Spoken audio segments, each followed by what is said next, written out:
Hello, everyone, and welcome to the finale of the first game of. I should know better than to try and wait, shouldn't I? I'm just gonna say it. The first game of the Ace Attorney Apollo Justice Trilogy. What's the actual name of the game? I can't really remember. Apollo Justice Ace Attorney Trilogy. Okay, load game.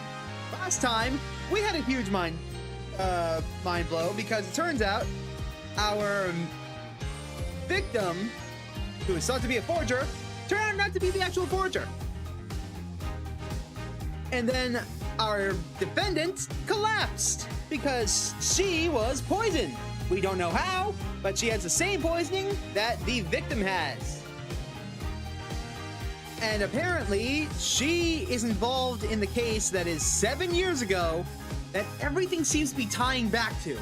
It's time to go into the game and figure out exactly what's going on. It's time to get all the answers. And it's time to end the conspiracy 7 years in the making. Let's begin.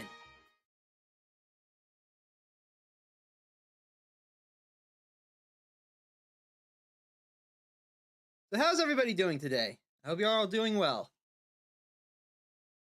Showdown time.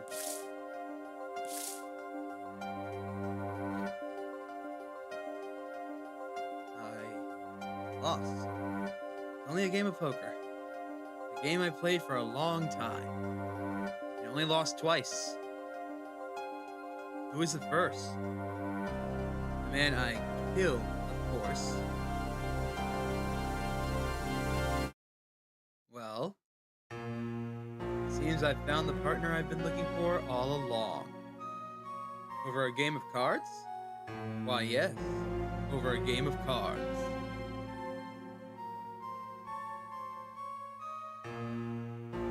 That was how we first met. 7 years ago.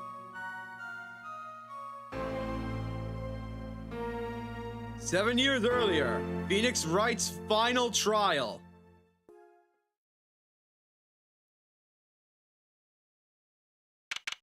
April 19th, 9:27 a.m. District Court, Defendant Lobby Number 2. Whew, okay. It's been a long time since I felt like such a rookie. Gotta try and relax. Ah, good morning, Mr. Enigmar. I'm sorry to have sprung this on you so suddenly. I received the files from your previous attorney only yesterday. Honestly, I'm not entirely sure I'm prepared. I understand I'm asking the impossible of you. Yes, well, you haven't really told me what happened yet. All we did was play cards. And that was enough. Actually, it wasn't. Trust me.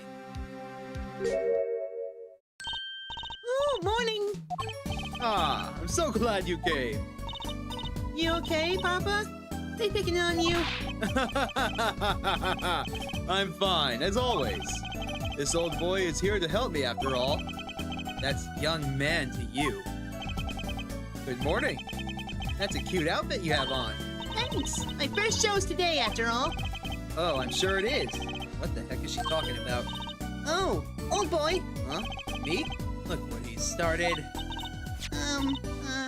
Here. What's this? It seems fate's clock will make me wait a little longer. At least only less than 10 swift minutes remain. To all those who have supported me in my life's work, I give thanks. Farewell, Magnifique Grammarier. Huh? I just got it over there in the hall. They told me to give it to the old boy in blue suit and the spiky hair. They said it was really important. What's this? A memo for you or some such? Not from the looks of it. What is this? Looks like a page from someone's diary. I'll give it a read later. Well, how do you feel about the trial today? Let's have a look at the court record.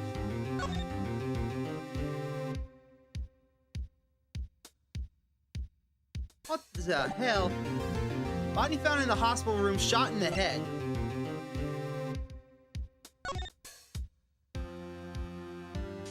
A malignant tumor found in the victim's liver. We'll get through it, somehow. Incidentally, the prosecutor today is a new guy, I hear. Ah, an easy win then, yes? They're calling him a true thoroughbred in the history of the prosecutor's office. And of course, there's one of those every year. The switching of attorneys just before the trial. I know it is a difficult situation I put you in, but allow me to say one thing, Mr. Wright. Yeah? They will not be able to pronounce me guilty today. So do your best, but do not worry. First time a defendant's ever given me such a pep speech. I'll do what I can.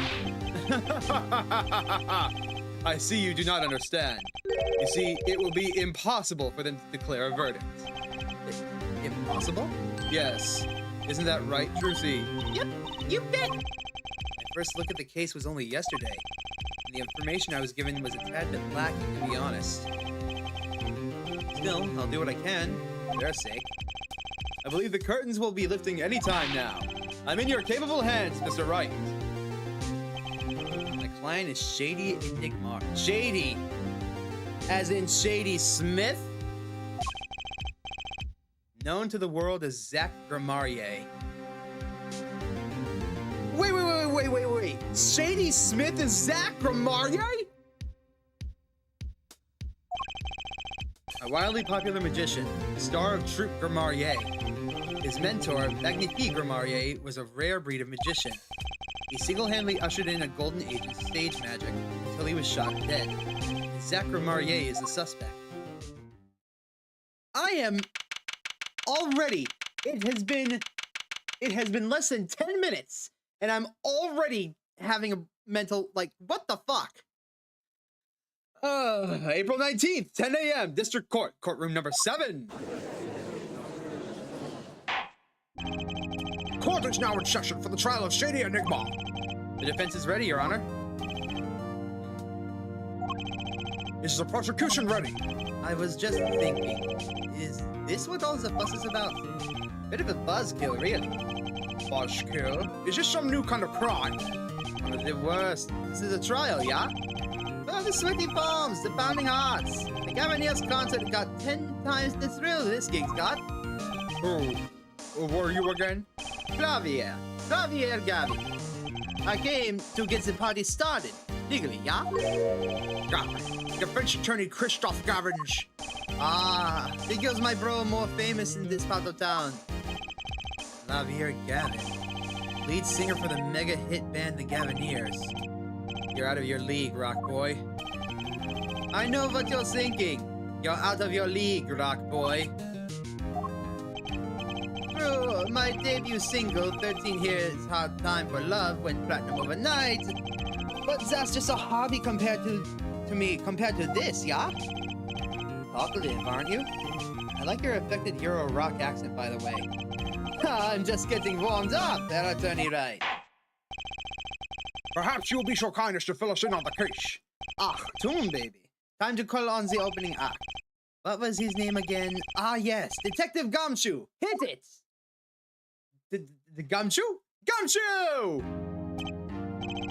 A friend of mine told me that you didn't show up in this game, Gumshoe. I need to have a word with him later.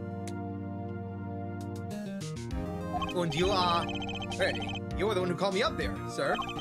The name's Dick Gumshoe. I'm a homicide detective down at the precinct. Detective Gumshoe. Long time no see. Hey, you! Huh? Me? Today's the day, pal. Today I win and you lose. I got confidence in my testimony today, see? What? You don't really lack confidence in your testimony?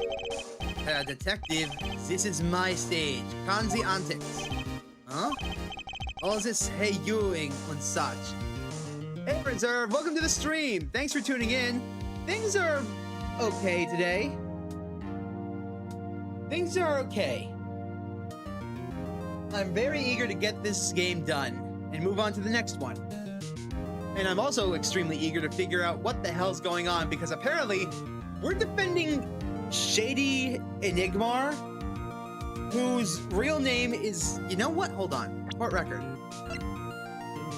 Yeah, Shady Enigma. Our client in this case usually goes by his stage name, Zach Gramarier. Shady Enigma, aka Shady Smith, the first guy who was killed by Christoph? in the very first case, several questions. Here's Magnifique Grimarier, the victim in the case who died in the hospital. No, victim doesn't have his license back. This was the case that took place 7 years ago, so we're getting some answers on that, finally.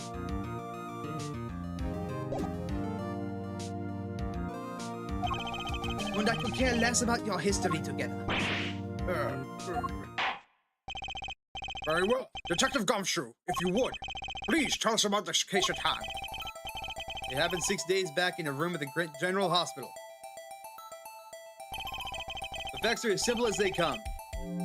Here's the crime scene. The victim was a patient, asleep in the hospital bed. The killer comes in, puts a pistol to his forehead, and bam, lights out. Them's the facts.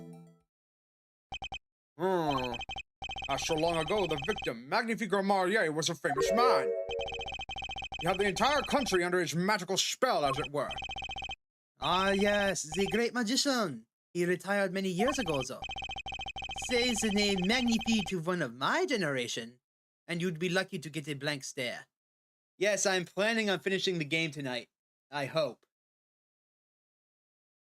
I think I got to at least a third of the way done yesterday. Maybe just before halfway? Something like that. Anyways. Yes, though I'm sure the youngsters today know this disciples even better. I dare say Troupe Grimarier has made quite the name for themselves. Anyhow, the retired Magnifique has been in the hospital for the past year. What was it? Malignant tumor or something. Doing something to his liver, I think. Yeah. A malignant tumor, perhaps. In other words, he had liver cancer. He had only 3 months to live, in fact.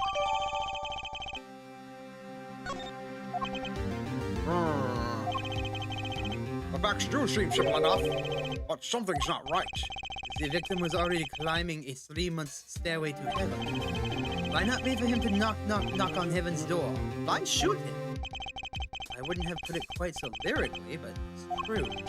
Why make the effort to commit murder when the victim was about to die? Incidentally, the victim had a serious case of diabetes. Diabetes? In fact, he was about to shoot off his insulin when he was shot with a pistol. The syringe was found at the crime scene. Chronic diabetes and cancer. As much as it pains me to say it, the victim was clearly at the end of his life.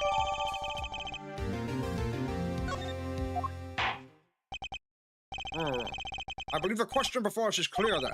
Why did the killer have to shoot this dying man? What reason could he have had? Very well, detective. Perhaps you can enlighten us to the circumstances of the shooting. Yes, sir. I've forgotten what Gumshoe's voice is. I'm sorry. Actually, the victim kind of ordered the defendant to do him in. He what? A few days before it happened, the victim sent a letter ordering his own murder. The defendant did what was asked of him and shot the old man in the forehead. The bullet was fired from the pistol found at the scene. No doubt about it. And the pistol definitely belonged to the old man, sir. Sudoku, then. What? You're saying the victim ordered his own shooting? Those are the facts. I have here the letter in question. To my beloved student, Zach.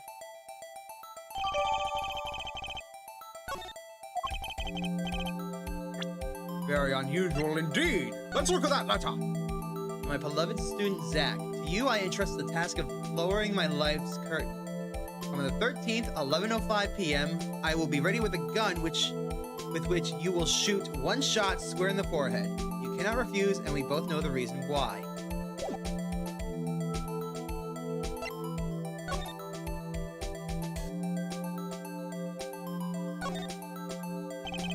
I always hated getting shots. I guess Magnifique was giving himself instant shots. There's no way I could do that. Ugh. Wait.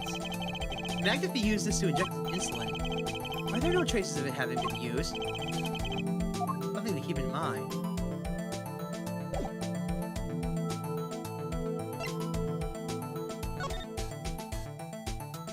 Malignant tumor in liver has progressed to final stage with no hope of recovery. Patient has 3 months to live. Patient has chronic diabetes and requires insulin. You know you could just cut most of the liver out or get a liver transplant to fix that nowadays.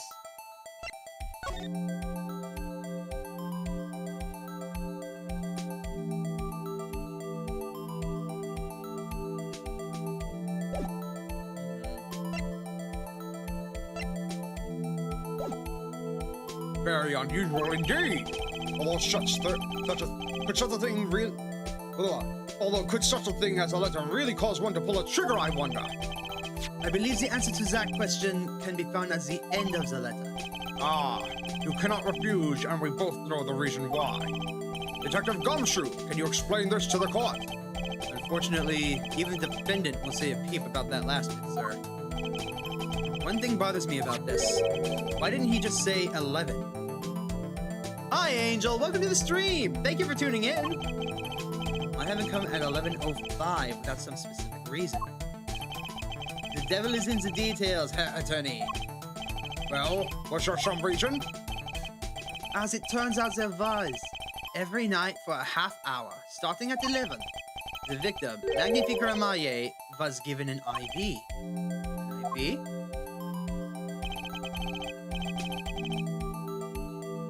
Alright, take care, Reserve. See you back in a bit. How's your day going, Angel? There it is in the picture, off to the side of the bed. Olive Gardens. Ah, thank you, Olive Garden. My friend says that it doesn't really work for him, but...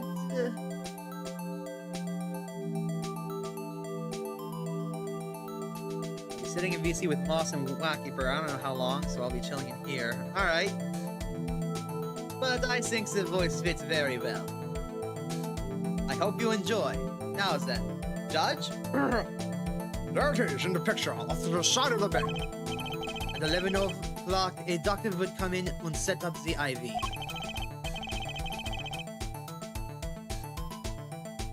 Things have been difficult yesterday, but they're doing alright today. I hope they stay that way. 30 minutes later, he would come back for the empty bag. This happened every night without fail. That was the only time they could meet without the chance of an untimely interruption. During his IV. Very well. Shall we begin? Mr. Wright, your cross-examination, if you would. What's this reason he couldn't refuse, I wonder? He could have at least mentioned it to me.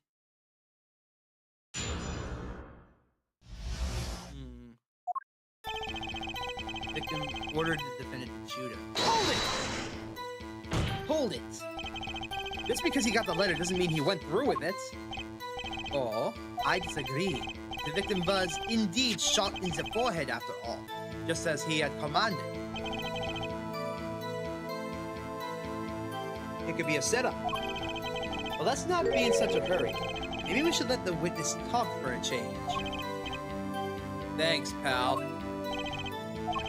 Fine. I can play it slow as well as I can play it fast. On with the testimony, Detective Gumshoe. A few days before it happened, the victim sent a letter ordering his own murder. Does it still count as murder? I think it would count as assisted suicide in this case. I'm not sure. Hold it! And this letter was sent by the victim. There it is. Gotcha. You're mine this time. Huh? I had the handwriting checked out, of course. It's the victim's. No mistake. Ah, I see. Score one for the boys. I didn't lose. I was just ascertaining the facts. So why am I so annoyed? What? A letter ordering your own death. Things aren't what they used to be, I suppose. I'm not sure this is exactly commonplace even now, Your Honor. So anyway, guess I'll keep going while I'm ahead.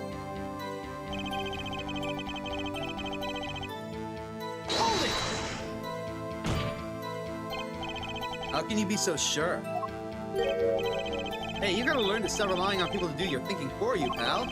Learn to think for yourself. Get that noggin cranking. You fail to grasp the concept of questioning, detective. First, we got this letter. It says shoot in the forehead, loud and clear. I can see that. I still wouldn't do it. Well, maybe you need to grow yourself a backbone, pal. You fail to grasp the concept of shooting people is bad, detective.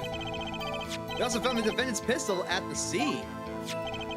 Traces of gunpowder residue shows that it had been fired recently.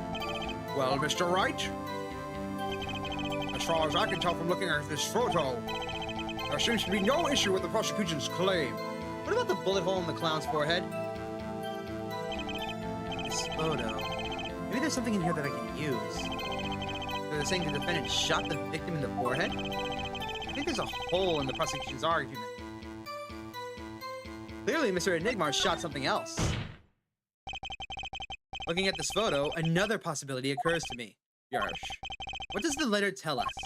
That the defendant had a reason he couldn't refuse his teacher's wishes. Bingo, pal! That's why the defendant popped him one in the forehead. Oh, the defense disagrees. You see, the defendants had another choice he could make. What? And you can prove that with this photo? I can prove he had a choice, yeah. The defendant might have fired like he was ordered, but he didn't shoot the victim's forehead. Well, let's hear what you're thinking, Mr. Wright.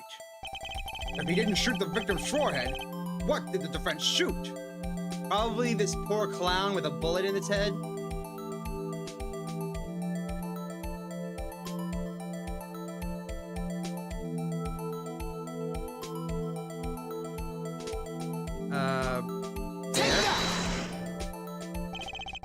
The clown doll? Take a closer look. See? It's been shot in the forehead too. Ah, there's a hole in his forehead. Yes, and a hole in the prosecution's claim. Objection! Ha! And I suppose you have a reason as to why he shoots the clown doll. He didn't just shoot the doll, he shot the doll's forehead. His forehead? Ah! Let's reread the orders once more, shall we? You will shoot one shot square in the forehead, which is exactly what he did. He shot the clown doll square in the forehead.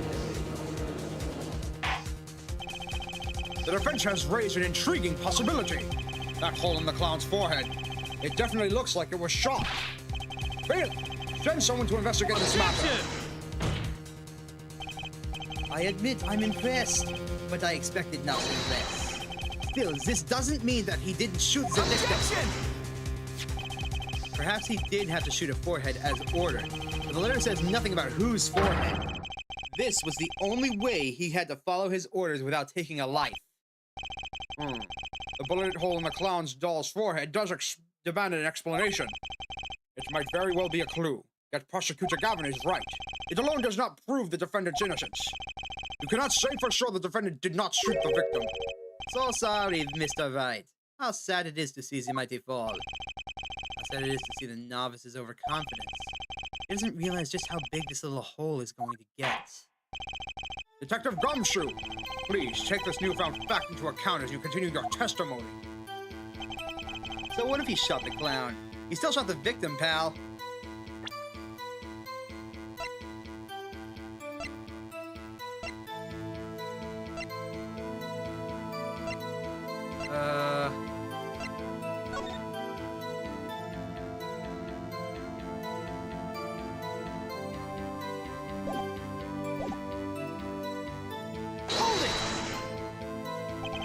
So let me get this straight.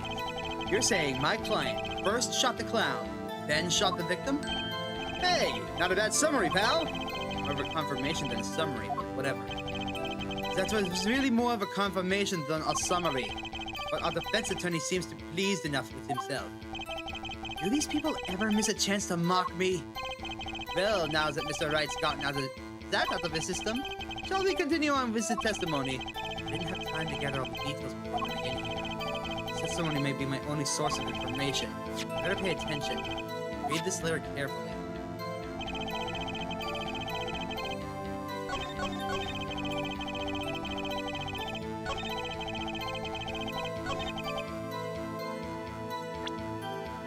He said one shot, not two shots. Objection!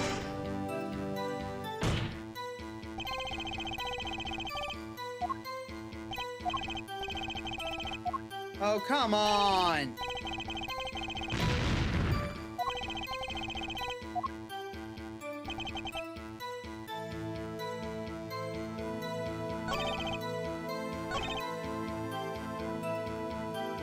Hold it! You mean this pistol? The one in the crime scene photo? That's the one! It's a funny looking gun, so there's no mistaking it. We compared the bullet taken from the victim's skull with the bullet fired from this gun. The rifling marks on the bullet were a perfect match. So, you verified the murder weapon, in other words.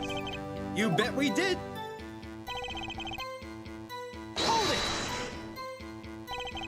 Why are you so certain?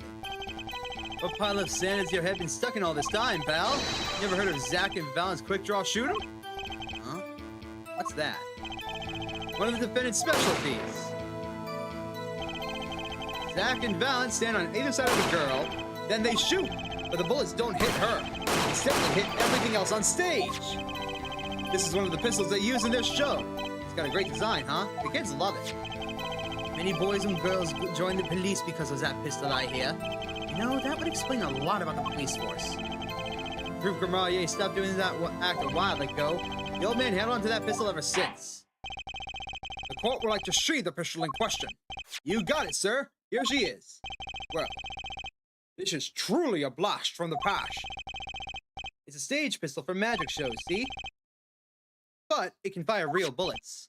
It looks so much bigger in real life than on TV. Yeah, but it can only hold one round.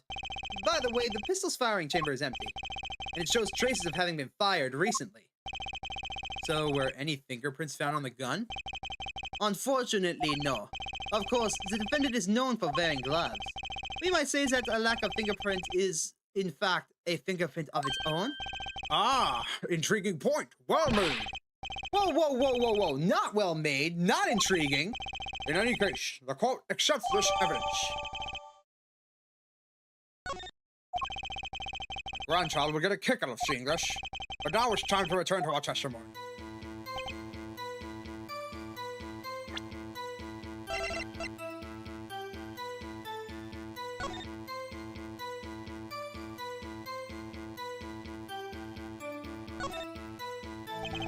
If you look closely, you can see how the pistol's made to bend here.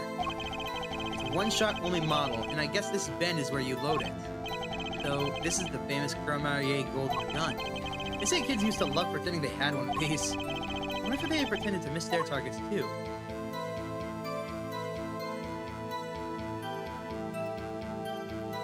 So it's a break action pistol? Well, either way. Objection! The trickiest cases often seem the simplest. Prosecutor Gavin, you missed the bullet hole in the clown's forehead. If you hadn't missed that, you might have come to a very different conclusion. Understand? Yeah, but like I just said, pal, after he shot the clown in the forehead, he went and— Objection! Did nothing of the sort to the victim. The pistol proves he couldn't. A murder weapon? How? It's quite simple, Your Honor. This pistol only holds one bullet at a time. If he had shot the clown in the forehead, he couldn't have shot the victim, too. Objection! That's not a contradiction, not even close. All he had to do was reload the pistol after the first shot. Objection! Oh, where do you get the extra bullets? They're not so easy to come by, you know. If you claim the defendant had one ready, then prove to us how he got it. For once, we get to say you gotta prove it. Yay! I had a feeling this wasn't over yet. No, this party's just getting started. And I haven't proven anything yet beyond my good looks and startling record sales. And another lack of humility. What's this? It seems that the prosecution has another witness prepared. Like I said, Herr Detective, he was just the warm-up act. Now that the audience has gotten a taste of what's to come, they're ready. Ready for what? For my decisive witness, of course. A witness, who you will find, can prove one thing for us. That it was Zach Gramarier who shot the victim in the forehead. Very well. We will pause for a 15-minute recess. This might be my lucky break. I'll need that 15 minutes to talk to my client, Zach. Court is adjourned.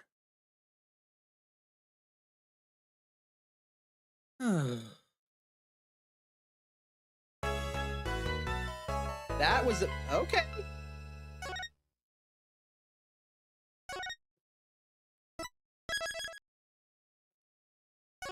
All right. So if you hear me drinking, I just got this bottle of water here.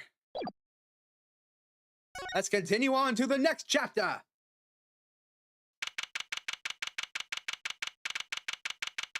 April 19th, 11:21 a.m. District Court, Defendant Lobby number 2. That took an hour and 20 minutes? Come on, step it up. Very impressive, Mr. Wright. I had to say I expected nothing less. We've only just begun. I was hoping you could tell me a bit more about what happened, actually. I did not think you would believe me if I told you. Better that you discover the truth for yourself. I was thinking of you, you know. I think we need. Let me try that again, please. I think we need less thinking and more talking. That night in the hospital, what really happened? The way your eyes gleam, Mr. Wright. You'll scare Trucy. Speaking of which, where is she? You have seen the problem yourself. The letter. The one shot in the forehead. One, right? Yes, and the reason he speaks of. I cannot deny my mentor's wishes, even if it meant my own death. Why not? This is something I will not say, for now at least. What's this for now business? I have done many things in my life. Some well, some poorly. But this is a cross we must bear alone to our graves. We? You want to know about the night of the incident? Finally, this guy sure likes to take his time getting to the important stuff. Of course, I had no intention of shooting my mentor. I snuck to his room that night at the appointed time and found there upon his bedside table 2 pistols. 2? Yes. The one I had used on stage, and the one that had been used by my partner, Valent. Oh, for the Zach and Valent's quick draw thing? My mentor had the look of one sleeping. I stood by his bedside, only hearing the light sound of his breathing. Then I took the pistol in my hand. I cannot deny that my resolve faltered then, for a moment. You faltered? You mean you thought about shooting him? Recall there was a reason I could not refuse in his request. His last such request, though not his first. So, there were other requests you couldn't refuse before? To be honest, I've not always been steadfast, and I fear I've brought up pain upon Trucy. Was Magnifique coercing his disciples somehow? Just what was going on in Stroop Gramarye? Yet, in the end, I did not shoot him. Instead, I turned and shot the clown. I took the pistol I had fired and placed it in my pocket. In your pocket? I believe if you examine the bullet in the clown's head, you will find it to be different than the one in my mentor. What were those called?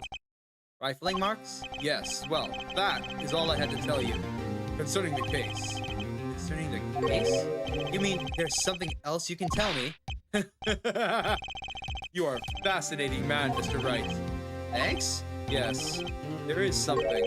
My mentor, his eyes open. What? Magnifique Gramarye? The old devil, he was not asleep, you see. Of course, the gunshot would have woken him anyways. And there we had our last discussion as mentor and pupil. It was not a long discussion, maybe 5, 10 minutes or so. What did you talk about? Haha, oh, Mr. Wright, did I not just tell you? It does not concern this case. Zach Gramarye. He seems pretty steadfast to me, or maybe just stubborn. Mr. Wright, your presence is requested in the courtroom. Once again, I am in your hands. Right, let's get back in there. April 19th, 11:37 a.m. District Court, courtroom number 7. Court is now back in session. During our recess, a bullet was found in and dug out of the clown's head. Well, this is news. And the rifling box? There wasn't time to do a detailed analysis, though they did find the weapon type matches the murder weapon. Well, that's not very conclusive, is it? Which is why I'm about to call my very decisive witness. Your decisive witness? How many times have I heard those words? They often turn out to be far less decisive than you think. Oh, don't worry on my account. I'm quite confident in this witness will do the job. After all, he's intimately acquainted with the players in our little production, being the other half of the group to Gramarier's famous duo, Zach and Valen. Valen Gramarier. So, we get to meet the great Magnifique's other disciple. Perhaps he'll start by asking your name and occupation. Valen Gramarier, magician. And you're the decisive witness, are you? You can prove your fellow student, your partner's guilt. Fate. The grand illusion, filled with traps and tricks. Wait, the shooting took place in that hospital after 11 o'clock at night. If you're a witness, does that mean you were there that late? If one were to deduce this logically, the conclusion is yes. Okay. I always get the characters, don't I? I have an interesting fact for you. You see, several days before the crime, my witness received this. That looks very familiar. Wait, that's the same letter Zach Gramarier received. Yeah, so perhaps I should say ta-da. Order! Order! Order! And what does it say? Surely not the same thing. Perhaps you should see for yourself. Why, it's practically the same. The court accepts this into evidence. Except the time is different. This is most unusual. Exactly what was going on with you folks? What exactly was your troop Gramarier up to? By which you mean? I'm just having trouble envisioning a man who would ask his students to kill him. Both of them, no less. It's just my opinion, Herr Judge. But from these letters, I'd say he was coercing them, not asking them. We walked the magician's path together, and in doing so, shared much of our lives. When people are close, there is strain, a warping of relations, you might say, baby. Yet this has nothing to do with the case at hand. And what you mean you're not going to tell us? Which makes me wonder why you're even more about this reason they couldn't refuse. Well, let's get on with the testimony for starters. The defendant, Zach Gramarier, stands accused. Tell us why. Oh, I'll do more than that. But where he walks, the red roses rise, singing in hymns to the miracle that is magic. Fascinating. Though I hardly need to remind you, the evidence could just as clearly point to you as the suspect. The letter, the murder weapon, and now the 2 bullets found at the scene. In fact, the only difference seems to be the designated time. As every magician knows, timing is everything. Yes. Yeah, and now it's time to get this party fired up.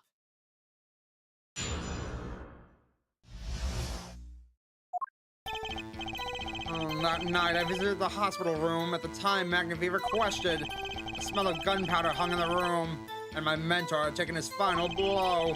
I cannot imagine my fellow student might have received the same instructions. And a deal with the dead is still a deal. That sweet kiss I gave to the clown. And I informed the doctor and the police. So you are the one who reported the crime? Indeed, I would think. This fact alone would clear my name of suspicion. Let's not jump to any conclusions. Usually it's the opposite. Yes, the cross-examination generally comes before the conclusions in this court. But if your testimony proves to be true, then the defendant, Zach Gramarier, is guilty. If it wasn't Zach, then the killer was you, Valent. No disappearing act will get you out of that. That would explain why he's so pissed that Phoenix is back. That night I visited the hospital room at the time Magnifi requested. Which, according to the letter, was 11:20 p.m.? Indeed. In magic, timing is everything. Right. Consider the illusion of teleportation. If I were to appear on stage before my stump double has left, how would that look? Why, it would reveal the very secrets to my magic. Now that you've revealed the very secrets of your magic to all of us, let's move on. You went at the designated time, and what did you see? Smell of gunpowder hung in the room. My mentor had taken his final bow. Hold it! So, you weren't worried for your own safety at all? I mean, you smelled gunpowder, yes? What if the shooter was still nearby? I did not consider this, to be honest. It's forbidden for a magician to have a good imagination. Oh, really? Isn't magic all about illusions and imagination? How about this? You were the shooter, which is why you weren't afraid. Now you are the one imagining. It is forbidden for a lawyer to have a good imagination. The witness will refrain from pausing so suspiciously before responding. My forbidden imagination is starting to imagine things. I did not imagine my fellow student might have received the same instructions. Which brings us back to this reason neither of you could refuse. So it does, and my partner, he did not refuse. But Magnifi wrote the same thing to you. Why could you refuse if Zack couldn't? Because I have a will of steel, of course. I also don't do this trick where I bend steel bars, so perhaps steel isn't all that strong. So which is it? Mind if I continue? A deal. Hold it! There were 2 bullet holes in the scene. One in the victim and one in the clown. You're saying the one who shot the clown was you? No doubt my partner Zack has said much the same thing. Yeah, because whoever didn't shoot the clown committed murder. I better dig around here a bit more and see what I can turn up. Mr. Valak, let me ask you about something concerning the crime scene. Namely, the number of pistols. How many pistols were there when you entered the room? By which you mean what precisely? 2 pistols were used in the Zack and Valak quick draw shoot-'em, correct? One for each of you. You are well informed, yet only one of my old friends sat in the hospital room that night. What did Zack tell me back in the lobby? Of course, I had no intention of shooting my mentor. I snuck into his room that night at the appointed time, and I found there upon his bedside table 2 pistols. I took the pistol I had fired and placed it in my pocket. I see no problem with that statement. Only one pistol is visible in the photograph of the crime scene, after all. So you picked up that pistol and fired it. Indeed I did. Alakazam, alakazing, alakaboom. Is the number of pistols really so important? It's very important, Your Honor. Very well. Please add this detail to your testimony. What can I do but obey?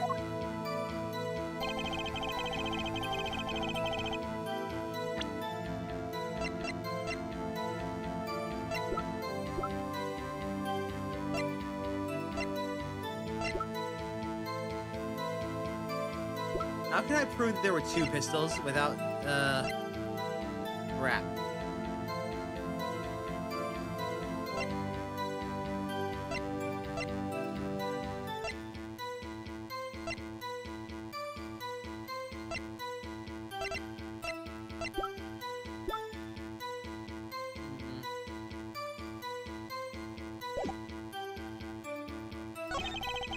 Then I'm for the doctor.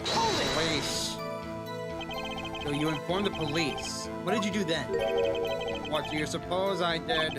I used my magic to levitate my mentor's corpse, perhaps? I don't know. That's why I'm asking. Now, please, answer the question and skip sarcasm. After I made my report, I called the doctor and we returned to the room. While we waited for the police to arrive, we discussed stomach medicine. He confirms this was the doctor. It all checks out. He praised Mr. Valent's knowledge of stomach medicine, in fact. It is an honor I do not deserve, but I accept. both admit to having gone to the hospital that night. 2 bullets were fired, and one of them killed Magnifique. I'm trying to find the cracks in this testimony.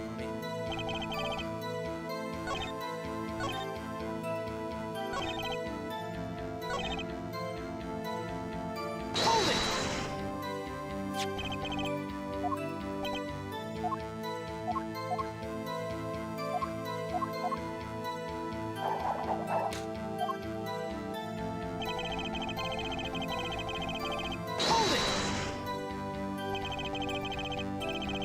So you took the only pistol there and fired it.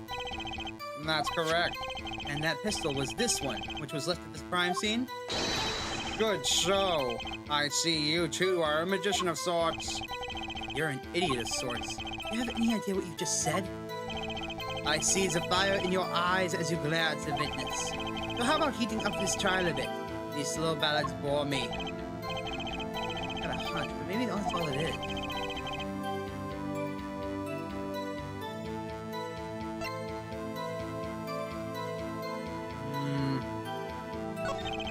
Where exactly was the pistol when you entered the room? Atop a small bedside table it was, as if to say, here I am, take me into your hand, pull my trigger, shoot him. The victim clearly wanted to be shot. But why? Perhaps he wanted to go out with a bang? Yet we will never hear the truth from his lips, so all we can do is guess. Is the location of the pistol all that important? Actually, let me ask you about something else. Very well. Witness may continue with his testimony.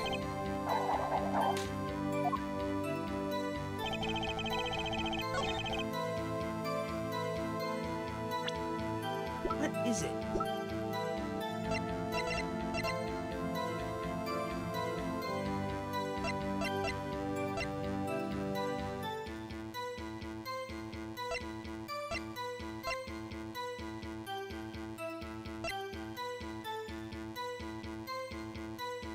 Objection! Right, he couldn't have done that if the pistol wasn't... According to the defendant, Zachary Marier, when he entered the room, there were 2 pistols on that table. 2? One of those pistols he used to shoot the clown in the forehead. Then he left with it in his pocket. Of course, this is what he would say. Unlike the hapless clown, we must assume our defendant has some brains in it. Well, what about what Mr. Valen has told us? You see, there's something about his testimony that doesn't make sense. What might that be? I told you, I took the pistol that was there and shot the clown. That's your story, at least. But the rifling marks tell a very different story, Mr. Valent. Recall what Prosecutor Gavin has told us. We compared the bullet taken from the victim's skull with the bullet fired from this gun. The rifling marks on the bullets were a perfect match. Mr. Valent, if you fired this pistol, then you shot the victim in the forehead. Order! Order! Order! Well, this is all rather sudden. What have I done? Prosecutor Gavin, I owe the court an apology. Sorry. Sorry for what? You see, I was unaware that 2 of these unique pistols were crafted. The analysis of the rifling marks only proves the type of guns that fire. Objection!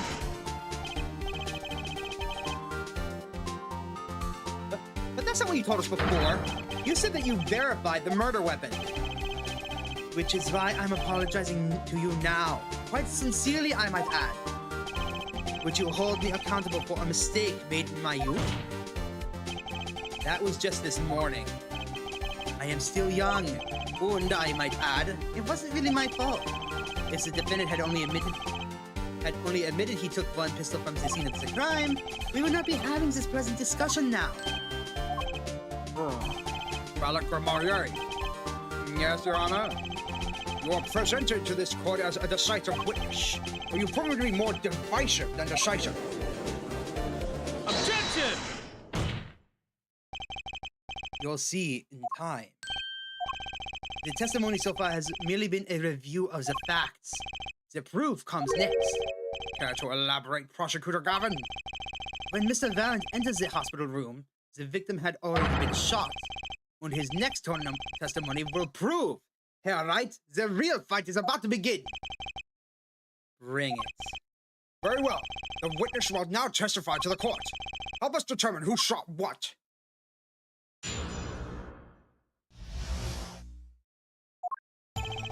I'm still in Clavier's voice. Excuse me.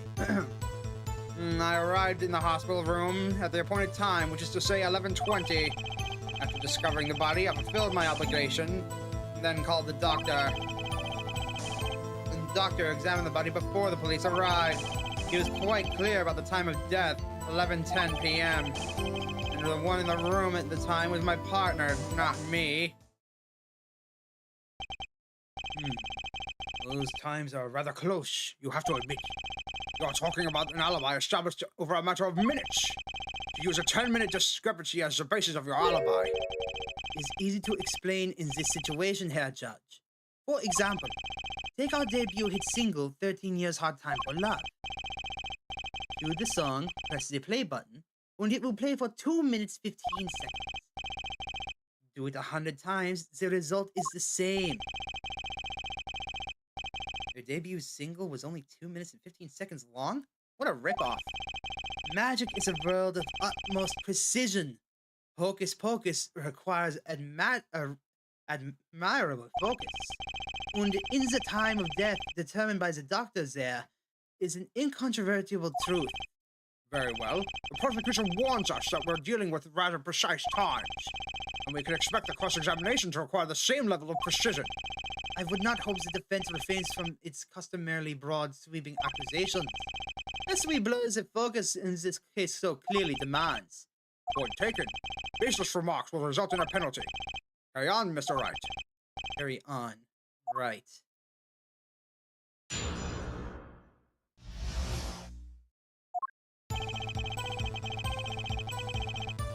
Hold it!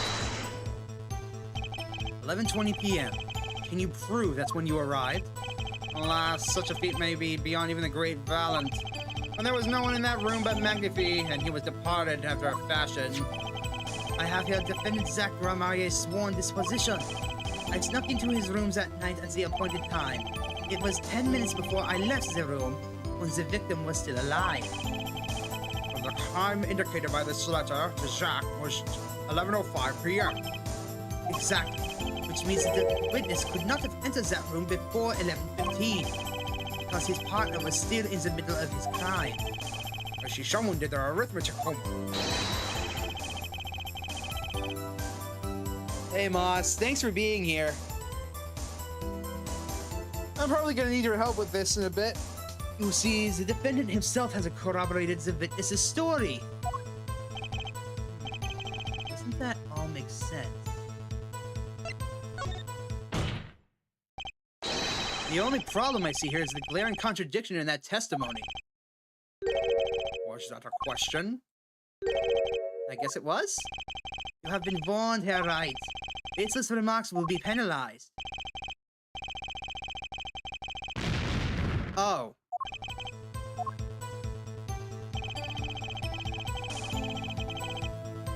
Hold it! You walk in on a murder, and the first thing you do is shoot the clown.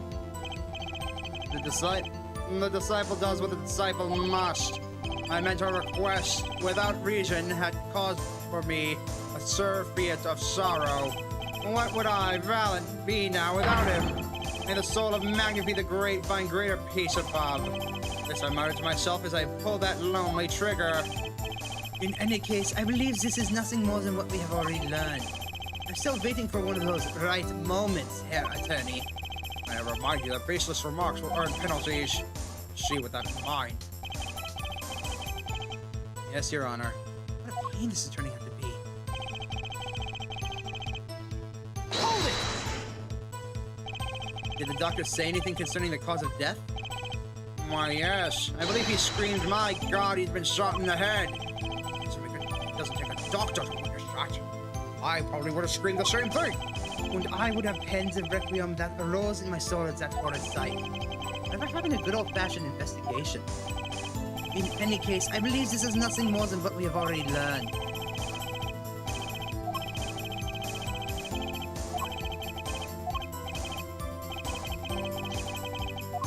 Blah, blah, blah. Hold it! I don't think I'm stepping out on a limb to say I have some doubts about this. How could the doctor be so precise with the time? We do usually only get an estimated time of death. True. I'm not sure I've heard of a verified time of death. Magic revels in making the complex appear simple. The reality is the opposite. What appears complex in this case is a simple matter of subtraction. Actually, another person here has done their arithmetic homework. The point here is that IVs the victim was taking.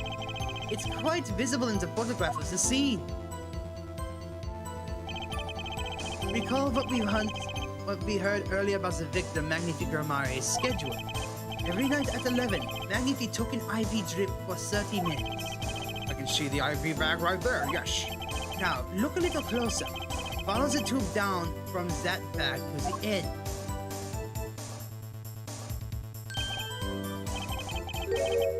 Ah, the needle's been removed. Doubtlessly, it fell out when he was shot. That would seem to be the case. When the needle comes out, the IV no longer drips. You could just measure the remaining IV liquid. Precisely. The IV liquid functions, for our purposes, as an hourglass of sorts.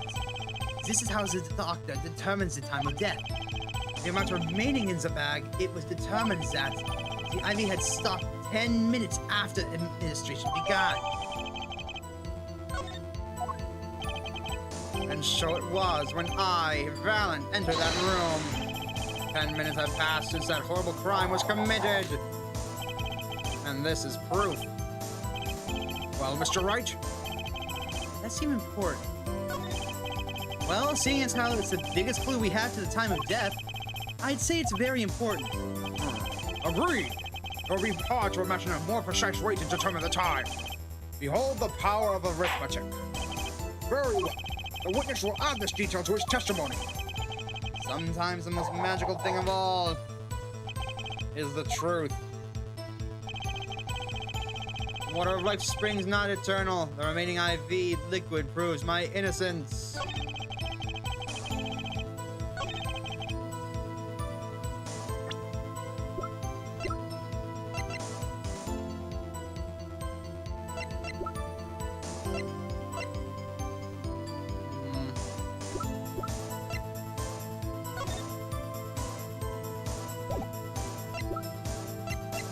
What if, hear me out here, what if he used the syringe to add more to his IV bag?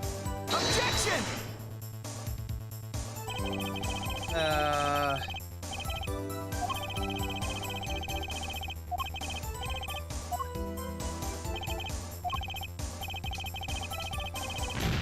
Okay.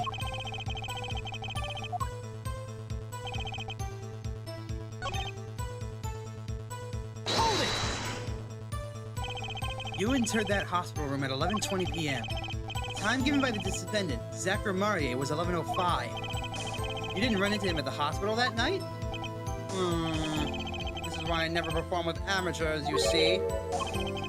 Picture, if you will, the nighttime hospital. Outside, only the pale light of the moon.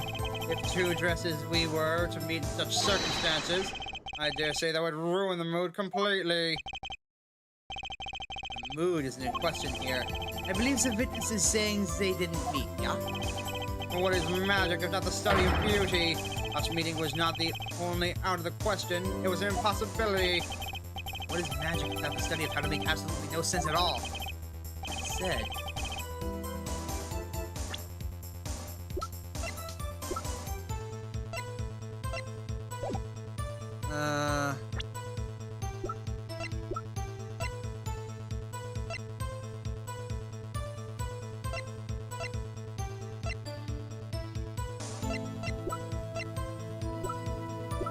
Hey, Moss, mind giving me a hint? Like, is this a contradiction, or do I need to look elsewhere?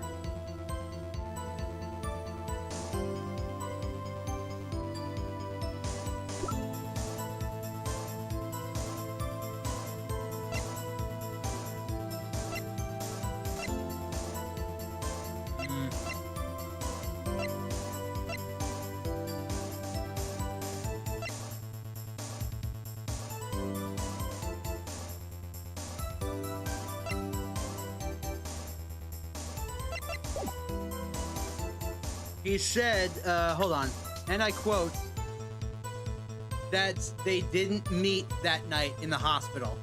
Him and Zach. Which I think personally makes no sense. But then again, I haven't heard anything from Zach saying that they met, so I'm gonna say there's not a problem here. I don't see any problem with that testimony. You say so. Let's continue, shall we?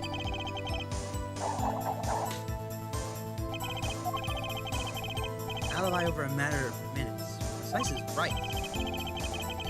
Messing with impunity will... Messing with impunity will earn me a nice penalty, too.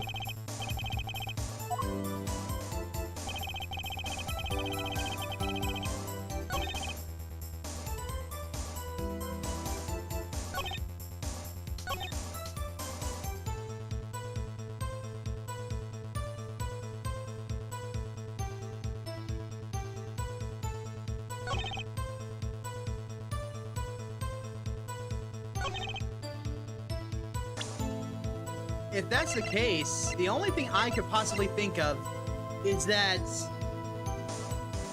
yeah, if he showed up and shot him, it wouldn't have taken him 5 minutes to do it, right? Here we go. Objection!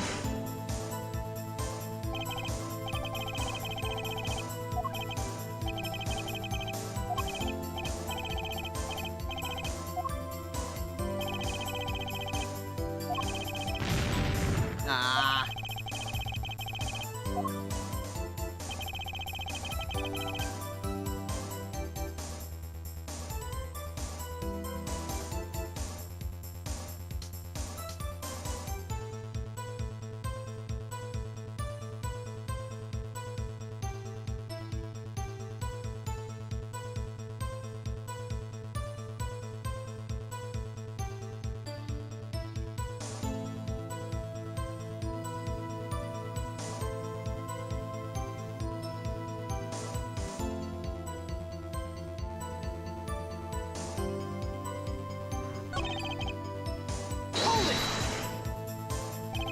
Did you notice the IV yourself by any chance? When first I entered that room, the stench of gunpowder assailed me. Next, the mark of death upon my mentor's forehead. And then his left arm did I spy, a rose drooping and wilted. Its thorn, the discarded IV needle. Knocked from the vein by the force of the shot. Luckily for you. If that IV had not been there, why you might be a suspect. Indisputably so. I say, it's thanks to my lucky color. Your lucky color? Indeed. Even today I wear it proudly upon my suspect self, for it always, without fail, brings me luck. Why, when Zack and Valiant won their first Magicians Grand Prix, yes, the very one held by the Association of International Magicians, I was adorned in this attire then too. And our trophy, a bust. Ah, what a day that was. One trip down memory lane no one needs. My lucky color, yes indeed. And that IV too. I say 'twas hued especially for me, Valen. That does seem to be the case, indeed. Well, Mr. Wright, any thoughts on this testimony? Valen sure looks happy with himself. There's a contradiction here. Certainly sounds like your lucky colors brought you pretty good luck. Not this time. Mr. Valen, your lucky colors betrayed you. I'm afraid you've lost me. Your Honor, the witness's testimony just now clearly contradicts the evidence. What? Please recall my warning at the beginning of this cross-examination, Mr. Wright. Baseless accusations will be duly penalized. I do hope this latest accusation is well-based. Don't worry, I've got all your bases right here. Very well. Let's hear the defense's claim. Where is your evidence that contradicts what Mr. Valiant told us? Right here in the photo. Haven't you noticed? The IV's green. Take that! The crime scene tells all, Your Honor. The photo of the crime scene. All this talk of color has me yearning for black and white, clear-cut simplicity. Tell us, Herr Wright, just where is the contradiction in this photo? My pleasure, and I assure you, it's very simple. But I can't promise anything in black and white. Let's hear what Mr. Wright has to say. Here, here, here, here, here, here, here. Take that! Valent Grammarier, let's get one thing straight about your lucky color. It's yellow, yes? Kind of takes the mystery out of it, but yes. Something wrong with yellow, Mr. Wright? Yes, there is. Decisively wrong, in fact. Take another look at the photo of the crime scene. What's this? Confusion, doubt. Tell us, what do your elderly eyes spy? Even my elderly eyes can see a problem here, Mr. Valent. Look at the IV bag. What is this? What foul, mad ick? It would be hard to call you the IV liquid yellow. And I'm afraid no magic was involved in the taking of this photograph. No!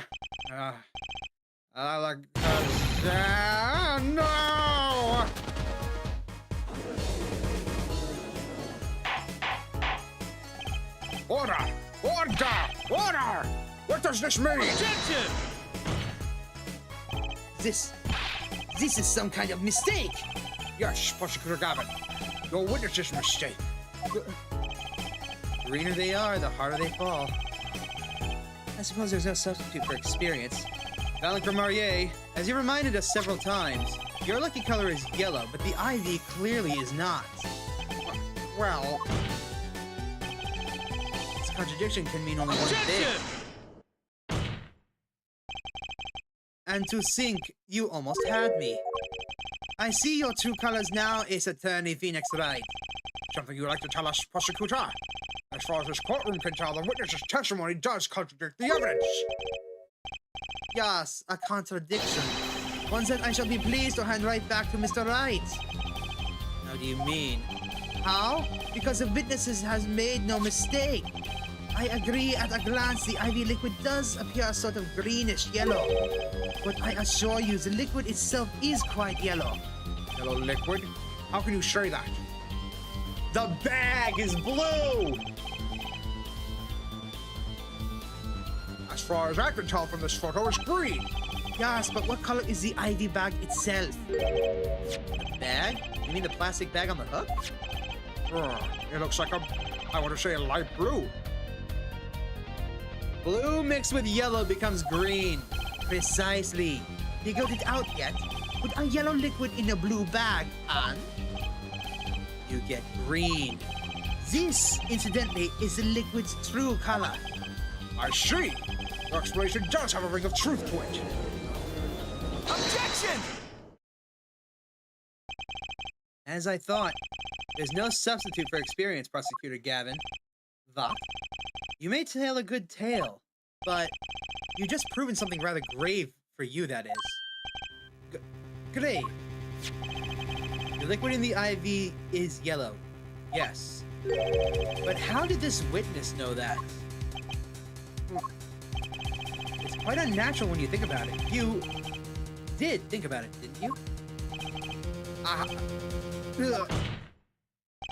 Your Honor, the defense requests an explanation from the witness. At the scene of the crime, the IV liquid appears to be green. So let me ask, how did the witness know the IV liquid was actually yellow? Alakazam!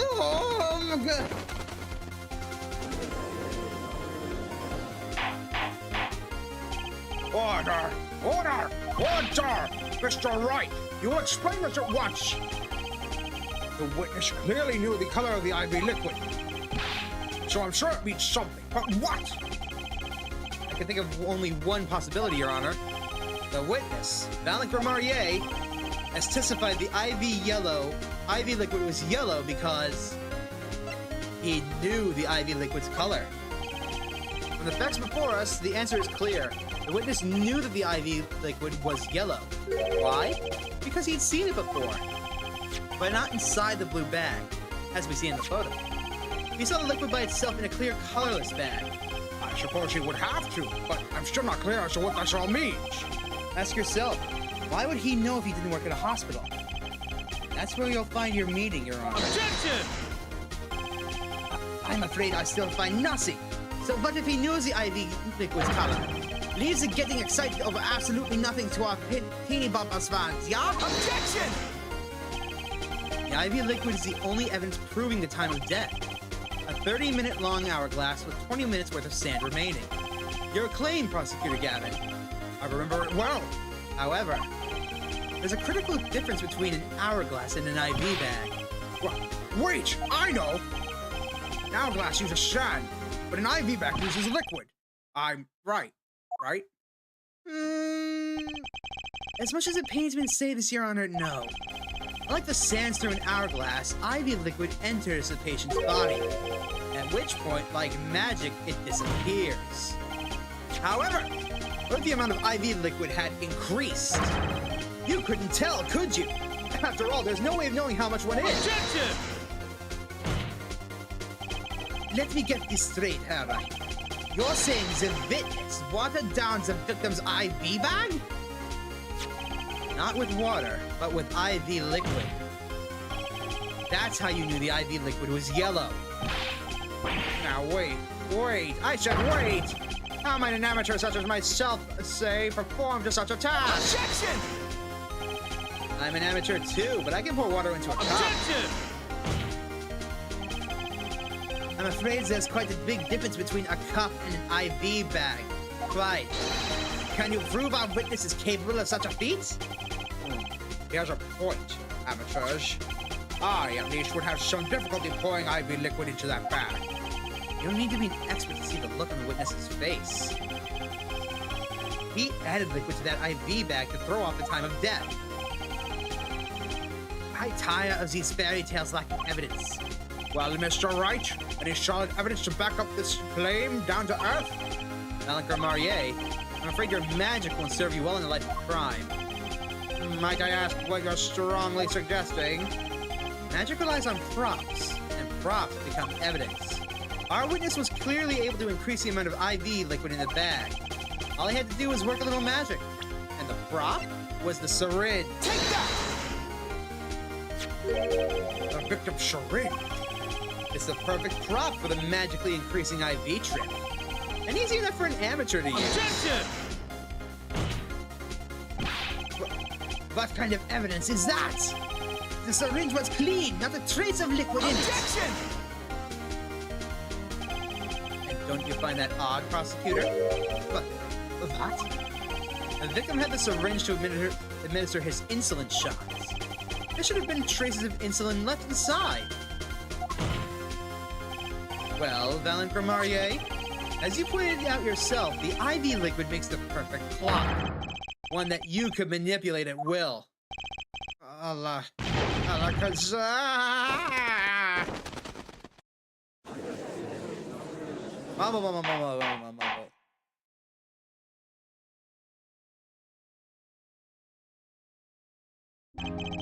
I do believe, well, with this being his first, the burden of this trial has been a bit too much to bear for Prosecutor Gavin. I'm afraid that, while there isn't doubt to the amount of IV liquid in that bag, the time of death cannot be proven. And that brings our trial to a close for today. Well, maybe I could squeeze an extra day out of this. Do a little much-needed investigation work. I see no objections.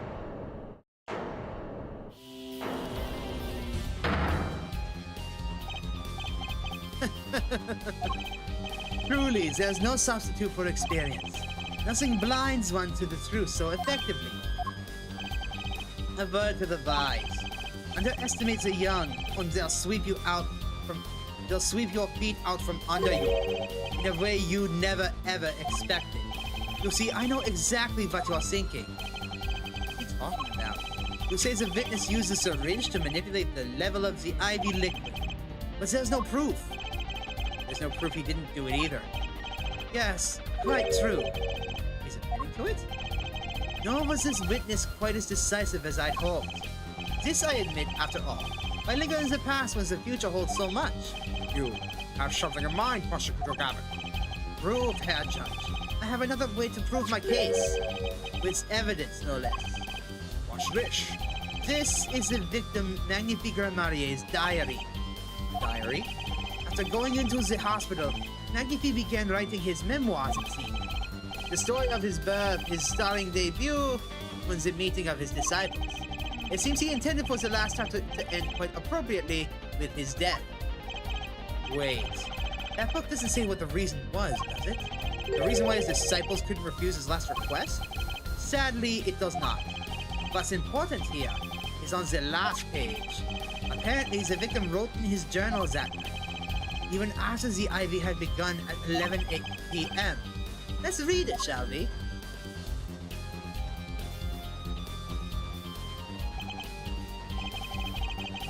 This appears to have been written just before his death.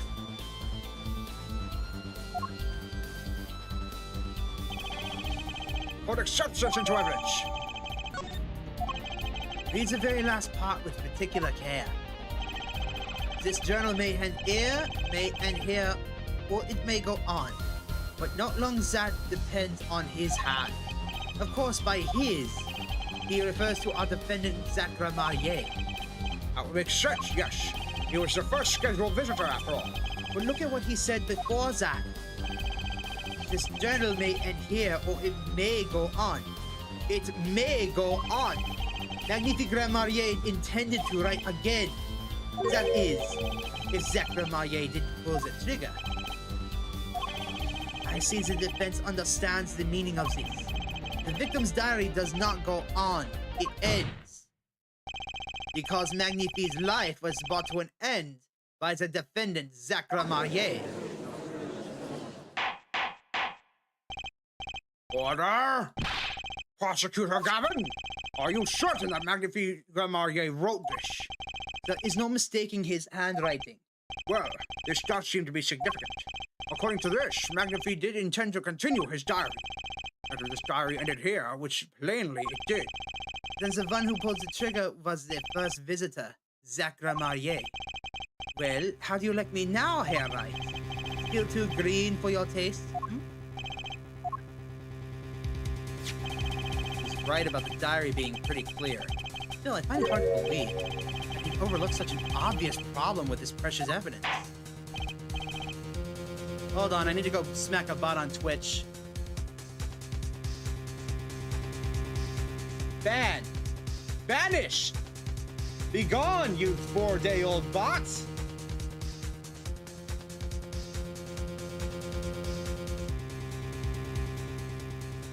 And stand by. Next.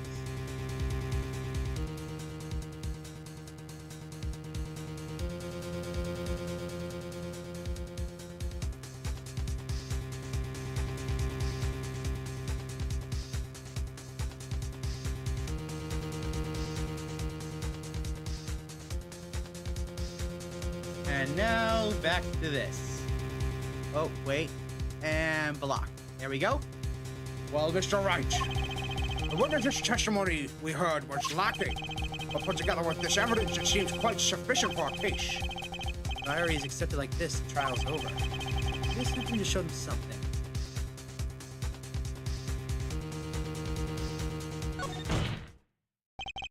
I'm left with no choice but to show my own evidence.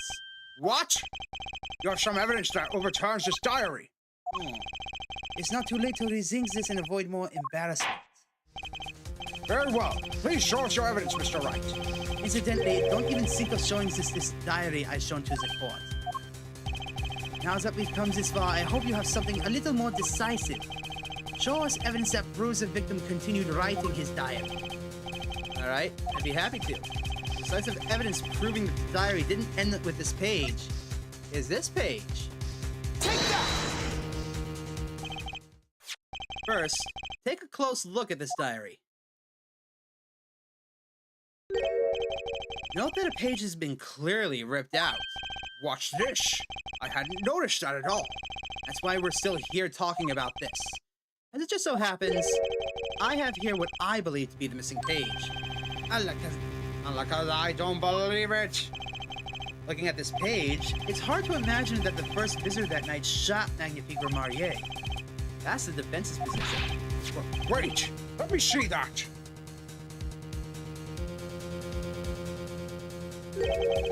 What in Sham Hill?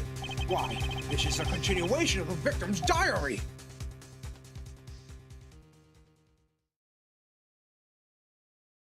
Why Are you not worried, Clavier? Note the torn edge of the page. It's a perfect match with the torn remains of the last page in Magnifie's diary. Quite remarkable. Would you care to explain what all this means, Herr Attorney?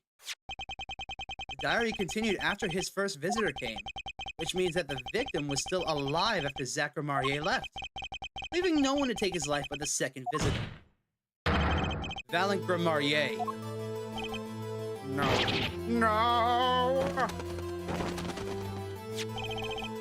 Handwriting, too, matches that of the other pages. This is, without a doubt, a genuine article. Wait, is this a page from... Uh-oh. Order! Order! But wait, that's impossible. That old man couldn't have written that. Objection!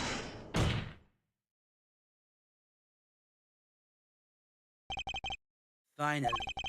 You just couldn't resist, could you, Herr Wright? Resist what? Presenting solid evidence? Herr Judge, Yes, Prosecutor Gavin. might I request that we put the current cross-examination on hold? The prosecution would like to call a new witness. But Prosecutor Gavin, this evidence overturns the current witnesses. I ask only to put it on hold. Please. My new witness has a very, very important piece of testimony to give. 5 minutes. No more. I promise, Your Honor. Well, if you put it that way, Mr. Wright, what's your take on this? Well, Your Honor, judging from his enthusiasm, I'll have to hear this new testimony sooner or later anyways. So it might as well be sooner. Then, though this is highly irregular, we will put the current cross-examination on hold. The witness may step down. Now, Prosecutor Gavin, please bring this surprise witness to the courtroom. I got a bad feeling. I had a bad feeling just then. Oh, look, I'm not the only one. That ripped out page was too obvious. He must have known. And I should have known it was a bad sign all around. It is him, son of a bitch. This is how it happens? Holding trial with no audience is a first, even for me, Prosecutor Gavin. I begged the court's understanding, but I had to make a judiciary deal with the witness to secure his testimony. A judiciary deal? The details of his testimony may have some legal ramifications, shall we say. I thought it best to contain the information to this room. Very well. And you are the witness, I gather.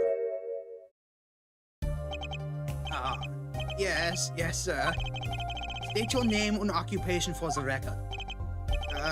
My name is Drew Basham. I'm a painter. A painter?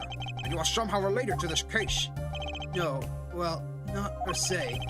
I have one simple question for this witness. Mr. Misham, was it? Do you know what this is? Oh, yeah, I know it well. How's that possible? Have you seen this diary page somewhere before? Yeah, I mean, I made it. You... What? You made it? Yes, you might call it one of my works.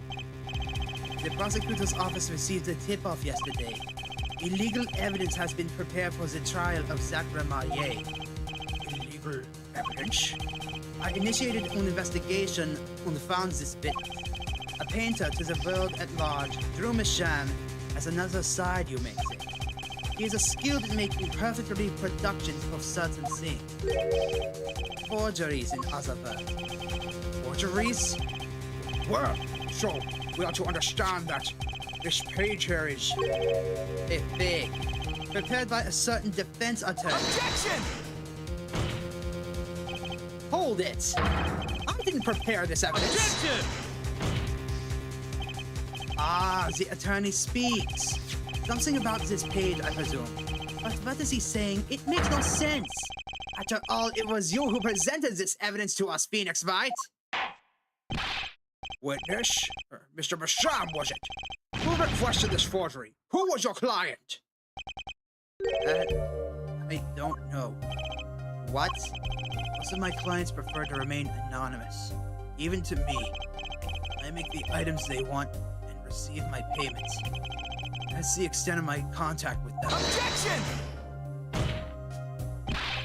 But there's no proof this is a fake. It's a fake. Huh? To avoid just this sort of problem, I always put a special mark on my works. I can say without a doubt, this is mine. This is how it happened? This is how Phoenix Wright lost everything.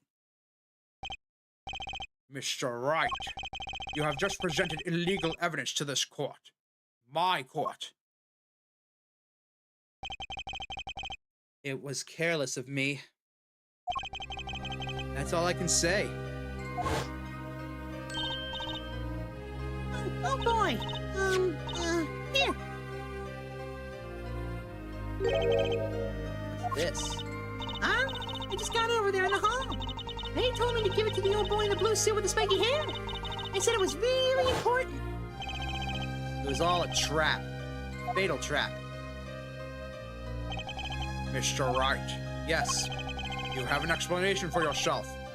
if I did, would the court hear it? Probably not. Forging evidence is a serious crime, and presenting it in court, a serious mistake. A fatal mistake for an attorney. Fatal too, perhaps, for your client, I fear. Tell me, what kind of defendant relies on forged evidence? The answer is quite clear. A guilty one. Objection! Your Honor, wait. I understand that presenting forged evidence in court is a serious crime, but you cannot hold my client responsible for actions I undertook as an individual. I am sorry, Mr. Wright. Your Honor? Another close call, I dare say. If the prosecution's office hadn't received that hot tip, everything would have gone the way you wanted it to, yeah? I even gave you a chance. Too bad you decided not to sink before you're embarrassing yourself. I see no need for further discussion on this matter. Special witness dismissed. Fuck! We got bamboozled. Mr. Attorney? Yes? Could I ask your name? Phoenix Wright. Mr. Wright, I have seen and studied many people, but none like you. I'll remember you, Mr. Wright. Oh! That explains a bit, actually. But this is gonna be bad. Though I deeply regret having to declare a verdict in this way, this trial is over. You have the right to find a new attorney and make an appeal.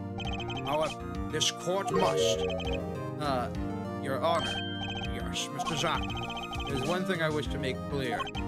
Today, in this courtroom, you cannot declare me guilty. It is impossible. I'm afraid the defendant is quite mistaken. I most certainly have the authority to declare a verdict on you. Except, tell me, how do you plan on announcing your verdict when your defendant does not exist? Doesn't exist? What are you talking about? I am talking about this. He's gone. Mr. Enigmar! The defendant's escaped! Find him, quick! Bailiff, close all exits from the building. On the double, he must not be allowed to escape.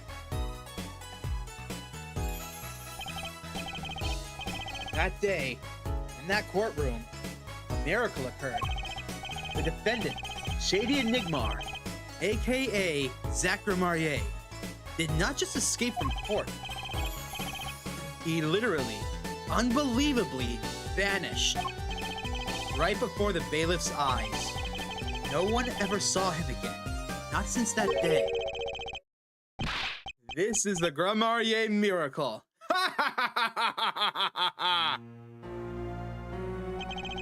No verdict was declared. After all, the defendant didn't exist. That's how it happened. The trial of magician Zach Remarier vanished along with him for all eternity. The mysteries that remained behind were all solved, however, but not until 7 years later. So that's how Phoenix lost everything. Who made that page? A lot of questions were just answered, but now a new one's arisen. Who gave Trucy the page?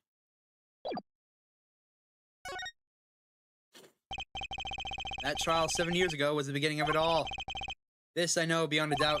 The mysteries of the past work their magic on the present. But you'll soon be finding this out for yourself. Which of Magnifique Grimmarier's disciples pulled that trigger? Where did the vanishing defendant Zach Grimarier go? I have a good idea on that one.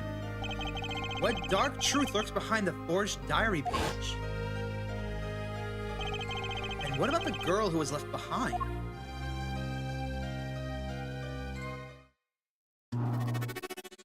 Mason system. The past left us these 4 keys to unlocking the truth.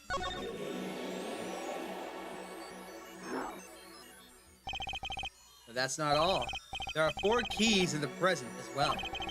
And when all the questions have found their answers, the final trial will begin. But first, you must chase through the truth. Through then and now. Think of it as a game.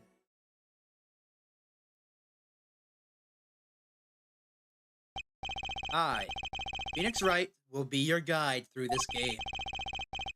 That terrible trial saw me present forged evidence.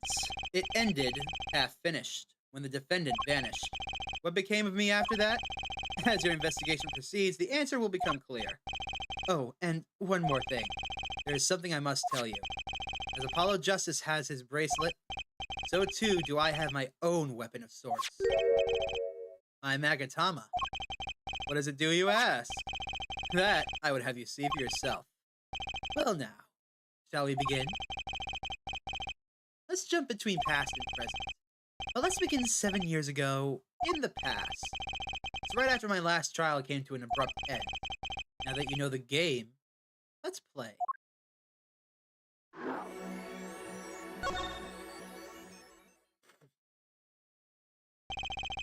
The nightmare trial was over. The new nightmare of figuring out what had happened had just begun.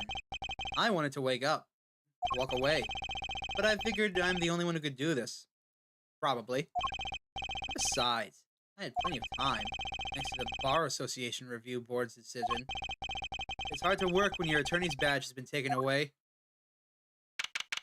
7 years ago, detention center, visitor's room. What strange sight doth mine eyes behold? Excuse me? 2 men on either side of a single transparent pane.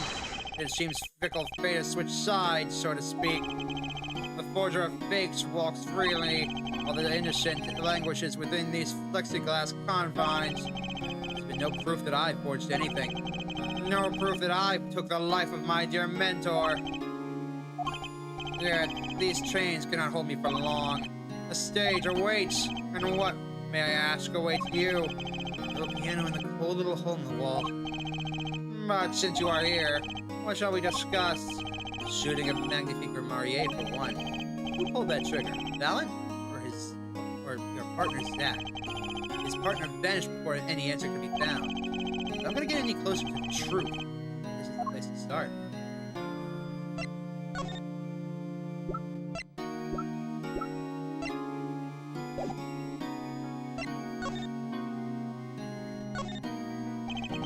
I have to hand it to my partner. He knows how to make an exit. That's talent. Yes, he made my attorney's badge disappear, and he never even touched it. Glorious spotlight always leaves someone weeping in the shadows. Yet his very disappearance itself is a revelation. Revealing what? Zach Grimarier killed Magnifique. It's as good as a signed confession. That's certainly been public opinion's take on it. I grow tired of my cage. The time of my release is near. I'm must go and prepare. Planning on jumping back into the magic right away. As long as an audience waits with bated breath, they will be valid. And also, yes, now that my partner has disappeared, Magni's repertoire is mine. Malin Grammarier has a tradition to uphold. Is that true? Seen in this light, the trial was quite good to me, verdict or not. And you can't pay for that kind of publicity. The suspicion on you hasn't lifted entirely, Malin. After all, you received one of those letters too. You were just as obliged to follow Magnifie's instructions as your partner. So I was, but only Zach Grammarier followed them. Let's not speak anymore of who shot and what. Now that my partner has vanished, the question is moot. I'm more interested in learning something else, actually. And what might that be? I want to know what Magnifie had up his sleeve. How could he coerce you and your partner to shoot him? The trick up his sleeve? Perhaps you do not know. What? A great magician never reveals his secrets. Ah, the Cyclocks are back! I didn't think it would be that easy. The audience must remain forever in the audience, breathing in the reflected glow of the spotlight. My Megatama, one of my most prized possessions, which I got doing a certain case. It can show me the locks on people's hearts, and if I can unlock their hearts, they'll tell me their secrets. The Megatama starts it all, and the Megatama ends it.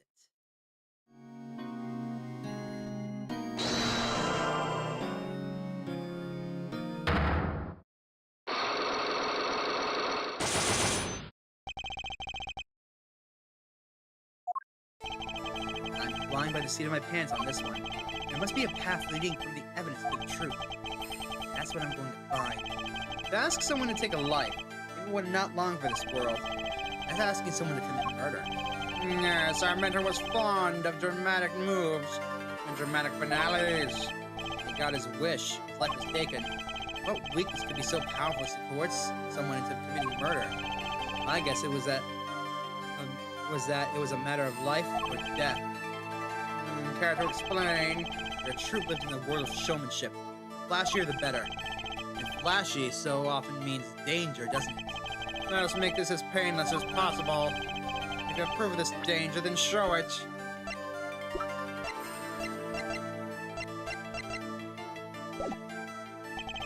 I don't have enough evidence right now to pull this off. I just have to do a little more legwork.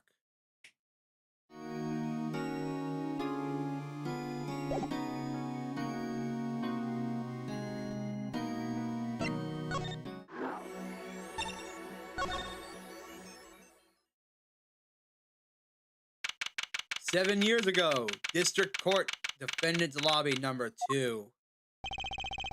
Didn't think I'd be back here for a while. I didn't want to have to remember that day.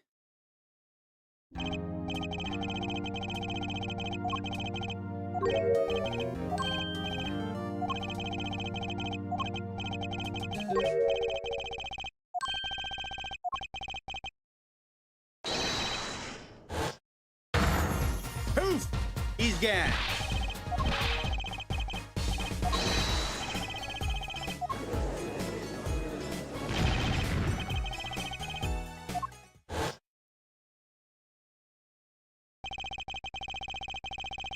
When I came here on that fateful morning, I still had my badge. Now, an amputated limb. I can still feel it itching. Where do I start? I don't even have the authority to investigate. Hey, you there, sir! Oh, not you! Out on the heads! Floor on your head! Now, now, now! What's the big idea? My ears! No unauthorized personnel are allowed in here! That would mean all unauthorized personnel are allowed. Sir? I just say it like it is, sir, and it's usually wrong. Run out of the precinct, lost my friends, my girl, and even my wallet. We've met before, haven't we? On a case 2 years ago? No recollection of that, sir? For me, working on a case is always in the present progressive tense, sir. There is no past, there is only now, sir. Okay, you're a bailiff, right? Yes, sir. Court bailiff Mike Meek is at your service, sir. Dear God, he's the bailiff. I've asked to meet with the bailiff at this court who let the magician escape. Let me try to make this as absolutely clear as possible for you, sir. It was me, sir. But you were a regular police officer once, right? Sometimes bad things happen to good people, sir. Something tells me it's a long story. Let's not go there. So, you were in charge of security at the time of the vanishing? I'm dying over here! Oh, it's a hard knock life, sir! Thrown out of the precinct! Lost my friends, my girl, my wallet! Guess I wasn't the only victim. Last time we met, you were a police officer, right? In fact, you were still wearing your uniform. You are still wearing your uniform. I wish I didn't have to tell you this, sir, but last year tragedy struck a rising star in the precinct. I lost my case files 4 times in 3 days. They found me. That takes real talent, actually. They don't know what they're missing. So here I am, sir, forced to start from square one alone. Your uniform. I took it with me as a souvenir the day I was fired. That cannot be legal. So, you were the one who let the magician get away that day. I'm dying over here! The star rises among the court bailiffs, full of hope, then tragedy strikes! Anything you can tell me about it? About Zach Marier's disappearance. Oh, the humanity! That's enough of that. Give me your megaphone! Why, yes, I'd say it was around 2 p.m. when I heard a commotion in court. I opened the door to see what might be the mess. The door slams open. Slam! And some guy's face is right there in front of me. So, you saw someone suspicious coming your way? Yes, and I, being a bailiff of Little Standing, gave chase.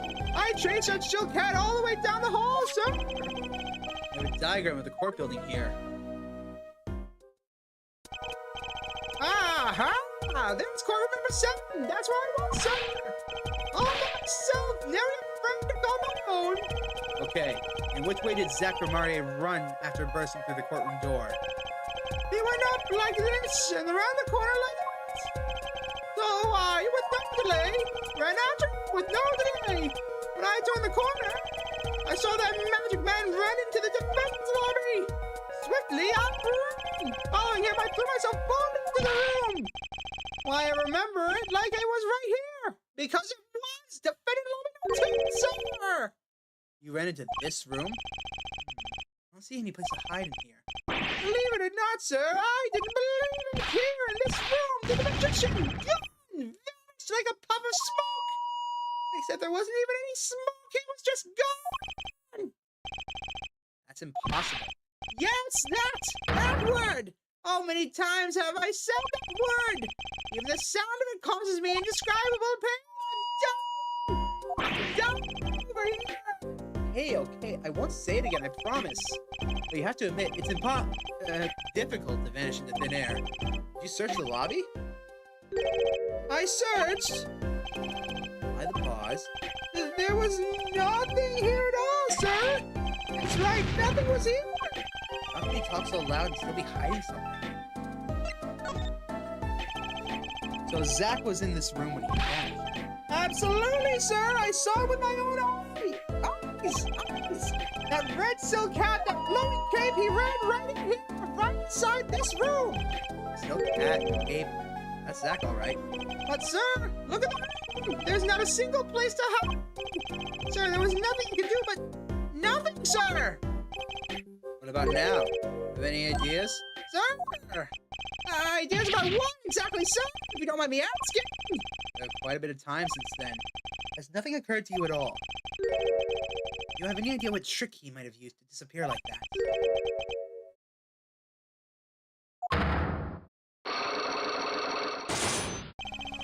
Cyclops! I should have known. Okay, looks like we're gonna have to go back, because I doubt I have the ability to do this yet.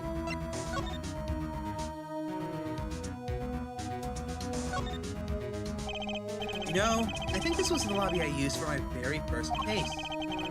Plan to see me grow from a rookie to an ace to a has-been. I hate you, Plant. Just kidding. We love you. I actually took a nap on that couch once when I was still in practicing law. Boy, was that a mistake. I never even sit on the lobby sofas now. I never let my clients sit on them either. It's bad luck. Oh yeah, didn't he get his cell phone taken away? I must have seen that painting 1,000 times, but I never really looked at it until now. I guess my head was too stuck in the trials. The right time to stop and appreciate art. Time now. Okay, let's appreciate. Actually, pretty lame.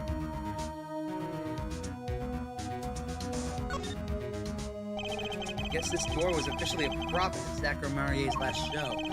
He passed through that lobby door and vanished, but where? He choreographed that entire fateful trial according to his grand scenario. I hate magicians. I have an idea.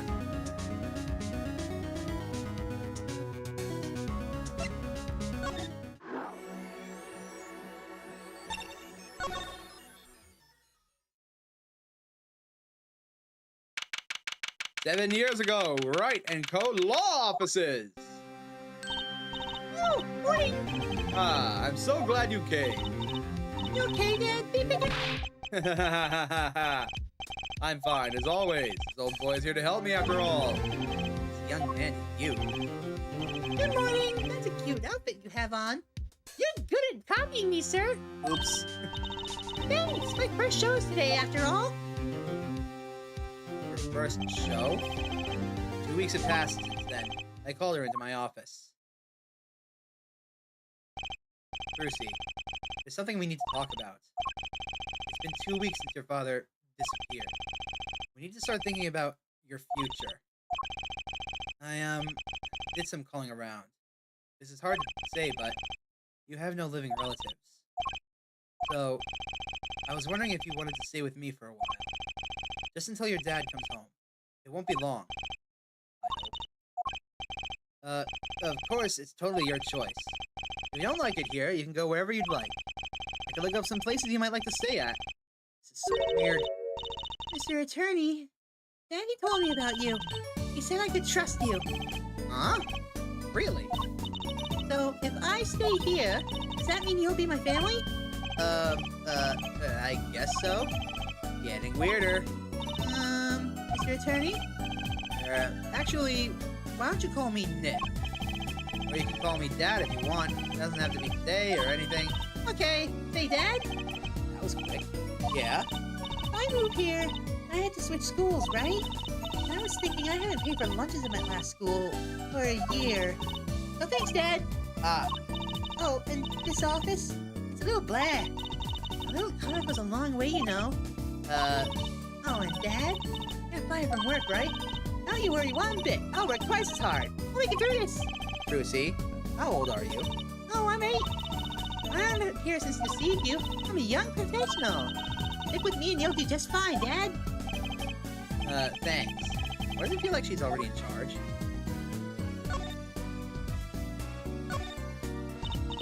No, Dad, you got fired for being a lawyer, right? You can at least kind of look aside or something when you say that. It's actually kind of hard for me. Oh, I'm sorry. Wait, is that foolish pride? My other dad always used to talk about that. Actually, that's pretty accurate. So, here's my idea. We'll make a new office. Law just seems so stiff, doesn't it? No one will be my friend in school that way. That won't do, I guess. I just don't know much about anything other than law. Not much about law, if you were to ask some people. Maybe the problem is calling it an office. We should run an agency instead. You mean, like a talent agency? Forgive me for asking, but doesn't that require talent? You got me, don't ya? I'm a professional. Professional? Yep. After all, I am directly descended from the famous Zachary Marier. Duly directly descended, he's your father. Oh, now I'm directly descended from the famous Phoenix Wright, too. I think an 8-year-old just massaged my ego. Could you tell me a bit more about your father? Or Zach Marier? Dad, sure thing, Dad. Which dad was that again? That's so amazing. The biggest star of the troupe, Marier, and they're big. Mariers. They're on television a lot. I haven't seen them on much recently. Think of it. Big magic happens when you put Zack and Val together, you know?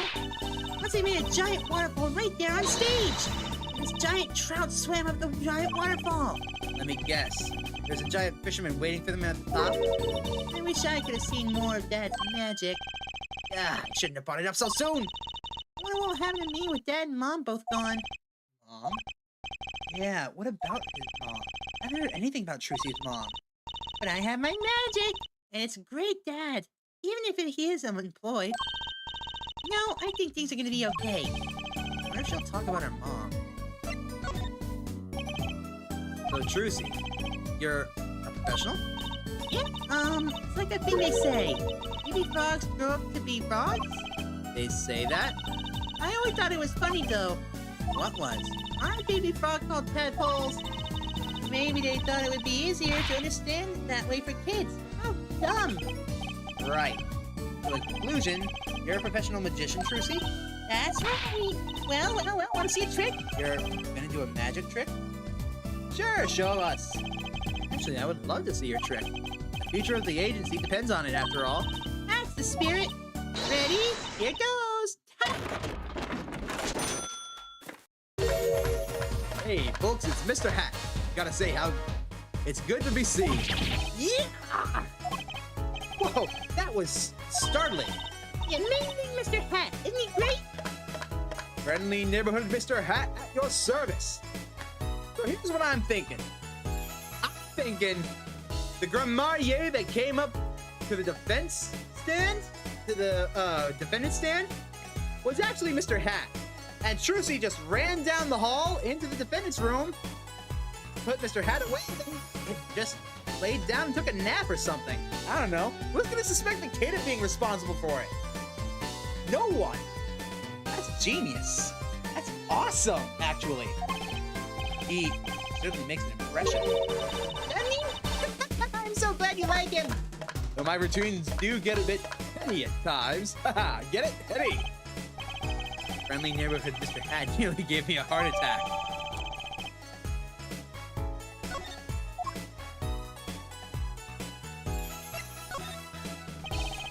Could you tell me about your mom, if that's okay?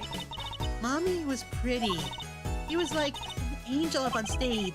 On stage? You mean with your dad? Yeah. He was always there with Zack and Val smiling. But then she went away. Went away? It was a grand illusion, but she made a mistake. He vanished and I guess she didn't know how to get back. Maybe so. I cried then, a lot. That's when Dad gave me this. Here.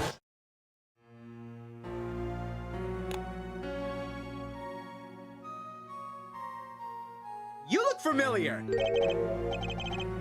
This is your mother? She's beautiful.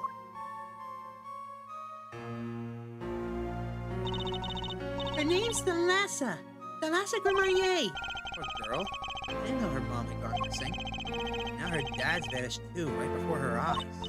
Hey, Dad? Don't worry. I won't vanish. Promise. Right!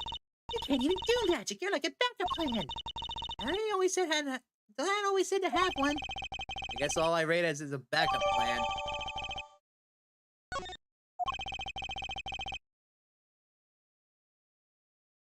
Hey, no worries, Doom.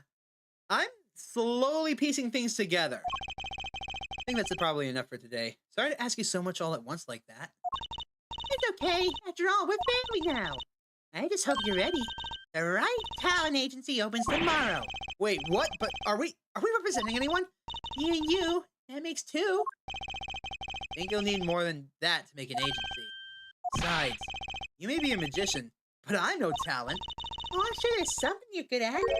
Well, when you put it that way... You mean you didn't have any tricks? No old standbys? This will not do. Boy should always have a trick or two in his... Whoa, wait a minute. Okay, I'll think of something. That's the spirit. See you bright and early tomorrow. Welcome to the team, Daddy-O. Team, right. Sometimes when magicians vanish, they leave something behind. That's how Trucy became Trucy Wright, my daughter. To be honest, I was pretty lost those first few days. Looking back on it, pretty dark time. Trucy, happy, smiling Trucy. She was the light. Bean! Okay. Let's head to Drew's studio. 7 years ago, Drew Studios. I figured you'd come here sooner or later. I decided on sooner. Drew Masham, was it? I haven't done anything illegal. And I didn't come here to whine about past events. I wanted to ask you some questions. I suppose you have that right. After all, I ruined your life. That day, the entire court descended into chaos. Only you stood still, your eyes calmly watching. I admit, it made quite an impression on me. I'm used to finding myself in outrageous situations. Phoenix Wright, was it? I'll answer what I can. I'm not sure, but it feels like I'm being watched intensely. Ah, this is my daughter. Vera, say hello.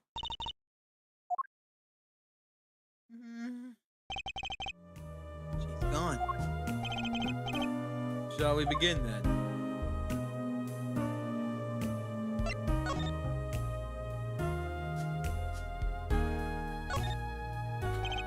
What's this painting here?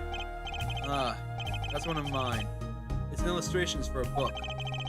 It's not on sale yet, of course, but I thought it might be a good business. Father, I'd like to be able to put food on my daughter's table. Not a feeling I know anything about. At least not yet.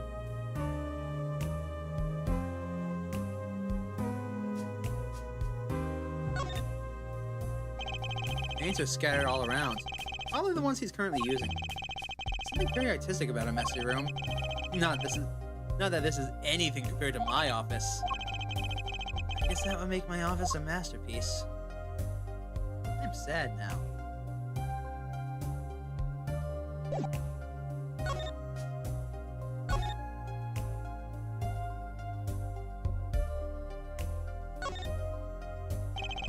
There's some finished paintings stacked here. They don't look all that bad, really. I'll sell you one for 50 cents. That's okay. They look kind of heavy. Oh. Maybe he needs to work on his sales technique a bit. Hey, for 50 cents, I want something to put on my wall. Paints and pigments are lined up on the shelves, with some noticeable gaps. Embarrassing, but I can't afford all the paints I want. I insist on buying the ones I use with my own money. See how you'd want to do that, sure. Perhaps you've heard that you can make any color, as long as you have the 3 primary colors. Well, it's a lie. Poor guy.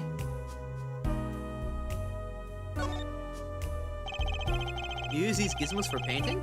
They're pretty elaborate. Those aren't for painting. They're for analyzing. Paint composition, age, every conceivable angle. Rules of the forgery trade, I bet.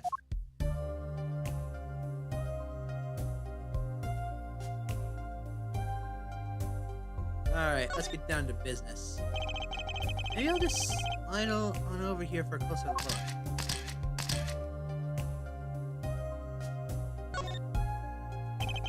That's an awfully small frame. Is that side of a stamp? Please don't touch that. I'll get in trouble. That stamp belongs to Vera, you see. She always puts it somewhere she can see it. That's back in Valen. The Gramarier's, isn't it? The post office issued that commemorative stamp last year, when the Gramarier's were at the height of their popularity. Not anymore. Now that one of them is banished from the face of the earth. Vera went to see one of their shows when she was quite small. She's been a dedicated fan ever since. She watched them every time they came on TV. Until the end. I see. samp's quite hard to come by, I hear. I still wonder how she got her hands on it.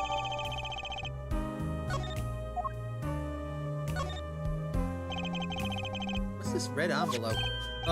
Don't touch that. That's, it's quite important. Painter's face just changed in hues. Guess I better behave.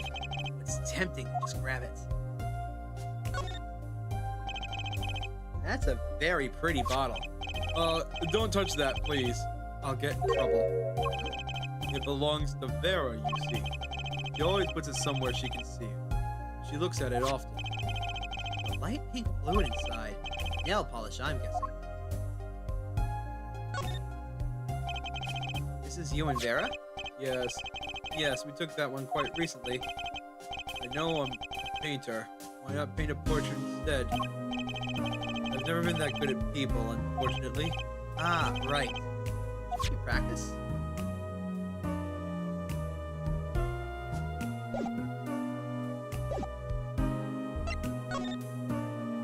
Mr. Masham? Judging from this place, you're a painter. Not, sadly, a profitable one. I've never sold a painting. It's a source of considerable embarrassment. I would be able to get by if it were only me. Your daughter? Her mother grew weary of me and left. I don't want her to grow up needy, Mr. Wright. That's why I began my other occupation. Forgeries. Don't look at me with those eyes. I know what it is that I do. More than half the paintings they bring me are stolen. And who knows what my copies are used for. But some of your works aren't paintings, correct? You may not believe me when I tell you this, but that was my first work outside of painting. What? To think it would be used as evidence in a murder trial. I never even imagined the possibility. Then why did you take the job? I was well paid. Very well paid. I think he feels worse about it than I do. The past is hard to escape.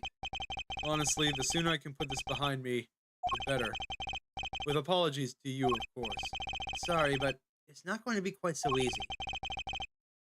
He's trying to forget what he's made. Looks like I'll have to remind him.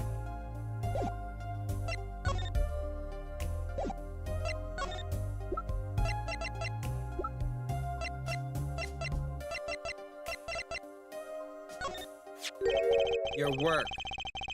Don't try to pretend you forgot. Sure, all you did was make a copy. But that copy might have destroyed the life of an innocent man. I'm responsible too. Which is why I have to know. And you have to tell me. I knew it would be difficult to escape this. Then, let's talk.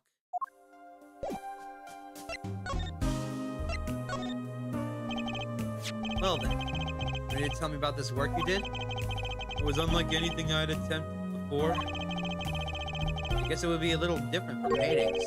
That is not what I meant. In all my previous work, it sufficed to create a copy. This wasn't a copy? The client gave me two things that day. The first was a sample page as reference. The second, a printed document. I can only surmise what was written by my client. So you used the real writing as a reference to reproduce what the client wrote? Yes. As I said, it was my first job of that nature. So the page shouldn't have even existed. There isn't another copy. So, who was your client? As I said in court, I don't know. Really? Even for such a suspicious request? If it was me, I want to know as much as I could about that requester. I never met them. Not personally, Psych-locks. Ah, psych-lock. Of course. Seems like you're still hiding something. Something about this work.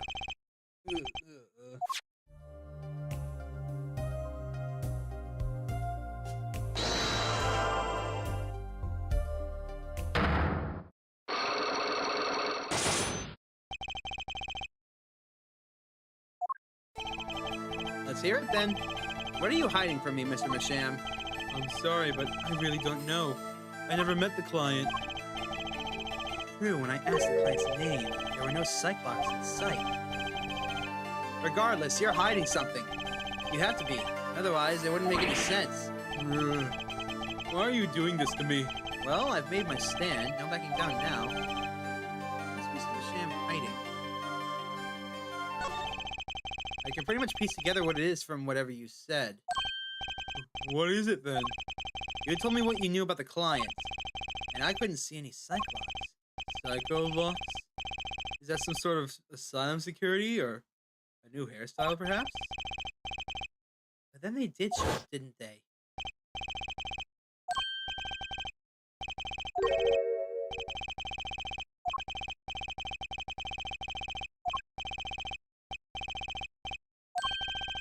Not personally. Those words triggered the Cyclops. Again with the psycho-locks. Now I must really know what they are. So you didn't meet with the client, but someone else did. Maybe the real forger behind this evidence? Perhaps I'm hung up on this lock business, but I'm afraid you've lost me. Yeah, well, I didn't come here to talk about Cyclops. As long as I come to the right conclusion, it doesn't matter how I got there. And your conclusion is? The real forger behind this wasn't you, Mr. Masham. Poppycock! I don't know what you're talking about. That's my work, I tell you. Made here in my studio. Who else could it have been but me? That's the real question, isn't it? The forger wasn't you. And I don't have any other people to choose from. The real forger is Vera. We know this already. Also, adorable being. Take that!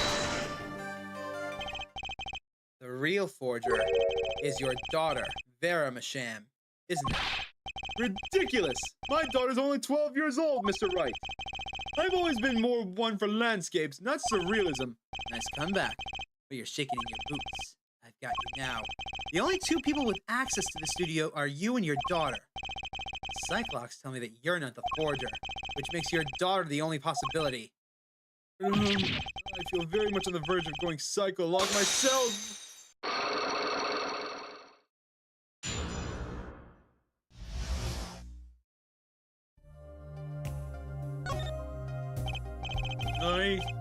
I don't know how you knew, but you're right. The one who made this page was my daughter, Vera, not I. She's only 12. A genius, you might call her. A pretty precocious little girl outshining her father. There's been a lot of that going around recently. I let her play in the studio, and she watched me. She taught herself in that way. The drafting tools and analytical devices I bought when they became necessary. They're my little girl's playthings now. Ah, do I detect this bit of fatherly pride? So, Vera was the one who made this page. Does she know who the client was then? Actually, the client came once. Here, to this studio. What? Why didn't you say so sooner? But their face was covered. They did not want to talk to me. So, they talked to your daughter? I will speak only with the artist, the client told me. That little girl is the key to our mystery client's true identity. Okay, what do I do now? Maybe I should talk to her father. It's time to turn my attention to Vera. Mr. Masham, I have a request. Let me guess. You'd like to speak with my daughter. May I? My daughter has never been one to talk to strangers. Welcome back, Reserved! So, you missed Phoenix's trial 7 years ago where he got booted out of court. Right now we're talking to the person who, well, one of the people responsible.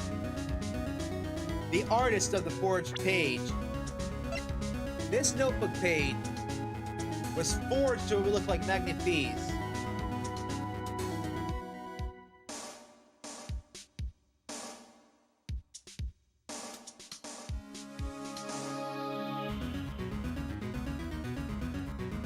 And that forger is here in the studio. We presented the forged page. It was revealed as being forged. And Phoenix lost his license. Notice, we don't have the attorney's badge in our inventory anymore. She's quite shy. Extremely so, actually. With only one exception. Which was? Oddly enough, it was that client. I left the studio while they talked. I returned when they had finished, and she was laughing. It was the first time I'd seen anything of the sort. Please, let me speak with her. All right. Uh-oh. This could be tough.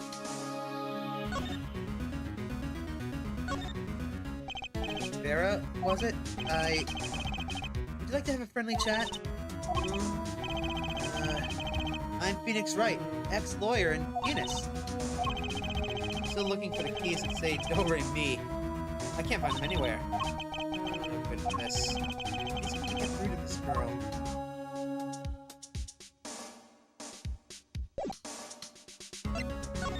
Perhaps the stamp.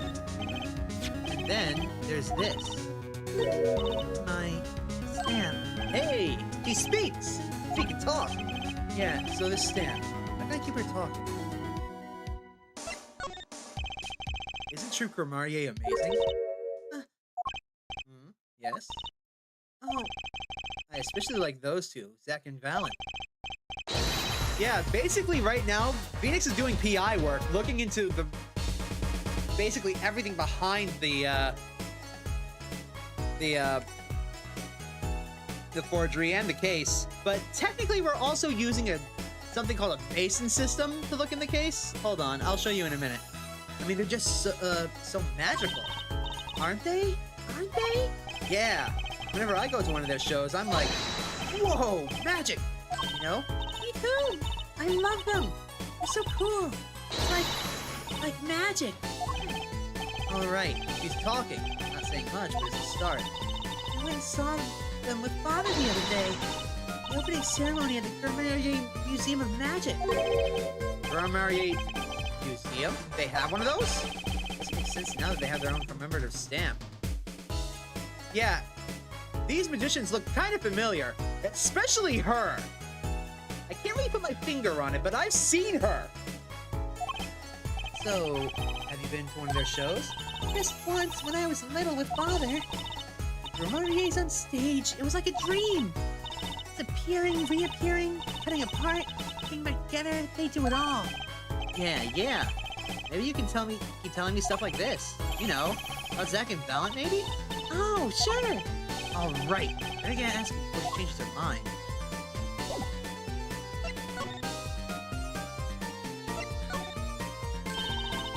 They're the best in the world. Huh? Oh, you mean the troupe? Of course. Father gave it to me. Your father? But I asked him about it. He didn't know how you got it. I guess I just took it. Yeah. Took it? Father got a letter from that person. That person? You mean that letter was from the client?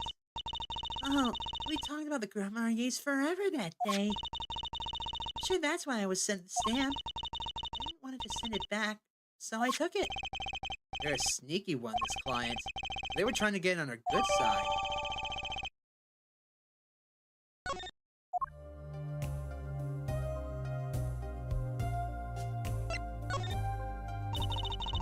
I don't go outside much. I like to paint in here.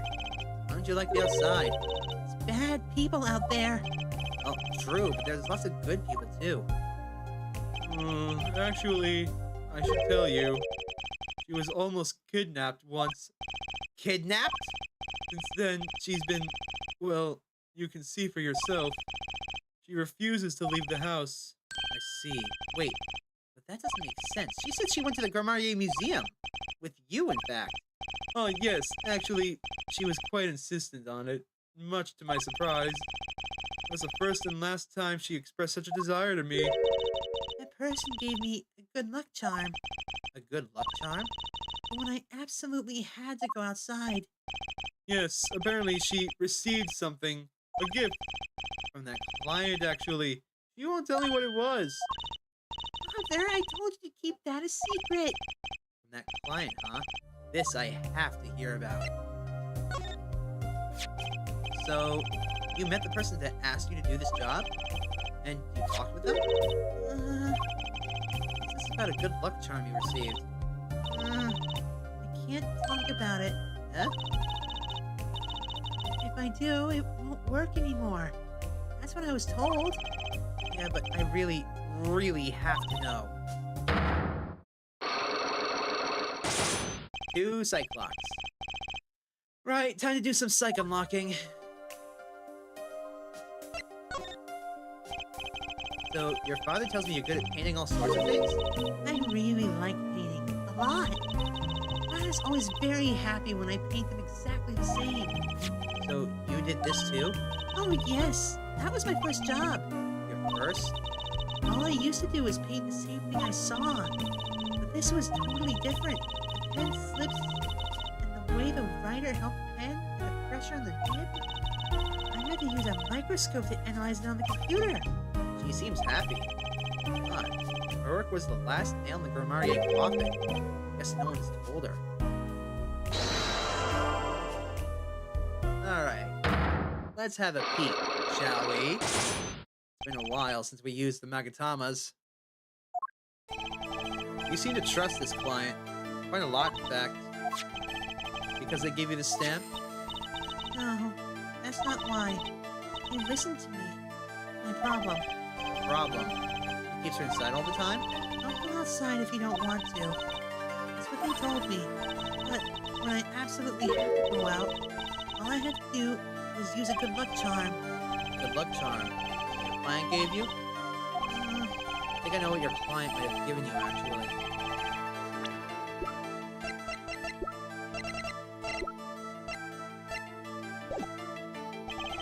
I don't have enough evidence right now to pull this off.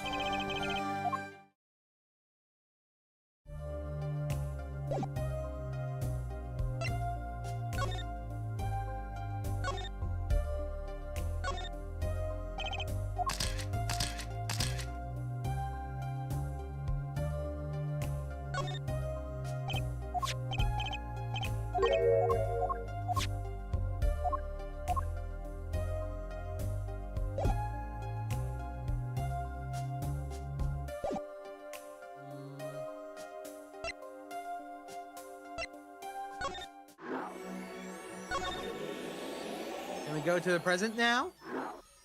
No? Damn. In that case, the only place I can think of is back to the defendant lobby.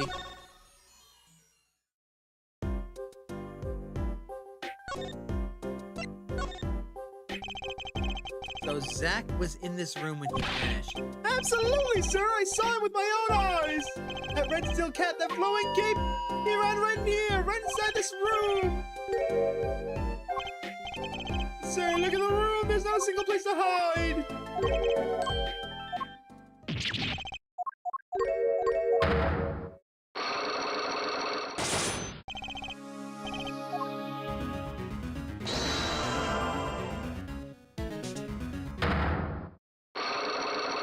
There we go. Okay, Mr. Meekins, what do you know? Spit it out. Hey! Ooh, what's with the atmosphere here all of a sudden? You know something, and I'm going to find out what. That Grammarier vanished from this room. How did he do it? How, sir? Well, sir, I can't say as I... Sir! Are you so nervous if you aren't hiding something? Well, sir, you see, at the time, sir, I was here. Listen, it was impossible! How could such a little girl possibly do anyway? What did you just say? Sir, did I just say something, sir? No, you screamed it through that megaphone of yours. There was someone else in the room, wasn't there? Sir, I'm going to have to invoke my right to remain in a state of not talking! Okay, Meekins. You don't have to tell me who Zach's accomplice was. I know who was here. True C. Take that! Adorable Bean. Sir, I never seen that girl until just the other day! Mr. Meekins, I'm not buying it. Sir! Sir, that day, she was here in the room, sir! But he wasn't! You mean you chased her into this room, not him? Sir, in my days as a police officer, literally days, I learned a thing or two! Okay, just one thing, but it was not to mistake a girl with a 7-foot-tall magician! 7 feet? Zach isn't that tall, is he? have a point. I find it hard to imagine that anyone would mistake a little girl for Zachary Marier. But you saw something. Therein lies the trick. I think you know what it was, Mr. Meekins. Tell me, does this trick look familiar? Take that! Mr. Hat!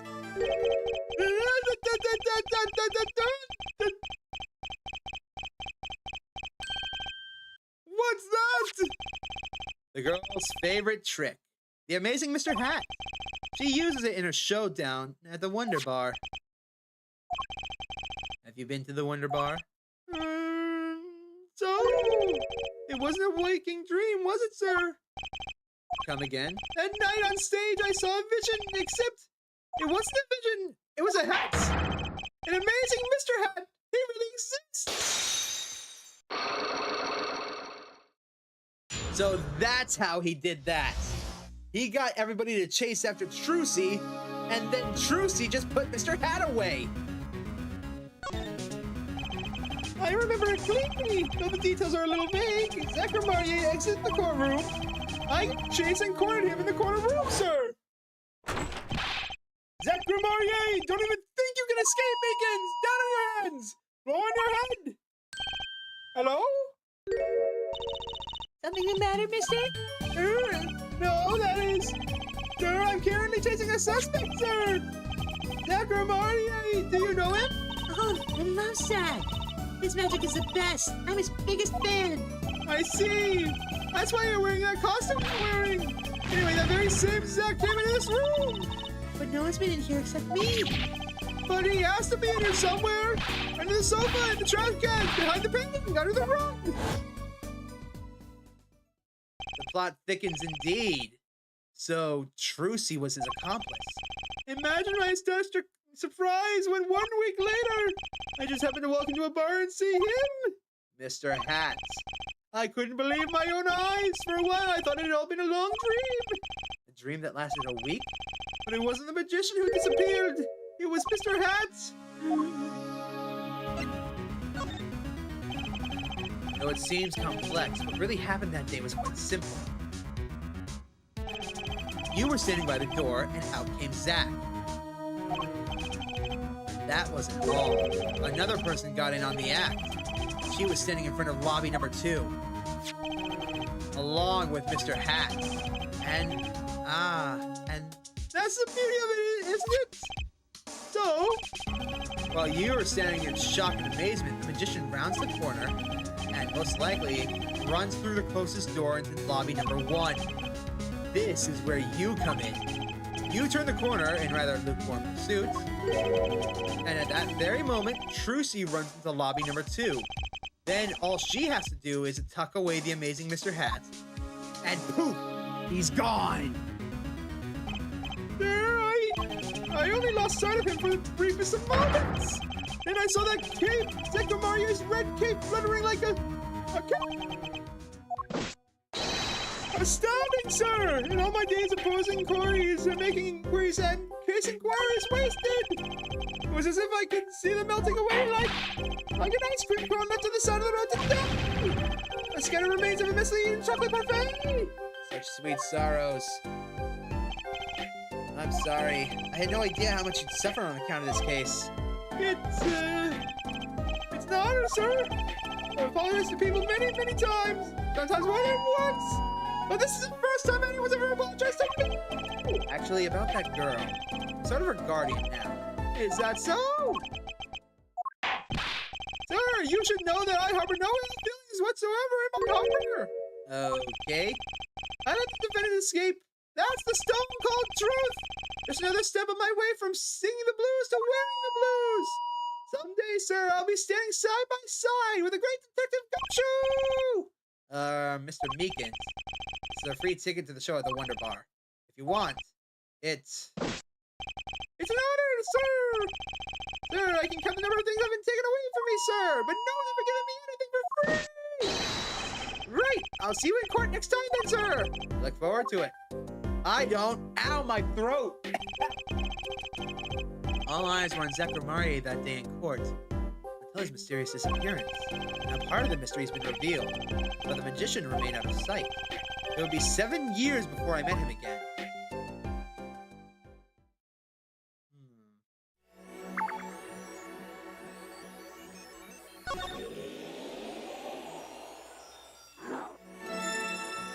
the Borscht Bowl Club.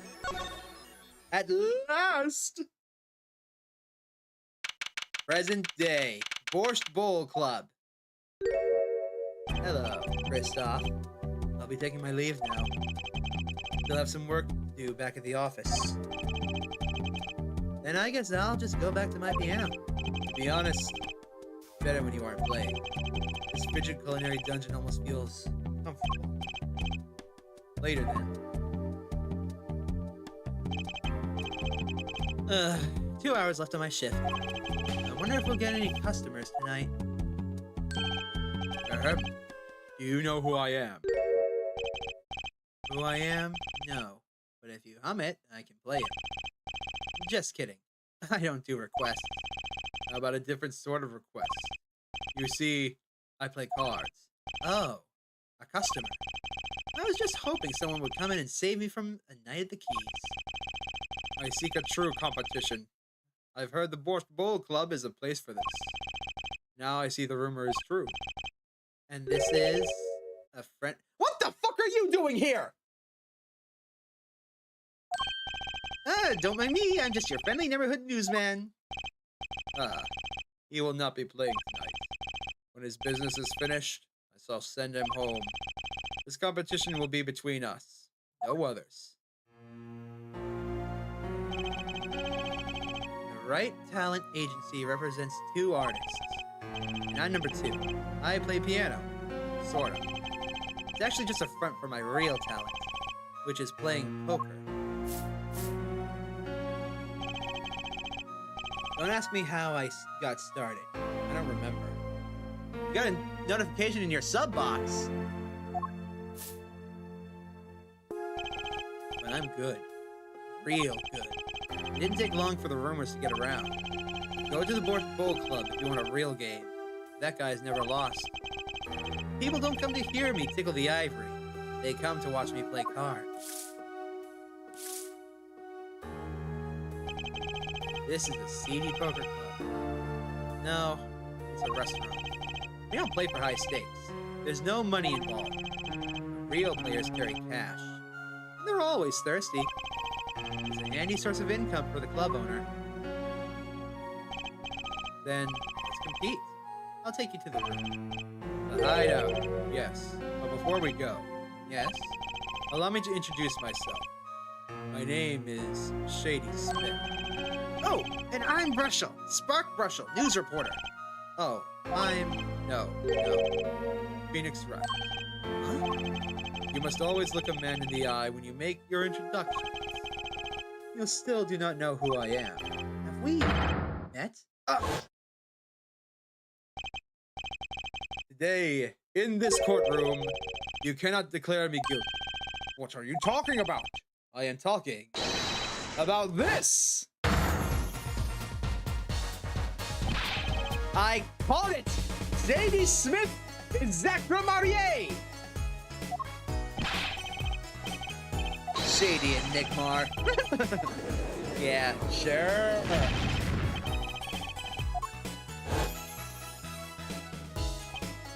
you can't be, but you're Zachary Marier? Yes. The reincarnation act of the century.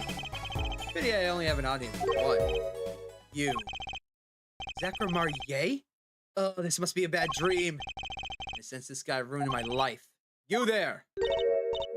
Huh? We will play soon. Ready the room. I will be preparing the hideout for you. Are you really him? The Zachary Marier? Now I am Shady Smith. Remember this. How many years has it been now? 6? In exactly 3 days from now, it will be 7. I caused you much inconvenience, I fear.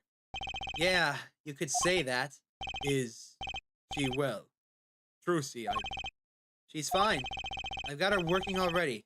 I hope you don't mind. I need hardly express my gratitude, but you have it. This is why I have come. That, and to settle a matter of cards. By which you mean poker. Those eyes. He's serious. I despise losing above all else, and so I have decided that I will win tonight. no matter what it takes. I know this guy's type, and they're dangerous. Everything's about the competition. All else is secondary. Perhaps we should take the time to talk before we play. I know you have much to ask me, and I do.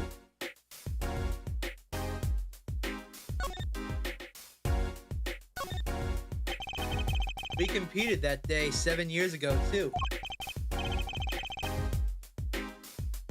Ah, yes. You must have been surprised. Called to the detention center out of the blue. 2, 1. Showdown time.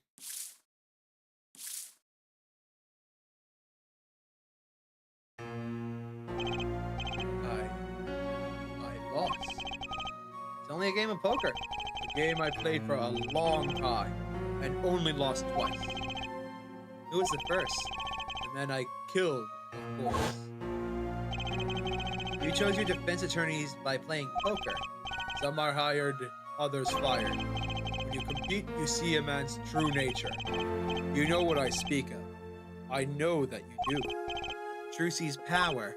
Trucy. She is in a class of her own.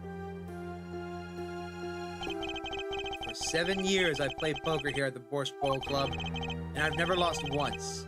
I'm good, but not that good. I win because whenever there's a big game, I bring in Trucy. She sends me signals. Dad, he's got a good hand. Might have a chance if you act quick. Better call him soon.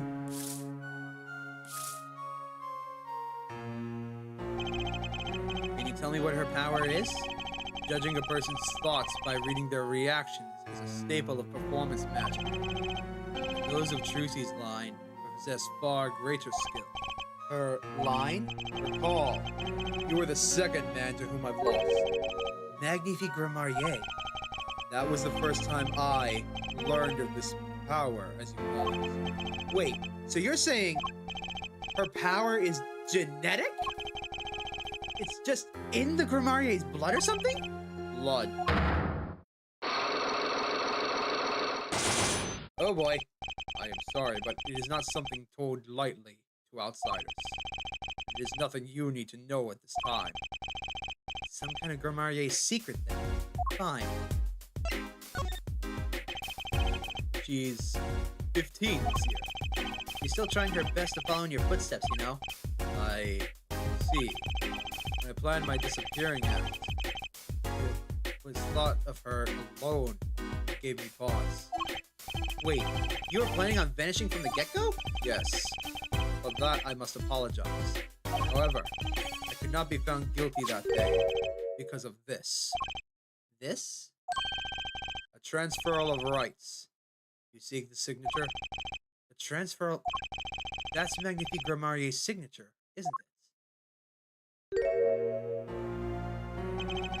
I hereby give all rights to the secrets, staging, and performance of my magic to the recipient named below. The recipient's name is you, Zach Grimarier. Why didn't you just present this in court? Yes, it is I. That would have completely cleared your suspicion. Wait, this page looks torn. You recall the diary, yes?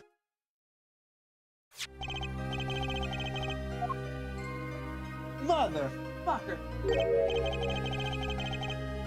If he just gave us that piece of paper, it would have been proven that Zach didn't kill him. But no, for some reason, he didn't give it to us. Because of that, Phoenix lost everything.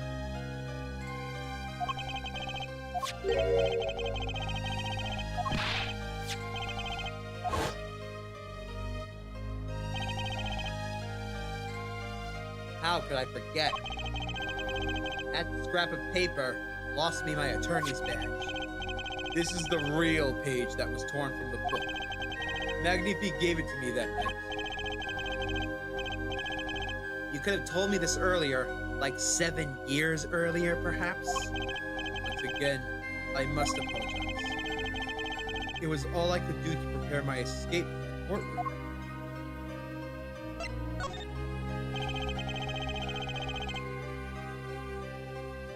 The greatest of Magnifique Grimarier's illusions are true art. As such, they are well protected by this document. Only its bearer may perform his illusions on stage. Sounds like a pretty important thing to have if you're his disciple. As the rightful heir to his art, I, too, wanted a rightful heir. Rightful? I'm sure you know who I chose as my successor. Your daughter. That is why I have risked all to come here tonight. Bruchel. Sir! Ah, here you go. What's this? A letter, passing the rights I have inherited to Trucy. I would have you sign here as a witness. But I'm not a lawyer anymore, and you need a public notary. besides... I may not look it, but I'm a certified notary. You are? By day, I wear notary's glasses and hunt for news. Also by day, I wear reporter's glasses and notarize. When I take off the glasses, I can't see very well. Your signature, please, is the first reason I have come here tonight.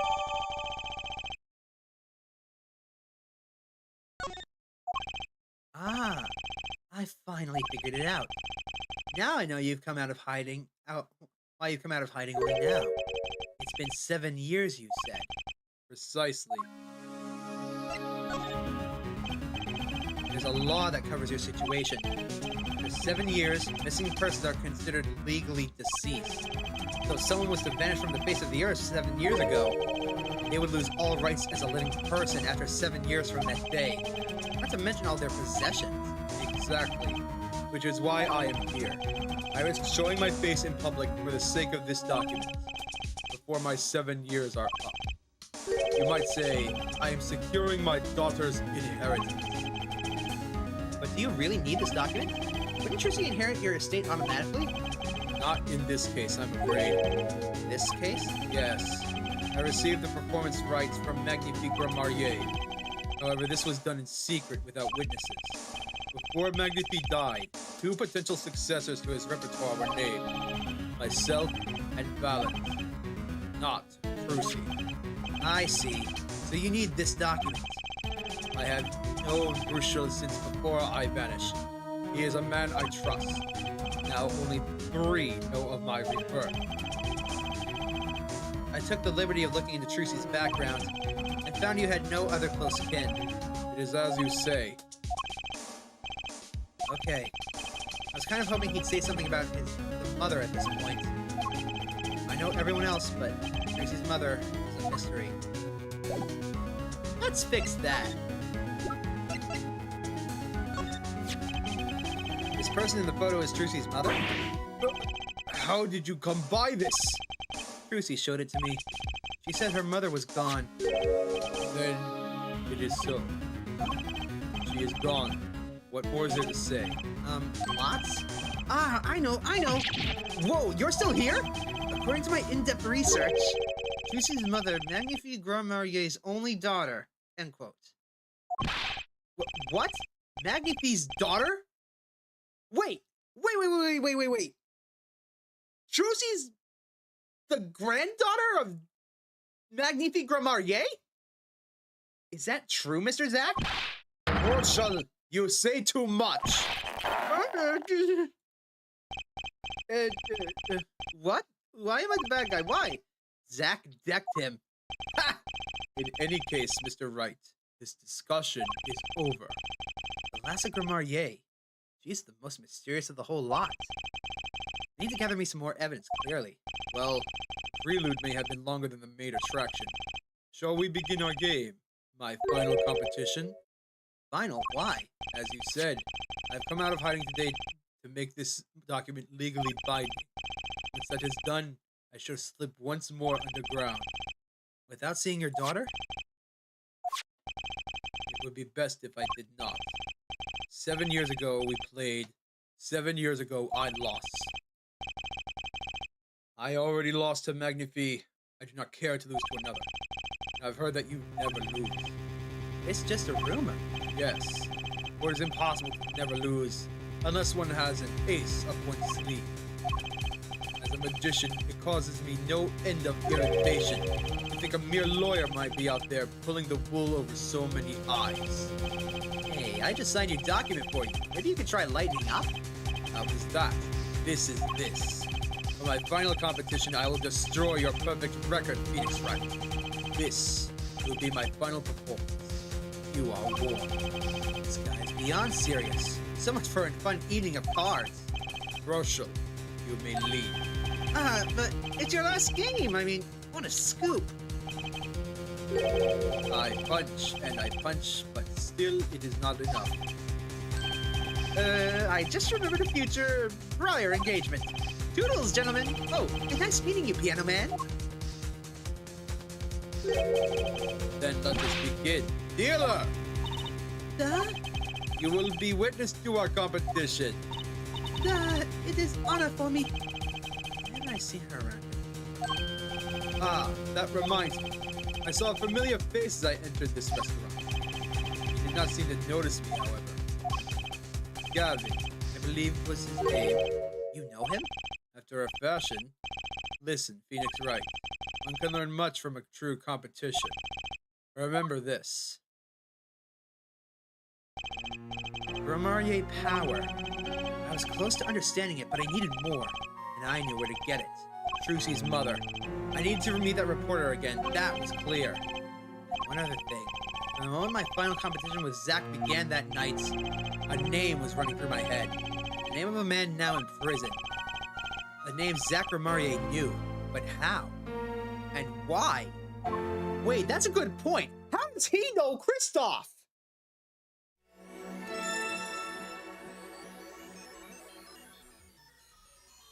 Well, let's find out. I have no theories as to Trucy's mom, but she does look fucking familiar. Now, there's another thing that's brought up, because when you think about it, Trucy says that Apollo has her power too. That means they're related somehow. If it's truly genetic. Also, nice sell, my guy. Well. Isn't this an unexpected surprise? What errand brings you down to my cramped confines? Gavin. Is your idea of revenge, Phoenix? Revenge for the events that took away your attorney's badge 7 years ago? My past is like my logic. Straight and true. Nothing's changed. All I did was point the finger of justice in the proper direction. Fine. I'm glad we could have this little pit.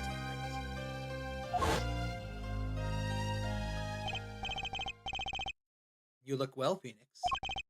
You too, Gavin.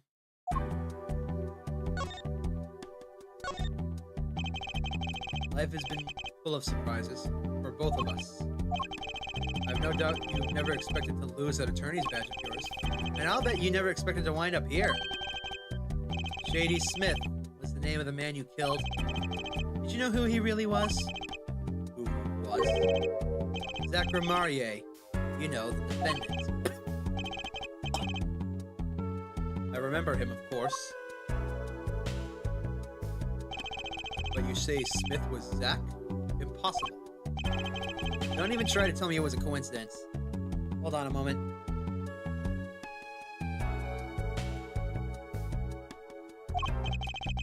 What did I just say? Life is full of surprises, don't you think? After that trial, you were arrested and found guilty. But your motive was never made clear. A mistake I plan to rectify. You're not an attorney anymore, Phoenix. What possible conclusion do you think this investigation of yours can lead to? I killed a man named Smith with a bottle because I'm an evil human being. Isn't that enough? Not for me. I need to know why you did it, Gavin. You recall that case 7 years ago? Ah, yes. The trial where Zach Romarie pulled his famous vanishing act. My brother won his fair share of praise and adoration for that trial, as I recall. Genius prosecutor reveals crooked attorney, was it? That was when I met you, wasn't it? Was it now?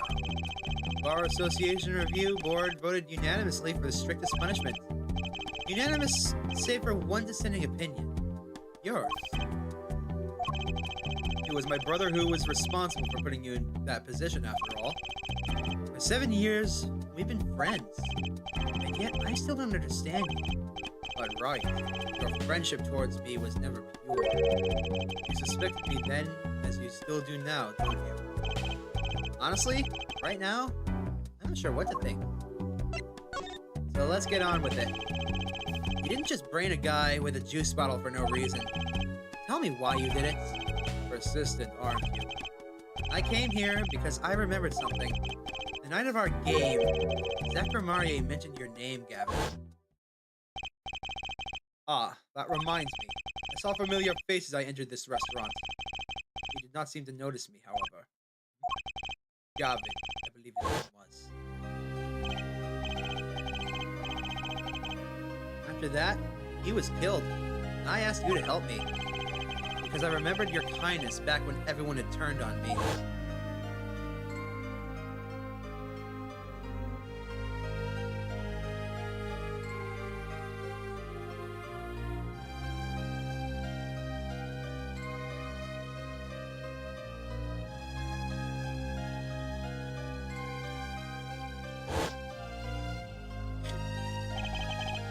I have to know.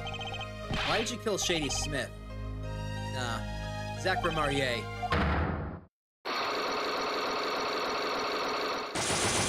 Black? Whoa! I've never seen psychologics like these.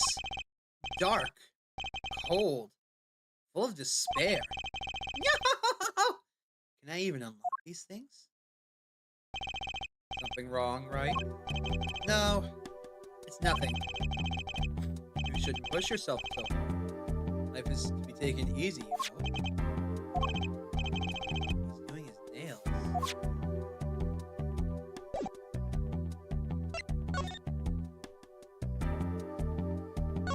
That looks familiar. Thinking, what self-respecting man would use nail polish? Not really. I know appearances are a big thing with you. You know what I say?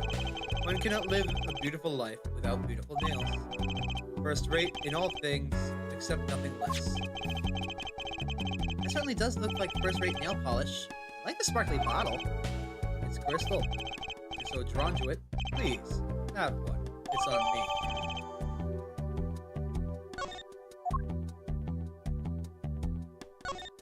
Yo, look at all this stuff. It's strange, you know? Here I am, in solitary, and yet the books keep piling up. It's like you've got more than books up there. Ah, yes, my collection. I have a few friends on the prison staff. They show me a little kindness. Just a little? That's a violin, a bird cage, full china set.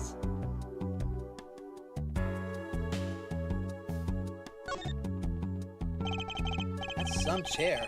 Just looking at it makes me want to take a seat. You probably have to add a whole digit to the price of one of my office chairs. Here, a comfortable chair is the most valuable thing in the world. You have to add 2 digits for the price of standard prison issue chairs for this. Those prison chairs don't look so bad either. Maybe I should redecorate.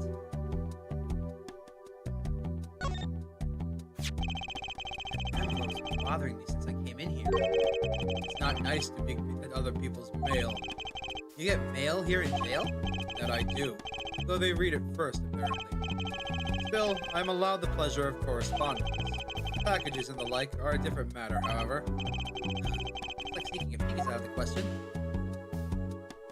Is that the yellow envelope that we've been searching for all this time? Also, who sent the flowers? Nice roses. You taking care of this one here? Ah, yes. She's surprisingly delicate, you know. Requires careful tending, but she is my best friend, as they say. Best? Come on now, I'm starting to feel bad. Oh. Of course, she's known to bite if handled roughly. Your rose bites? I was speaking of the photo next to the rose. A retriever, Bungle. Cute, but feisty. Every dog has its thorn.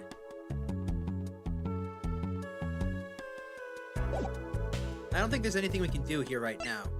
But we can use that nail polish bottle in the past. Back to Drew's studio. I know who the client is.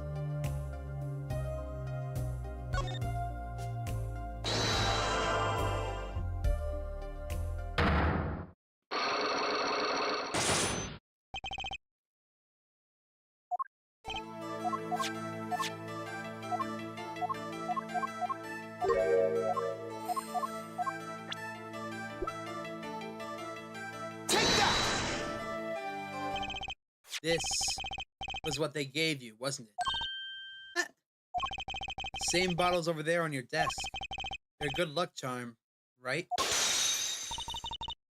I heard once cosmetics were once thought to ward off evil. This is a magic bottle. It has that power. Ah, of course it does. Let's refrain from commenting any more on that. I think I know who gave you that bottle, actually. The one who asked you to do this job was the client. Christoph Gavin. Take that! This man is a friend of mine. Do you know him? His name is Christoph Gavin. He's a lawyer, actually.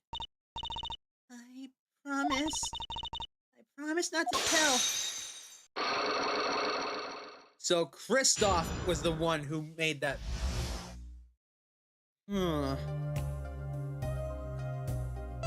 Why?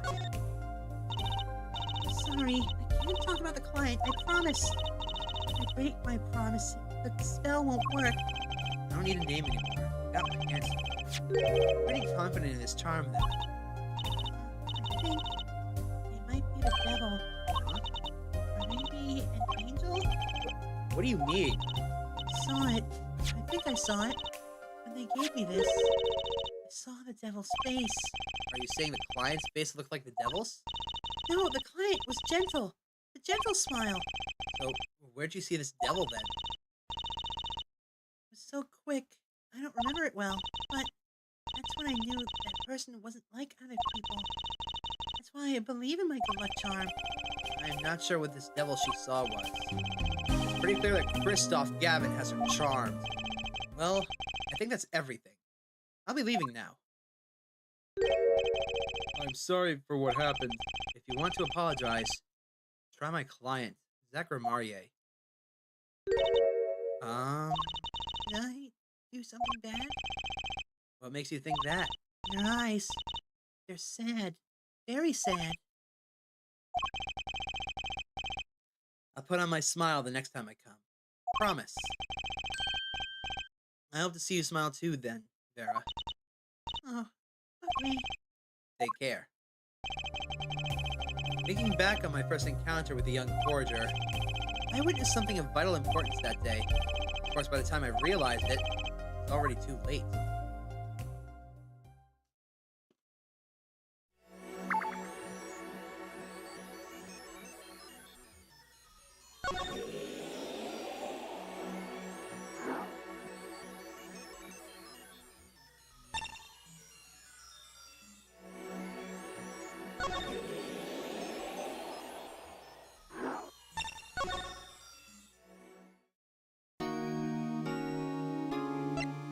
Well, got a few more things we can show off now. Let's try this. Mr. Valen, could you look at this for me, please? Yes. Accept your challenge. Well, challenge? You want me to make it float, disappear, or shall I simply eat it? I didn't come here to play games, Mr. Valen, or watch you do tricks. Mr. Valen.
I'm missing.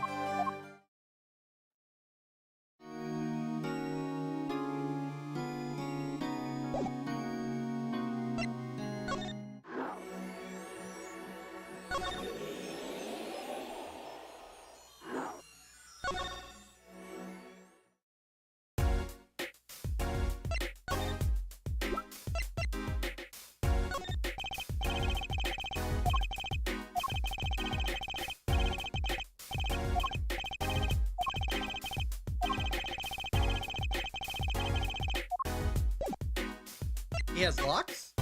Oh!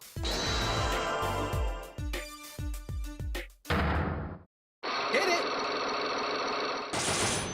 3 of them. I have to know more about this power of Trucy's. It's like she can see right into people's minds. First time I saw her do it, it blew mine. After you were done having your mind blown, you took her to play cards with you. Gotta use the resources in hands, I always say. Yet, I myself have no such power. But Trucy does. Why is that? Maybe Trucy got her power from her mother, the Lassa Grimarier? I will not speak of that! Lassa is officially missing, correct? I think I know why you don't want to talk about her.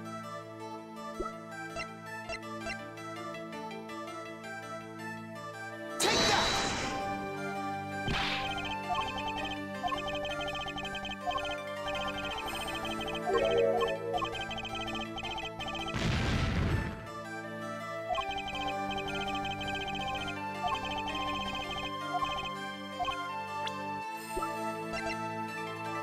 Take that! The 3 of you were a team, once. Not that the entire country doesn't already know this.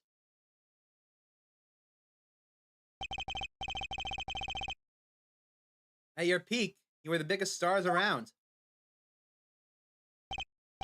Yet, there's another story behind the fame, one that not many know.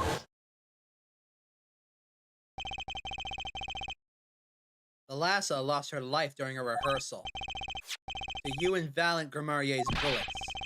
It was an accident. It wasn't me. How could I shoot my dear Thalassa? I'm sure Valiant would say the same thing. Why, it's just like another murder, I might mention. Damn you. Her eyes. I loved Thalassa's eyes. To think they could read my mind was frightening. Yet there was warmth in them that felt like an embrace. She is dead, and Magnifique Grimarier has joined her.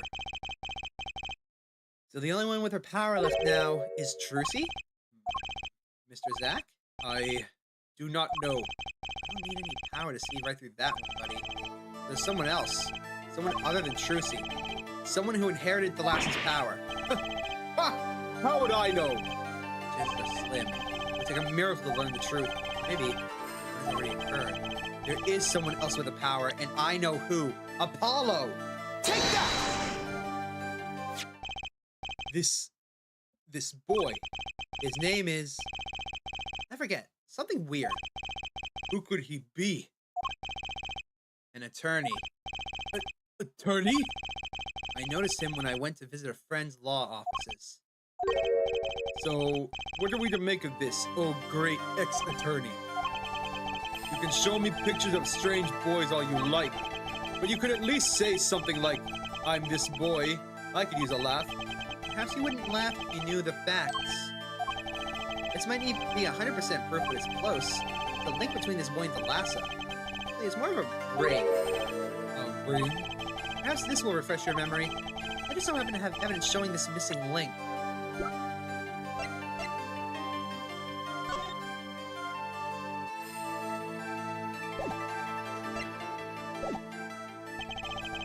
Oh, damn it.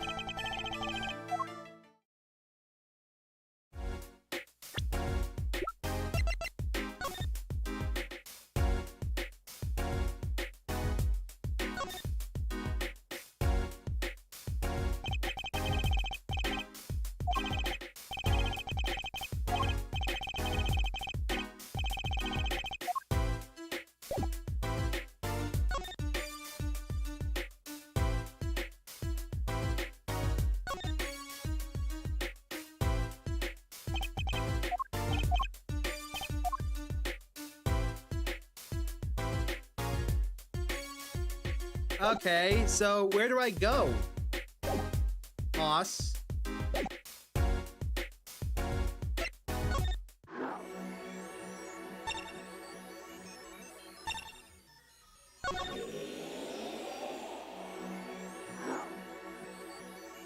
What, this lock?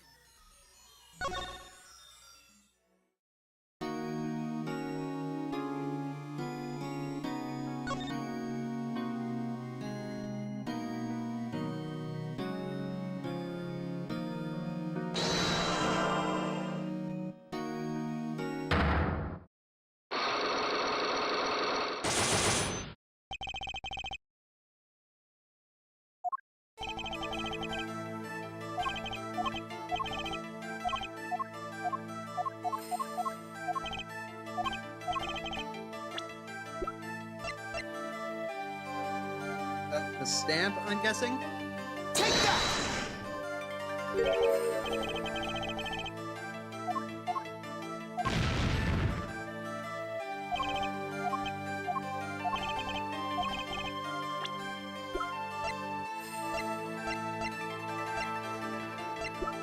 What, the gun?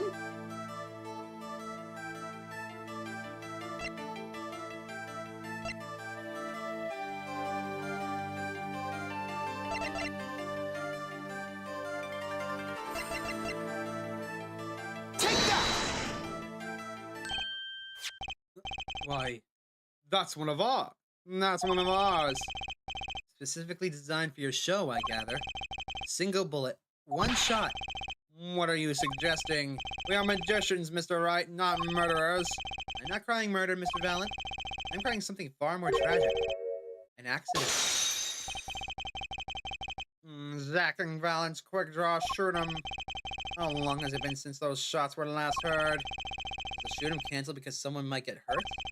Of course. What other reason could there be? Well, it could have been canceled because someone had already been hurt. Fascinating, my Faustian forging friend. But tell me, what can you prove with a single pistol? Well, tell me what would have been happened if there had been an accident. What if one of your bullets took a life on stage? The performance of magic is not concerned with what ifs. It is concerned with precision. Precisely whom do you claim to be shocked? Life was sacrificed so the show might go on. And this shows who it was. Probably the stamp this time. A word, if I may. Yes. Does it excite you to know that you stand at a critical moment in your quest? Yeah, it does, sort of. And you never make it on stage. You're not fit to be a magician. Give it up.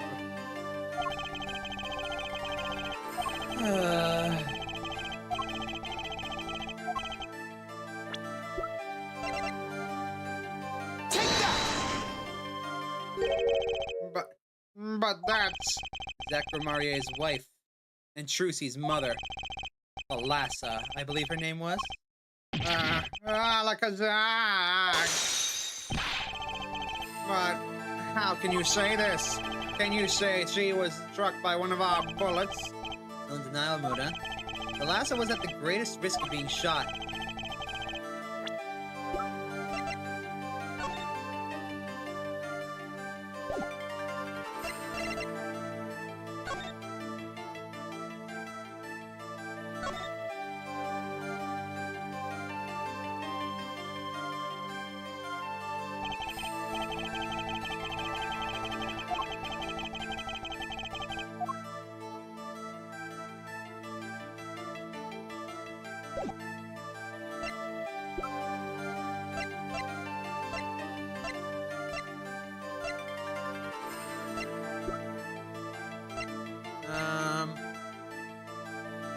I'm guessing the stamp again. Drew Marier's performances were very, very popular.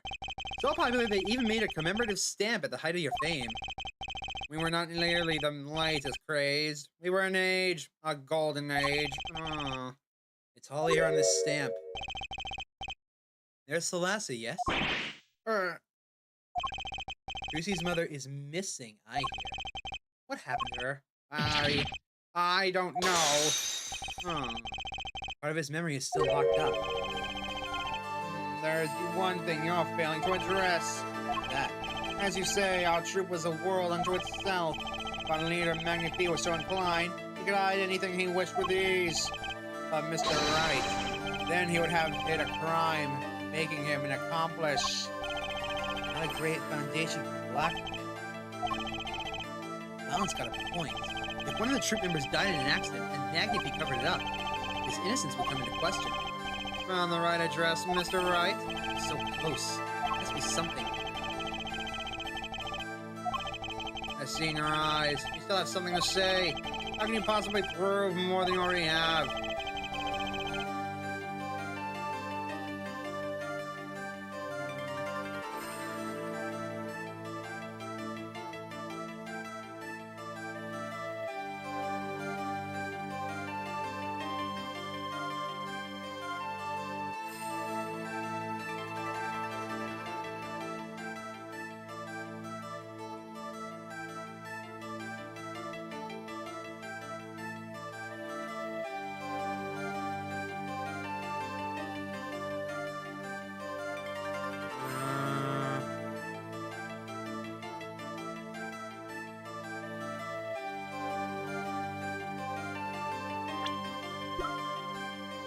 I don't think I have any evidence that can tie it together.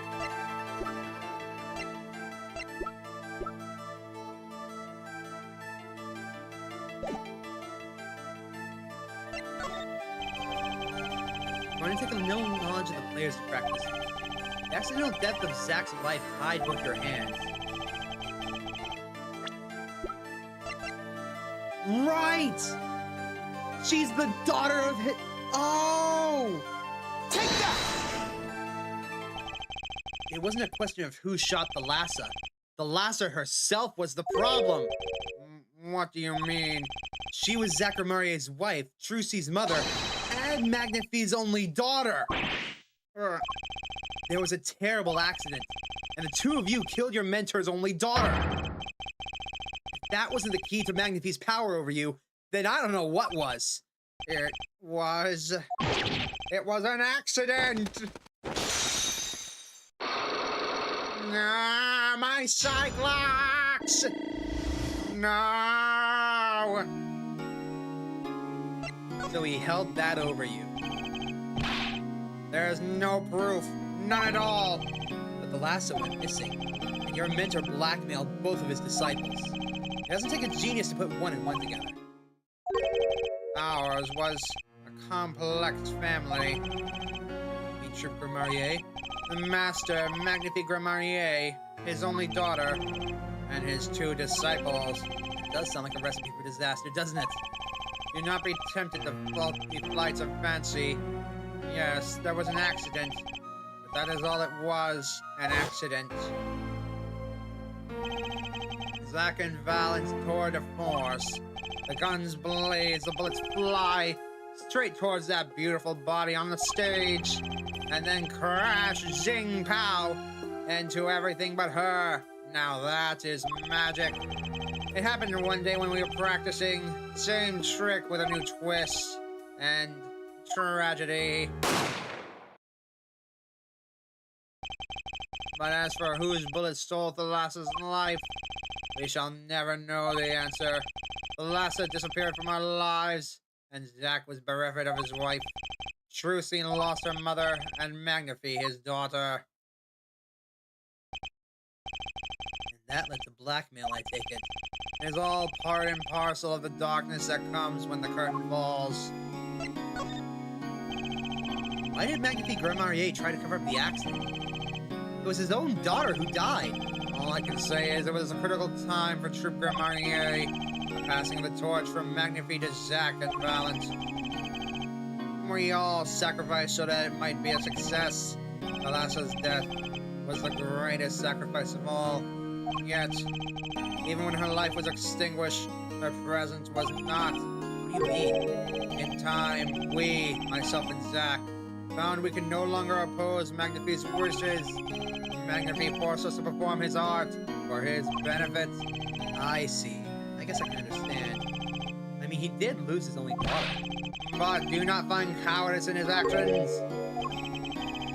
To decide to hide the truth of your own daughter's death is one thing, but then to hang that death as a guillotine above our heads. Things were dark behind the scenes of Super Mario, that's for sure. Hi, Lord X. Welcome to the stream. Thanks for tuning in. We're gonna finish this game today or die trying. Does Trucy know? He was not told, naturally. Who would want to know that their father might have taken their own mother's life? True. I had not thought of that accident for a very long time. Sorry to judge up old memories. This has helped a lot.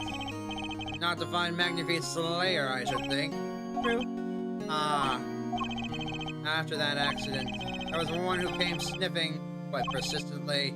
A reporter?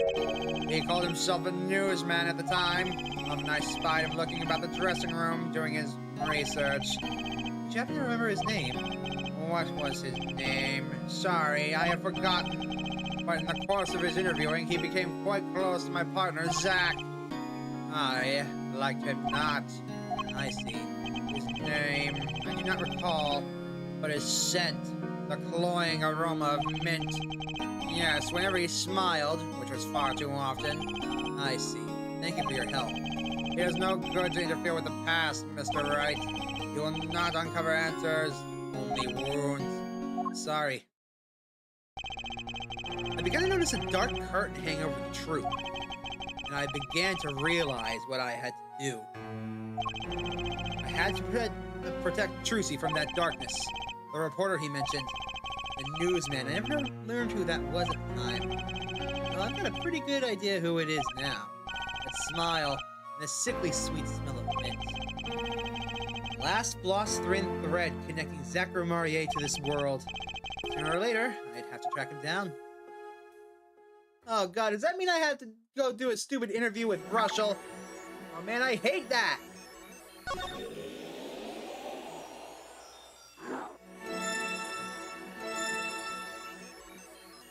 Here we go.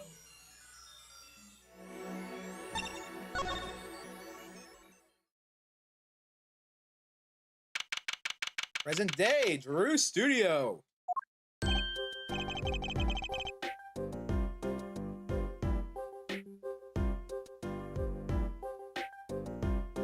Kinda hoping to avoid him.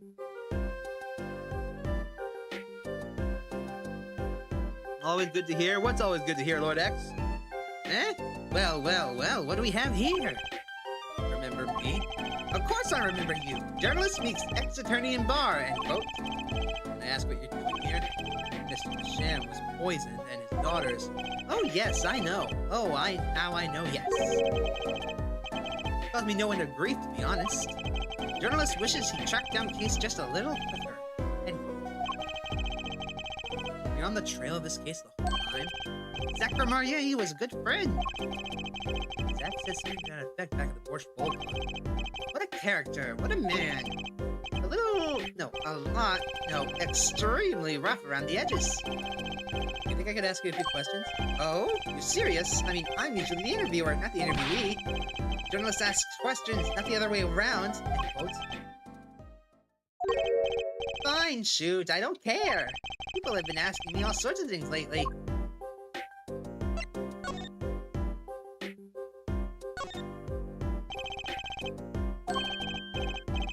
All Drew's works, of course. Just say Bear's works, really.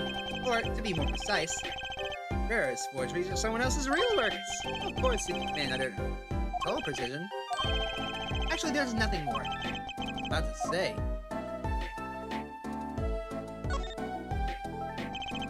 This is where Mr. Masham fell? Never thought our 7-year reunion would be quite like this. Wait, you knew Mr. Masham? Met him once. It was a brief meeting. One I'll remember for the rest of my life. Now that's a story right there, that is. I smell a scoop. Ex-attorney now down on his luck, pianist plays Sonata of Sorrow. End quote. All ears. Let's have it. Don't hold anything back. You at least get rid of the down on his luck parts.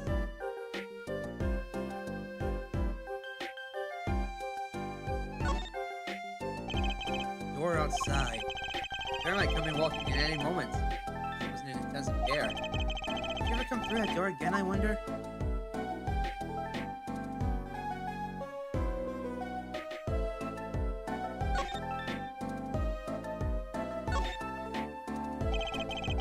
closer look at that desk. Oh, it's gone. Picture of a young Mr. Misham and a very young Vera. They're smiling. They look happy. Of course, now Mr. Misham's passed away and Vera's on death's doorstep at the hospital. I guess I'll just do what I can and hope it's enough. This frame looks even smaller sitting next to that photo. It's the right size for a commemorative stamp indeed. Like a commemorative stamp put there by a daughter to kill their father. Sometimes life just sucks. Hi, Doom! Let me just turn up your volume real fast.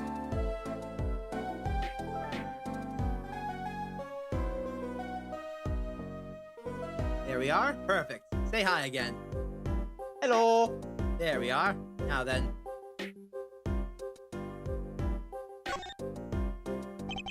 This envelope's from the client who requested that forgery. Just think, if that had gotten lost in the mail, I'd still be wearing my attorney's badge. Objection! I just have to do that when I see this pose. I can't believe it's been 7 years. I had to stop torturing myself with these things. I know. I should pretend out saying something else.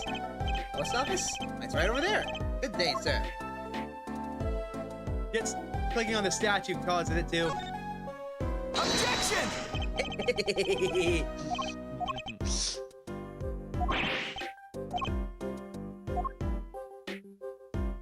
L objection just sounds so clean in this game for Phoenix. Yeah. Hey, are you able to stream in the PC? I suppose. As long as you keep watching on YouTube as well. Yeah, no worries, no worries. Alright, let's see. It's an odd assortment of equipment to find in a painter studio. Of course, it makes more sense when you know who they're making forgeries. That's why they never took visitors here. They're the one people seeing all this. Yes, in fact, I was the first human being to set foot here inside this studio. Other than Mr. Misham, of course.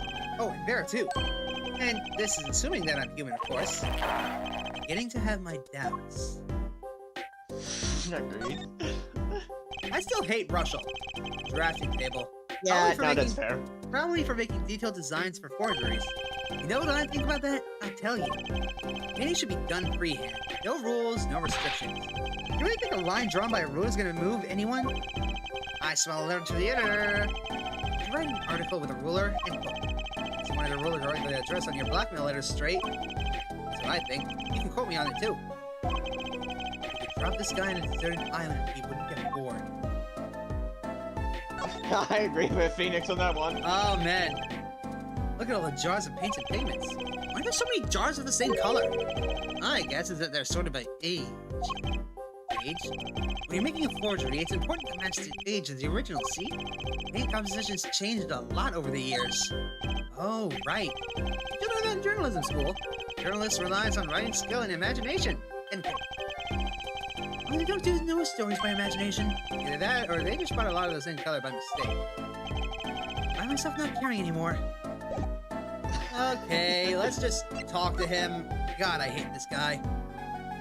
Why the fuck's stream bugging out like that on my Xbox? I don't know. Oh, wait, I'm not burning. No, I am downloading the game at the moment. That might be actually causing up. Oh, maybe that's why. Hold up. It was tragic what happened to Drew Misham and his daughter. Forgery is a serious crime and they paid the price. You know what they really did and what really did them in though, don't you? Yeah, a forged diary page. The night I interviewed him, I found out something about Mr. Misham I hadn't known. What's that? You know, he always felt like he was being watched. Every day, for 7 years. Walls have ears, potatoes have eyes, and... Being watched? You mean he felt guilty? No, I'm not talking about feelings here. You know, I felt watched too. The whole time I've been on this case, no less. Jonas gets tingling sensation on the back of his neck. Freaks out. Because you felt guilty? Why would I feel guilty? You felt like you were being watched, huh? I wonder what it all means. Drew Misham felt like he was being watched. And you along with him. You sure it wasn't just nerves? Nerves? No, it's nothing so mundane. I stopped paying attention to my nerves a long time ago. I felt it too. Journalists sure he's being watched, end quote. Don't you wonder why Zach Gramaye got robbed out after 7 years? Right after coming into contact with me? He completely vanishes from that courtroom. Then, for 7 years, he talks to no one, not a soul. Then, just as the remaining time was almost up, he contacts me in order to have this made. And then, he dies. Starting to put the pieces together, are we? You were being watched this whole time? Maybe not just me. Maybe you were too. Me? Interesting. I met Zach through that case, actually. You mean the shooting of Magnifique Gramaye? No, before that. It's not widely known. You mean the accident during the quick draw shooting practice? My, you're well informed. You should have seen me back then. I dug up quite the scoop. Alright, Lord X, take care. I wanted it all. Money, fame, women, a little puppy, all for me. I was younger then, and my days and nights smelled of fresher mint than they do now. Alan Gramaye did mention one particularly nosy reporter. In fact, I was on close speaking terms with Magnifique Gramaye at the time. I knew his daughter too, of course. Thalassa, was it? Really? Then Thalassa disappears, quite suddenly at that, and Magnifique wouldn't say a word about it. Yeah, my evil habit got the better of me. Journalist catches center of scoop, goes on feeding frenzy. And I had a one-on-one interview with Thalassa's husband. See? Zach Gramaye. Something strange was in the air over at Troop Gramaye in those days. The whole screwy mentor controlling disabled seems started by then, I'm guessing. Thalassa. She was a part of it all, right? Come on, you can tell me off the record. Sorry, I don't know. Anyway, I kept prying and eventually became friends with Zach. Sure, he punched me once or twice, or 5 times. Over time, he came to see me as his confidant. What? Confidant, someone you tell secrets to, someone you trust. He's been waiting this whole time. 7 years, huh? Waiting? For his big comeback, of course. A big revival of the Magnifique Miracle. Of course, it was all a dream. Because of this. The performance rights. In the absence of any official documents, he was golden. What's to say the old man didn't give his rights to both Zach and Valent. Though Valent waited until Zach died. Legally, at least. The time finally comes and Valent's like a kid on Christmas morning. Getting ready for his show at the Sunshine Coliseum, you know. If that document sees the legal light of day, it's going to put a bit of a damper on the big show. Sorry one, that Valent Gramaye. Let's talk to his partner at work, and in love too. Love? It's the same old story, really. 2 disciples and their mentor's only daughter. What has 3 sides, all of them pointing? A love triangle. No. That is pretty classic. When you're in the performance troops, that's your world. It's like family. With an entire high school's worth of drama, intrigue, and backstabbing. Oh, ain't that the truth? If you ever have... for sure. Oh, boy. If you ever had the time, try and look into how a carnival truly acts behind the scenes. It's wild. Especially the freak show tent. They go nuts. Anyways. And in the middle of all of this, Thalassa has Trucy. And then she dies. I need to find out more about this Thalassa.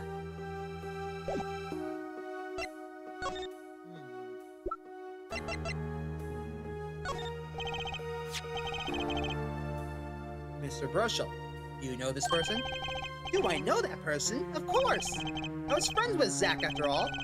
He hit me a few times, 5 times actually. But still, I would never forget his wife. Alas, Magnifique Gramaye's only daughter. You think you can tell me more about her? Well, why the heck not?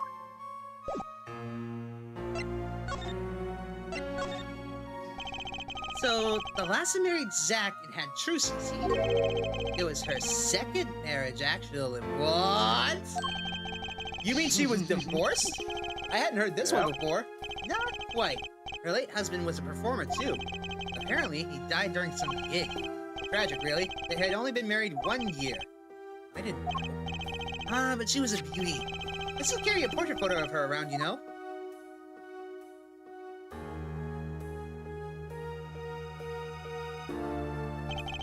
I've known Trucy since she was a little thing, too. She got the better deal, really.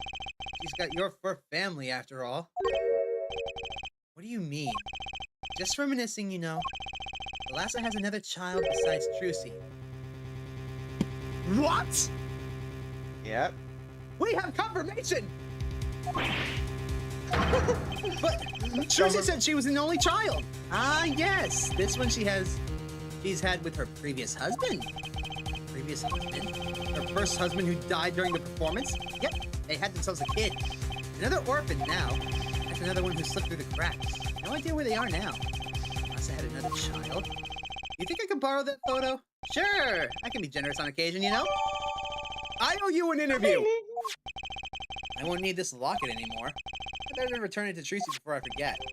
We go to events and all get tangled together and get bigger and bigger. Don't you think? I was too busy wondering about bigger to listen to what you were saying. Sometimes you just gotta accept that you won't be able to untangle it all, I think. Maybe so, but still, I have to do what I can. And tell what I find to those who come next. Next, you say? I'm not the one who will close the curtain on this little play. Apparently, that's not my role anymore. Magnifi. I was just wondering what Magnifi would think of all of this. What do you mean? Haven't you seen it in Trucy?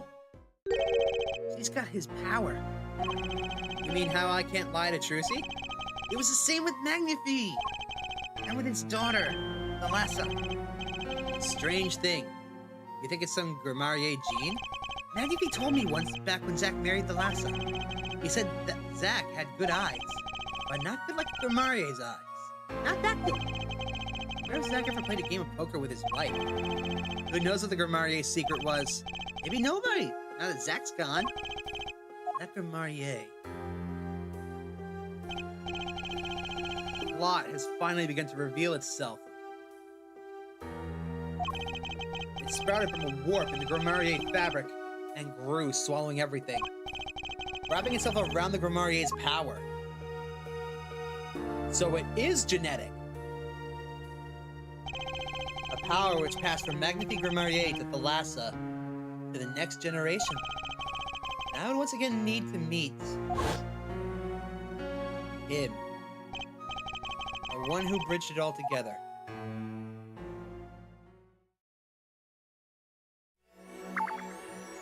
I agree. We can absolutely go and break that lock now. Which one? The one at the Borscht Bowl Club. Ah.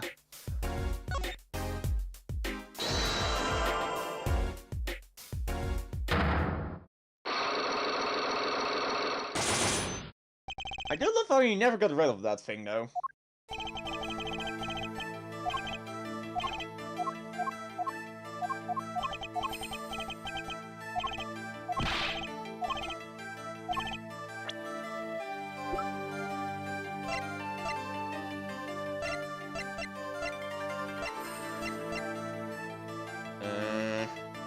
Was it the stamp?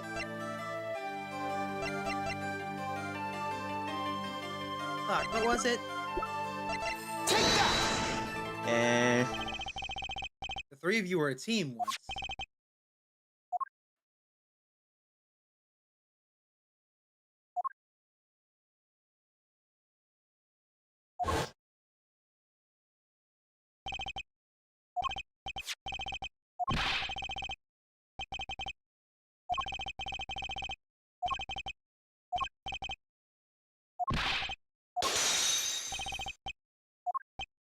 Well, that's one gone. Yep.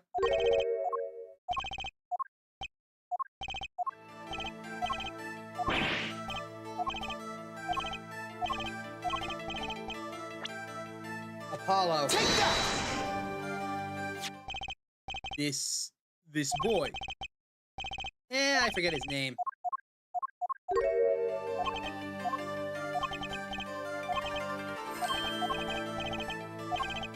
Are you starting to piece it together little by little? Little by little. Thalassa is wearing two very interesting looking bracelets. Mm-hmm. Familiar bracelets even. Take that! Indeed. Agreed. Actually, I know something. Your marriage to Thalassa was her second. How did you know this? Her first husband, he died a year after they were wed, yes? He was a performer. They met when he joined us Gramarriers as a guest in our show. After Thalassa wed him, she left the troupe for a while. And you say she had a child then? I have a photograph of her here. I couldn't help but notice what she was wearing when I first saw this. Those bracelets stand out. They are a Gramarrier family heirloom. This boy wears a bracelet just like the ones in the picture. What? So, that's why. Why what, Mr. Zack? I took this photograph of Thalassa before she left us. When she returned, she wore only one bracelet. I bet I know where that other one went. She gave it to this boy, her son. And those are the last two gone.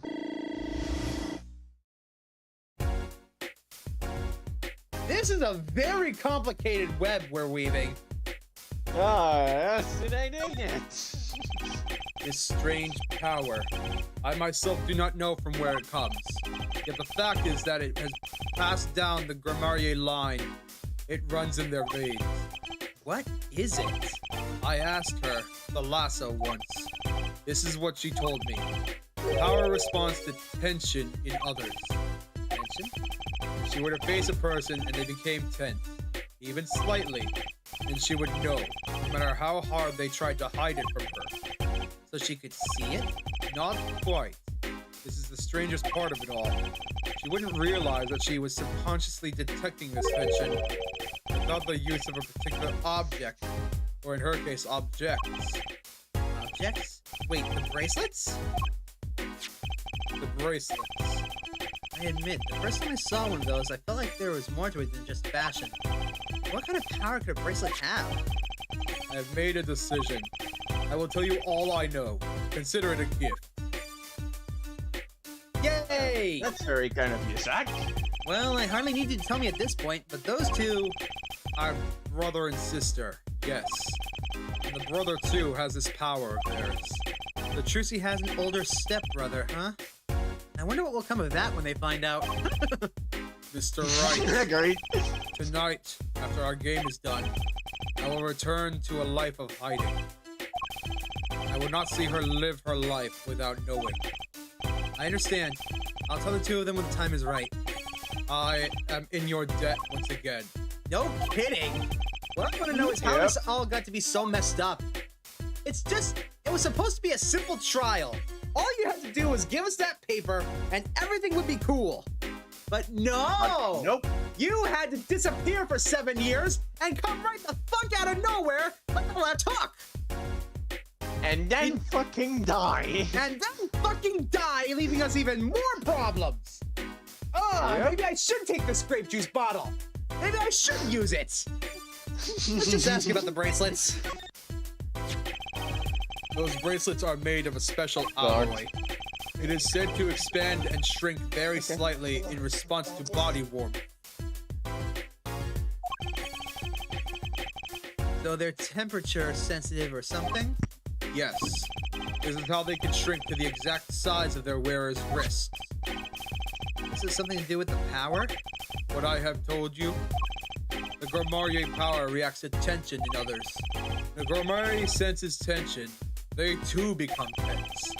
And this tension translates into minute contractions of the muscles. So minute they cannot sense it on their own. Muscles? Oh, so that's what the bracelets are for. With a bracelet on, one can sense these contractions. Because the bracelet is always a perfect fit. So when the person they're watching gets tense, the bracelet feels tighter on their wrist. Precisely. But that alone doesn't really count as mind reading. I believe I understand how the process works from there. There's a simple question of eyesight. Eyesight? Does that sound simple enough? And according to Moss, Trucy and Apollo being siblings isn't important according to every game after this. It's still freaking important! No, it's not permanent at all after this, to be honest. Well, don't tell us why. Have you ever heard of Yeah, don't worry. Have you ever heard of kinetic vision? Something about the ability to see moving objects with full clarity, right? I've heard of it before.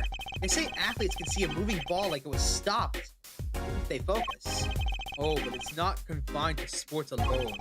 It all relies on the ability to focus. When we focus, we can see many things. So they just kind of abandoned that plot point? Boring! The faintest twitch of the face, and the meaning of what lies behind it. Therein lies one of the secrets of magic. One must know the mind of a crowd before they can distract it. So basically what you're saying is, the Grimariers can see really well? For them, seeing is more than believing. It is knowing. Their power relies on the eyesight combined with exceptional focus. Things are starting to come into focus for me, too. Of course, it is difficult to maintain such levels of focus for any length of time. But what if someone could tell you when to focus? Or something. Precisely. But wait, Trish doesn't have any bracelets. You are talking about poker, yes? The timing of when to focus is so elementary, she probably does it without thinking. I doubt Trucy herself has realized it. That is all I know of things Grimarier. Thank you, Mr. Zack. If this boy's bracelet is the real thing, then it will use it before long, thereby awakening his power. I'll keep that in mind. Well, shall we play a hand? Ah, I said so much. Let me say one more thing. I will tell you of that night. That night?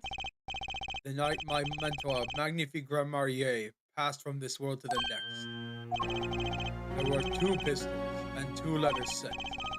This was Magnifique's test. A test? His last years, Magnifique Grimarier had worked us to the bone. No, to the pain. But that night I could not shoot him, so I shot the clown's forehead instead. This, it seems, was the correct answer. Take this. I give my art to you, Zack. It is thanks for playing along with my show. You shot well tonight, Zack. Oh, I would not have minded dying by your hand. How could I shoot you? You're my mentor. I thought you might say that. If I went home without shooting anything, what would you have done then? Then, of course, I would have given Valen his chance. If I had shot you in the forehead instead? Then it would be over. If your Valen would have shot me in the head, and I to the darkness would go, and my art with me. A fitting end, don't you think? So it was a test. If they failed, no one would know the secrets of his magic. Yep. Yet, this ending too gives me no cause for regret. I thank you, Zack. And I'm sorry. I have done much that was wrong in my day. Now to screw over Valen. It seems to me that Magnifique wanted you to be a successor all along. That's why the time he gave you was earlier than Valen's. Perhaps, but it's not something we will ever know for sure now. I wonder, what is Valen up to these days? Waiting for you to die. If 7 years pass like this, the performance rights go to him. And now here I am, and his dream is ended. It's worse than that, actually. Public opinion's a fickle thing, you know. What? You don't mean to tell me they put the blame for our mentor's death on him? The trial ended when you vanished, Mr. Zack. There were even rumors that Valen had helped you pull it off. But that's madness! Well, it seems that before I can once again disappear from this world, I have one more act to perform. Isn't it odd that sorting out my life should be so complicated, even though I'm dead? That night, Zack Grimarier was killed. He died as Shady Smith, a mysterious traveler with a secret past. But he left one thing behind before he parted. This.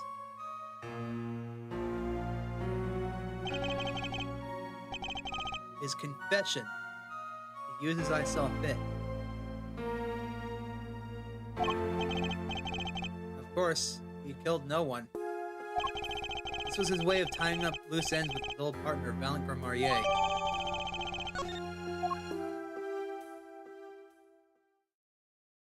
Huh. Well, that one's done. Alright, off to Sunshine Coliseum. Yep. I assume we're meeting Present present-day day felons. Sunshine Coliseum!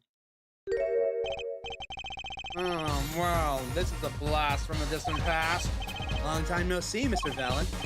7 years, has it been? Frankly, I didn't think I'd ever see you again. Actually, I came because there's something I want to ask you. I've spoken to the press. I've nothing more to say.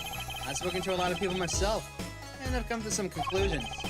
But then I realized I needed to hear it from you.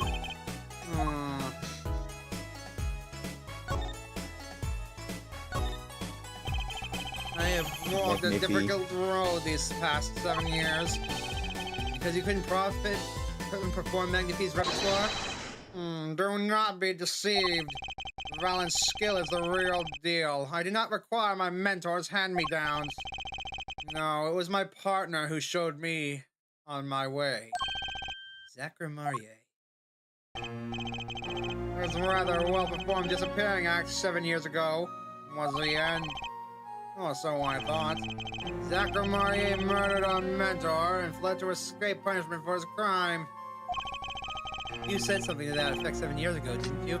You do amazingly well at imitating me. Do not do it again. I remember it as if it were only yesterday. Yet that was not the way of it in the end. But while he vanished, the suspicions upon my own person never did. His partner, Zach, vanished to protect him.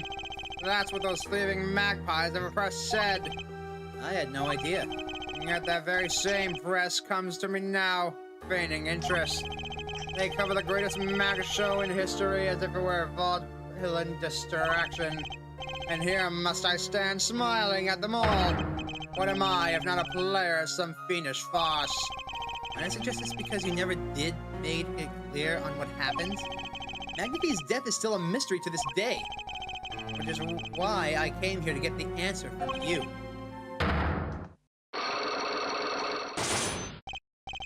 I knew I'd be seeing these again. The audience has no business stepping upon the stage. They must be content to sit and stare at the spotlight. That sounds like an awful lot like something I'd heard 7 years ago. We have all the answers we need.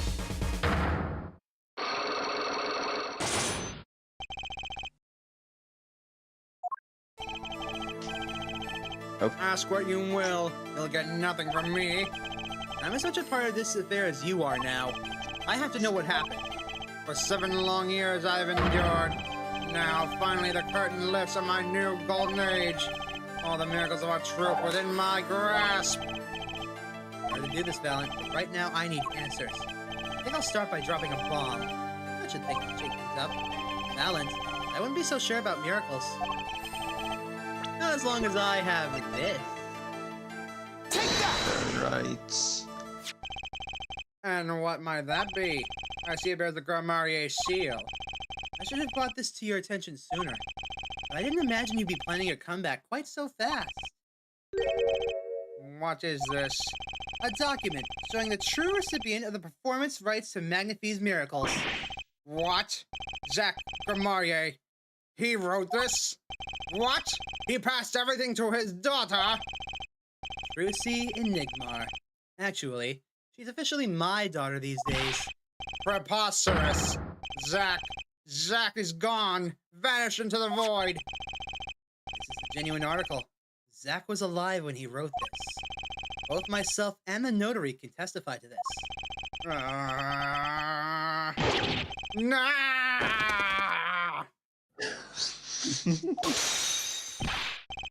Why? Why does fate toy with me so? Why must my life be lived in the thrall to the dead? You're not the only one with that problem. But he shot Magnify. Yes, it was Zack. It was. And then he left, and my career as a magician fell into darkness. Do you think there might be some way out of it? Say, if you could prove Zack Marrier shot Magnify, was that why you testified? Yes, my way out. It should have been my way out. Well, it might not be too late, Mr. Valent. All you need to do is a way to prove your case. You really killed Magnify Grimarier?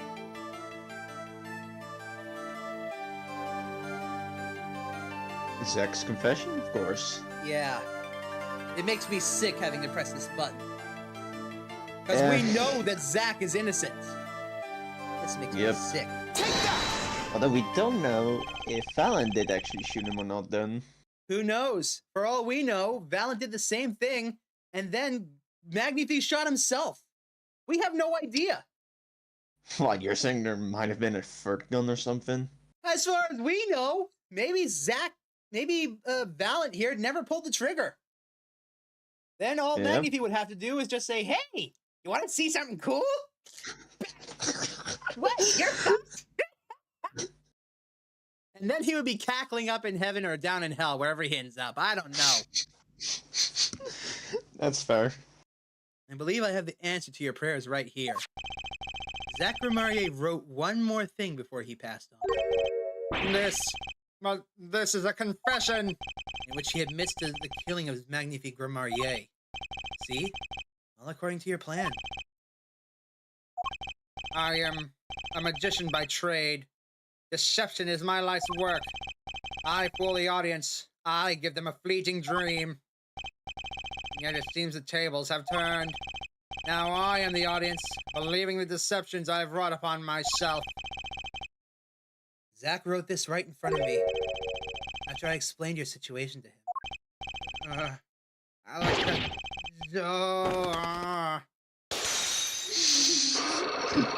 Now, Valent, do the right thing and rip this thing to shreds. Reveal the truth. You do know that this confession is nothing but lies. Yes, it's my opinion that Zack Marrier killed no one. And you must be thinking the truth is a simple matter of elimination. Two received instructions to kill, but if one is innocent, then the one who remains is guilty. That would be the logical conclusion, yes. So he vanished to protect me, his partner. A stirring tale, it is true. Did you shoot Magnify Grimarier in the forehead?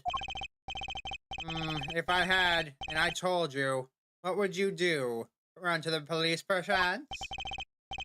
Do as you will. There's nothing left for me now. It is true, after all. I have little talent. I needed my mentor Magnify's repertoire. It was as if a little demon grabbed a hold of me. I knew it. So Valent Grimarier did kill the great Magnify.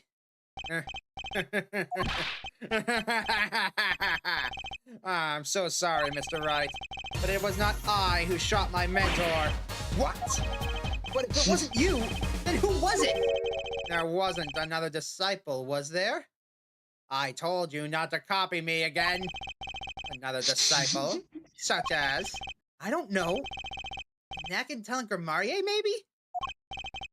Your wild fancies couldn't be further from the truth. Only Zack and Valent received those threatening letters. But there was another. One more person. Could have fired. Could have fired that pistol that night. I don't suppose you figured it out by now. It wasn't Zack or Valent who shot Magnify. And it had to be the only other person at the scene, which means... Wait, you don't mean... Yes, the great Magnify Grimarier himself. I fucking called it! That's all, man! We'll have to get down to wherever you are! Woo! Now Ooh, we my head's receive spinning. these messages, Wow, I haven't don't been we? this bad in a while. My head's spinning. Ooh. Sorry. This, you good? I'm good. Woo-hoo. So that's what it feels like when blood drains from your face. Yep. Okay, now then, where was I? Ah, yes. So Magnifique Grimarier committed suicide? You find it hard to believe. To be honest, I hadn't even imagined it as a possibility. When I arrived that night, the old man was still alive. He appeared to be asleep. I could not shoot him. But when I turned and made to leave the room, the old man called out to me. So you spoke with Magnifique Grimarier? Yes, this is why I knew what he had done. Magnifique transferred the rights to his repertoire to my partner, Jacques Grimarier, not me. I see. And I guess I owe you an apology. I always thought that you were the one who did it. You owe me no apology. My crime was, in a way, more serious than that of murder. What? Your crime? Huh? Is Valak Grimarier confessing something to me? It could be more serious than murder. You see, I knew that 2 letters had been sent. There are no secrets between partners. It was easy to find out. That was when I understood Magnifique's plan.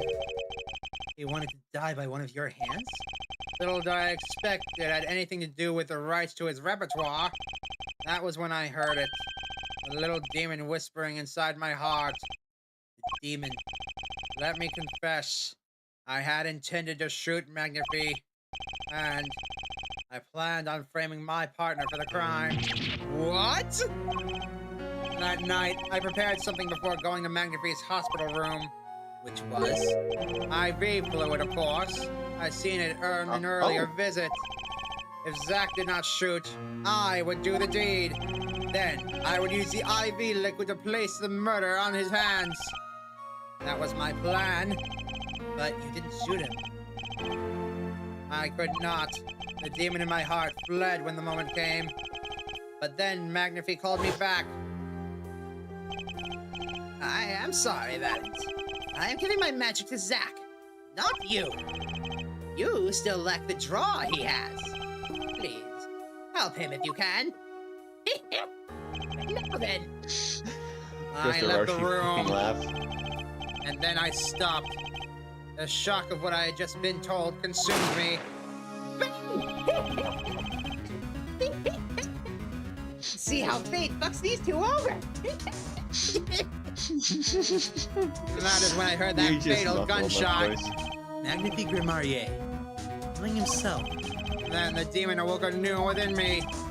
Zack, Killed him. He was the one. Frame him. The magic will be yours. I altered the scene of his suicide. I took the pistol from his hand, wiped out the prints, and then I used the syringe to add the IV liquid I brought. so in the end, things happened pretty much as planned. Magnifique died, and you framed Zack for his murder. As planned, indeed. Of course, the outcome was somewhat different than I had anticipated. Well, what do you think? Do you believe my story? Can it be believed, truly? That was 7 years ago. I don't know what to believe. But Yes. I'm glad I heard it from you, Mr. Valent.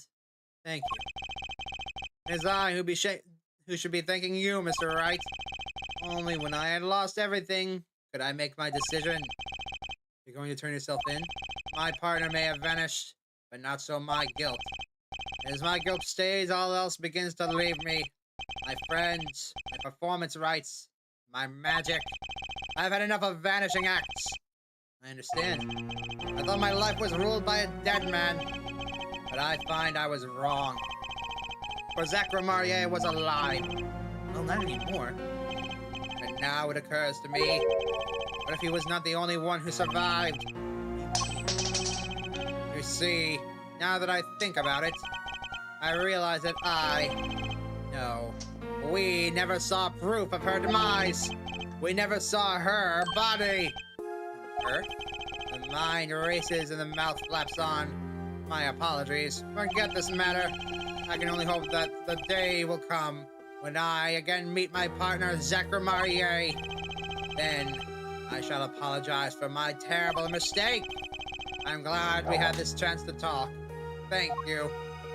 So, Unfortunately, the last time that I'd be chance never alive? came. Yep. Zach Romarier, J. Smith, whichever you prefer, he's no longer with us. The truth revealed in that trial was only a sliver, and the impenetrable darkness that remained has taken another life. I knew what I would have to do to push the darkness back for good, and it would involve paying that man a visit.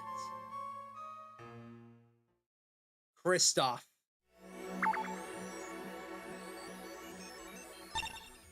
Christoph Gavin. Sorry, sir. Prisoner Christoph Gavin is currently occupied. I see. You know when he'll be finished? Well. Could you go find out? Certainly, sir. Please wait here a moment. My apologies to the guard, but there's something I need to see.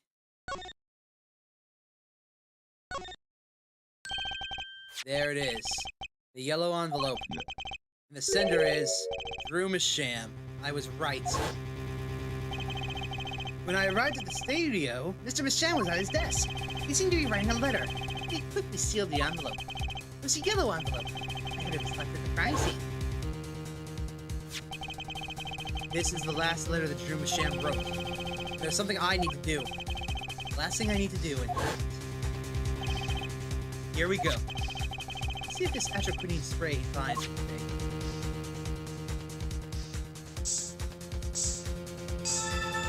Bingo! Right where we thought it would be. Right on the mark. So this was Drew Masham's message of death. It was this stamp, all right. No mistaking it. His last letter was sent to Christoph Gavin.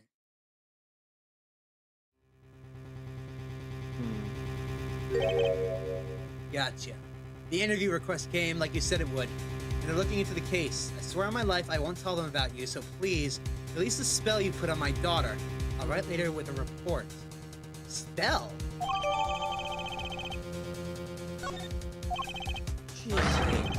Decisive evidence. What's this? A burglar in jail? Gavin. Hello.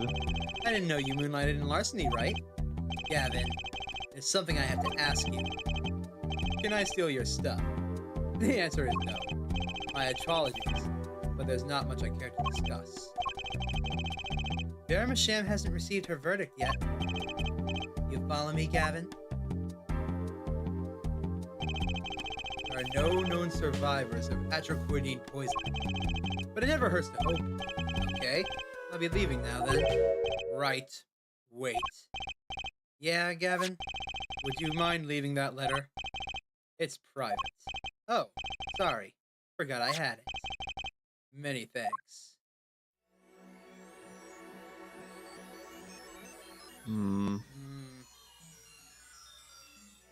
Oh. Oh, you're already done with the whole thing of this bit. Yeah. Wait a minute. Is Yep. that thing a camera? Yes, indeed. Get fucked, Christoph! Yes! No one can outdo Phoenix. That's awesome! Let me get back into character. We've now seen all the clues in this case. Clues I gathered over 7 long years. Now, it is time. Every story has an ending. We've come to the final chapter. The final trial. Find the truth. You're the only ones who can. Good luck.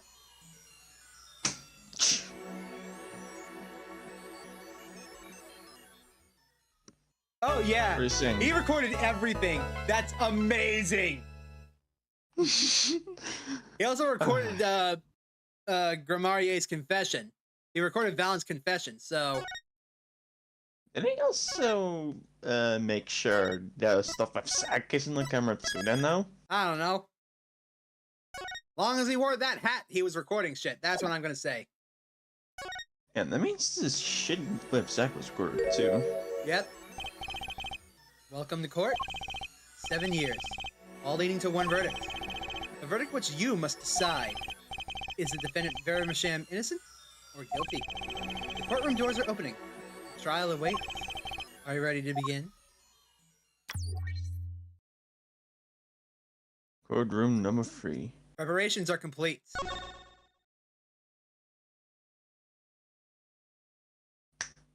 Time for justice. God damn it. Aha! Something inside me, rising, surfacing.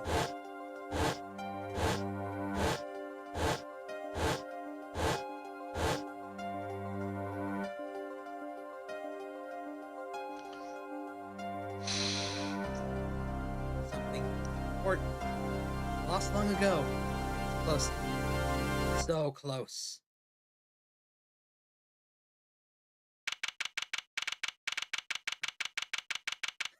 Did he have a camera in the past? Did he have the camera in the past? If so, that means he went hobo mode instantly after. Okay, good one, Moss. All right. October 9th, 10 a.m., District Court, courtroom number 3. Court is now in session for the trial of Vera Masham. The defense is ready, Your Honor. Prosecution's ready to rock. Prosecutor Gavin, how is the defendant Vera Masham's condition? Acute anthraquinine poisoning, according to the physician. She could die at any time. Thus, her absence from the court. What? You can't put her on trial without her being here? It is unusual. They should wait for her to get better and do it then. It's so bureaucratic of them. That's being a little harsh. They can't delay the trial any longer, though. They risk having no one left to try. A trial without a verdict can only cause grief. The records of this case and experience tell us this. Yeah, Phoenix is pretty broken. Falling off a bridge, getting hit by a car, and who knows what else he's been through. Yep, exactly. And getting tased. We forgot he got tased. Whipped. Whipped as well. Whipped as well. Very, very hard. Lots of times. Oh, and scalding hot coffee poured over his face multiple times. Looking at you, Godo. Yeah.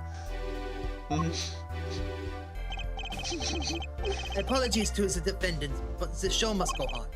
Right. If Vera dies, the trial will be canceled. I'm not going to let that happen. Mr. Wright told me everything that's been going on behind the curtains after all these years. I'm going to get Vera her innocent verdict while there's still time. Very well. Your opening statement, Prosecutor Gavin. The prosecution's case is unchanged by recent events. Why did Vera Misham succumb to poison? Because she couldn't live with the guilt of what she had done. But Vera was poisoned with atropine, the exact same poison that took her father's life. What better confession could you ask for? Being the killer, she would have had access to the poison. Significant, since it's rather hard to come by. That is true. In other words, I see no need for further discussion. We could have had our verdict yesterday. Well, Mr. Justice, now no objection. I see no reason to postpone a verdict. What we need to worry about isn't the verdict, but the trial itself. The defense holds that Vera Misham is the victim, not the killer. Is that so? Then you'll have to prove something. She was in court giving her testimony before us.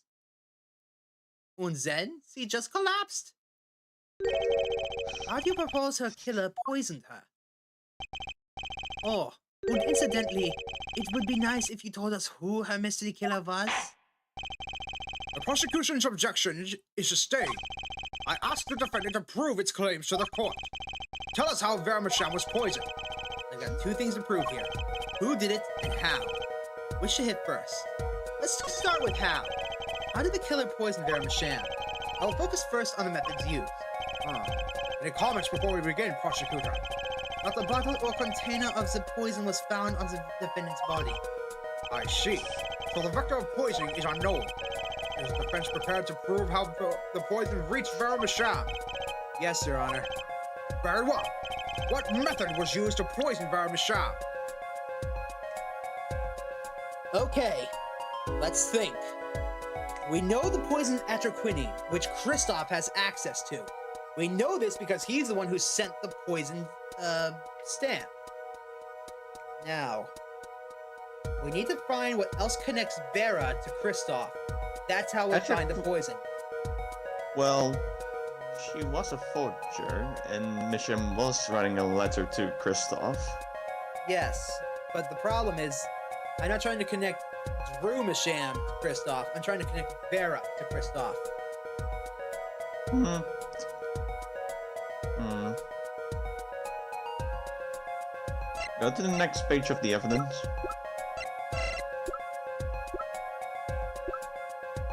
This page? Yeah, the second one, this one. It could not have been the paintings. Not the paintings. Couldn't have been the stamp. Wait, the nail thing perhaps then? Oh my god. She bites her nails. Yep. Oh my god. and The think what poison's could in have the been on the nail polish. polish. Yep. That's her. Take that! Watch this. My, what a beautiful bottle. I like to give whoever designed that a hand. Is that nail polish? It's colorless. Ah. Something the matter? No, nothing. Nothing at all. So, the killer put poison in this bottle and made her drink it? As Prosecutor Gavin has told us, this is nail polish. Nail polish. It's like paint for nails. Know any women who with red nails? Ah, my wife has red nails. I see. So she's been painting them all this time. Let's recall yesterday's trial. Remember when Vera was testifying for the court? Court is now back in session. Right there. She bites the back of her nails. Bites the nails. That's how the poison got in. Vera seems pretty tense. She's practically chewing her fingernails clean off. Whenever Vera became nervous, she had a habit of biting her nails. Her nails. Ah! Prosecutor Gavin, when the prosecution had Vera examined, did they check her nails? Bailiff! Have them check the defendant's nails at once! Mr. Justice, Yes. do you know who did this? Do you know who put poison in that nail polish? Yes. That bottle That's NCC? belongs Of to course. Vera Misham. Why do you ask? Know someone else who might have a bottle like this?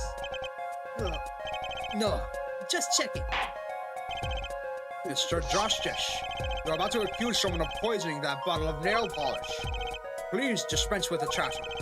You realize the weight of this accusation. Here, let me show you. Understood, Your Honor. No problem. I know what I'm doing this time. Then let us ask, who poisoned Vera Misham via her nail polish? Oh, look, it's the first person we can click on. Hi, Kristoff. What's Take this? that. Christoph Gavin? What's your game? My bro. There's no way he could do a thing like that. You should know that better than anybody else. Indeed. He is behind bars. I know. However, that doesn't mean it wasn't impossible to do what he did. But ask yourself, when he put the poison in the bottle? It could have been yesterday. It could have been a month ago. Maybe it was a year ago. Or perhaps it was 7 years ago. But Christoph Gavin had no motive for killing this poor girl. It's simply inconceivable. Prosecutor Gavin doesn't seem to think so.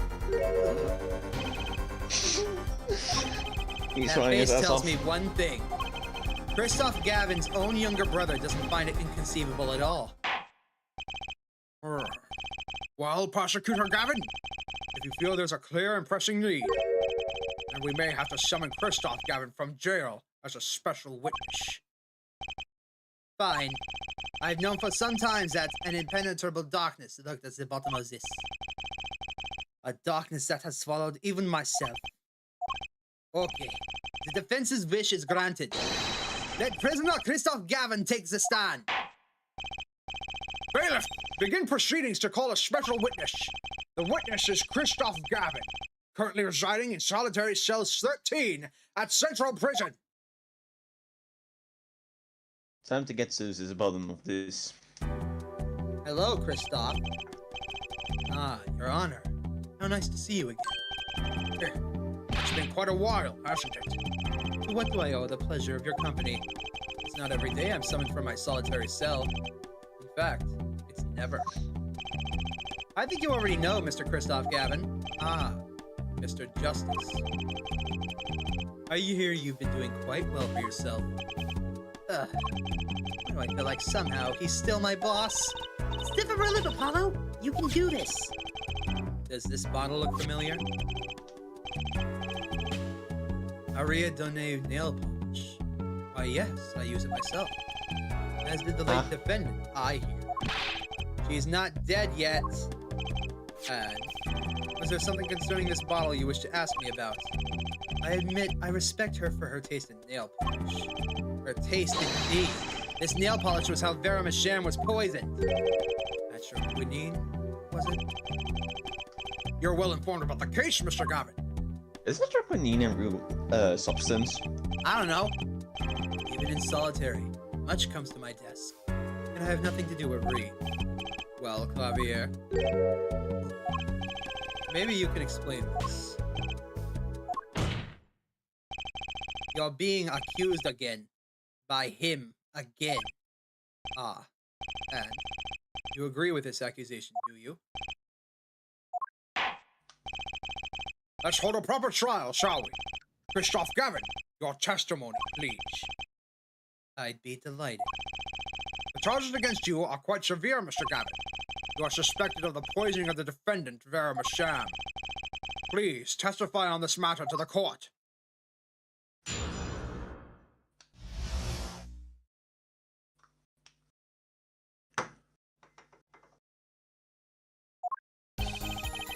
Owning the same nail polish does not a murderer make. I've been in solitary confinement for half a year. How could I poison him? My father died of the same poison, the meaning of which should be clear. The prosecution's case holds that she poisoned her father and attempted to poison herself. Surely you aren't going to suggest that I was responsible for poisoning her father too?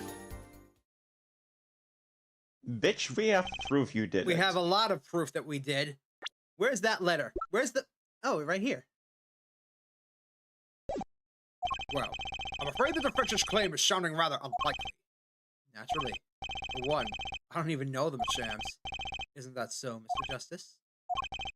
Very well, Mr. Justice. Begin your cross-examination. Okay, I'm accusing Kristoff Gavin, my ex-boss, but I know he poisoned the Shams. The question is, when could he have done it? Not to mention why.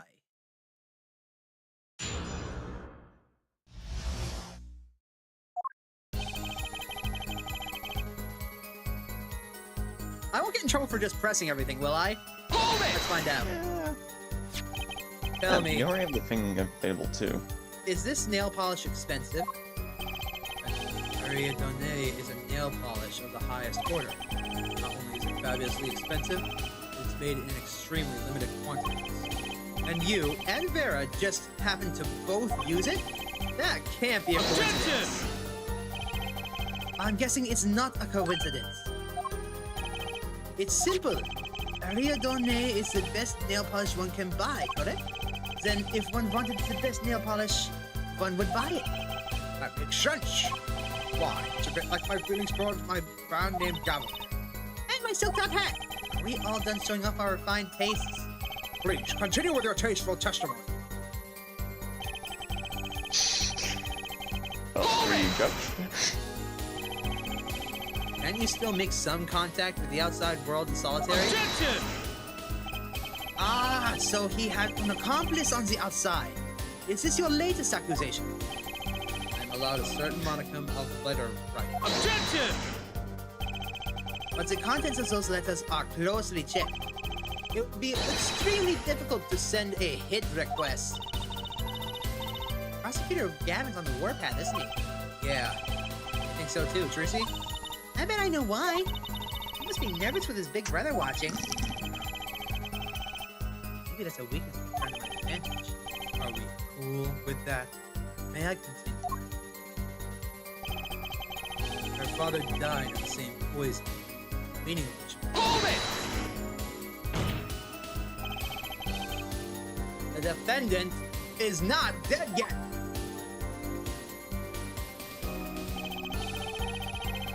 There are no known cases of someone surviving atraquinine poisoning. You seem to know a lot about atraquinine. I know a lot about a lot of things, which is why I suggest you pick up the case, or else you'll be short when defending for what she worked. The witness will refrain from speaking ill of the ill. My apologies. Shall I continue?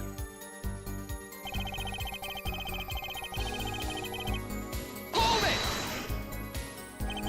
Vera had no reason to want to commit suicide. And also, who would commit suicide by doing their nails? Objection! The answer is quite simple. Basically, allow me to explain. Beginning with why did she do it? The answer is quite simple. She couldn't live with her own guilt. Next, why did she use nail polish to poison herself? This, too, is simple. So she could die doing something that she liked. Something that she liked? Once she saw that the trial was going her way, she knew she would die. And it's not easy to bring poison into a courtroom. Must I explain further? It is quite easy to actually bring I believe poison it's into the clear courtroom. enough. Crystal clear. Wow, the two brothers together like a two-man whipping team. Use a little more teamwork, though. I would like to notice something real quick. Yeah.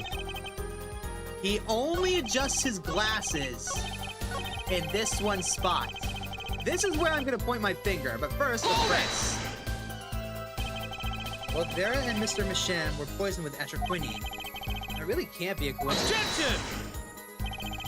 The defense is repeating fallacious statements based on conjecture. The prosecution requests concrete, unambiguous proof of the witness's claim. Objection sustained. The defense will please present concrete proof. Does Prosecutor Gavin seem strange to you? It's like he's all grown up. I think that's how prosecutors are supposed to be, actually. But he is acting different than usual. I bet it has a lot to do with his brother Kristoff being in the room. Well, let's make this testimony count, Apollo. Right. Quick and painless. Bracelet should do the trick. Okay, questioning my ex-boss. His testimony seems watertight. He's lying. I'm sure I'll be able to see something. As long as I focus.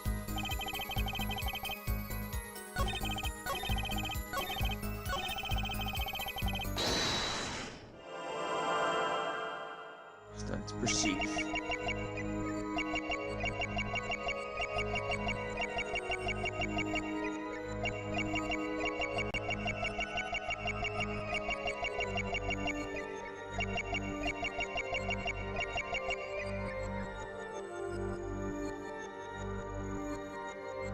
A really cool perceive?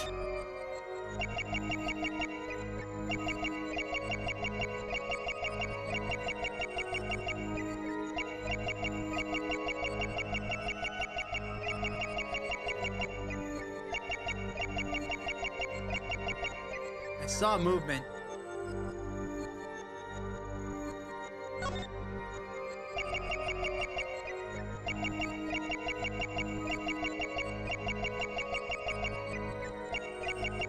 Yo, hold up. What's that scar on the back of his hand? That's dope. Yo, hold up. That looks like a fucking skull. Gotcha!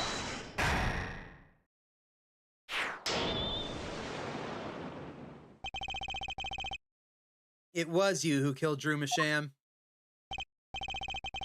A bluff worthy of your new mentor, Mr. Wright. Oh, really? But you see, I saw it. Right when you said her father, too. Your hand tensed unnaturally, and a little devil appeared to give you the news. And let's assume, for the sake of argument, that you saw me being tense. What does that mean? Are all tense witnesses guilty? And tell me, was Drew Misham fond of nail polish as well? Sorry, well, there's more than one way to poison a man. You don't need nail polish to get to someone's mouth. Ah. I must be very talented indeed. You see, Drew Masham was killed on October 6th. While I was already in my solitary confinement cell in Central Prison. If that's not an alibi, then I don't know what is. But you found a way all the same. And I found it too. This is how you poison Mr. Masham. Please be this. Take that!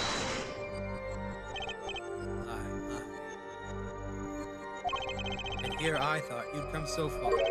Huh? I admire how you, lacking any confidence whatsoever, chose to barrel off. Your defense lacks even a shred of elegance, much like Phoenix right from the thick of it.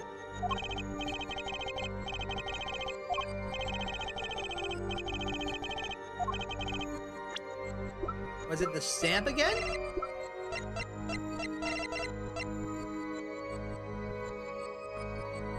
Take that! I'm sure this commemorative stamp requires no introduction.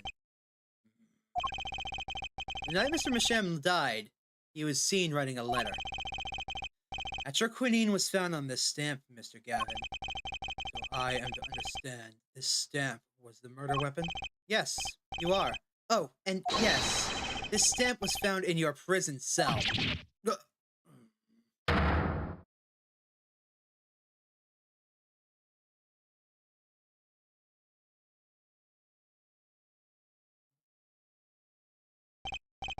That is all, Your Honor.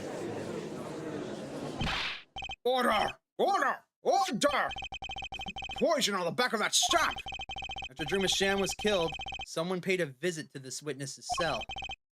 Phoenix Wright. Dad? That's when he found the stamp. You made Drew Masham write you a letter. That's how you killed him. But...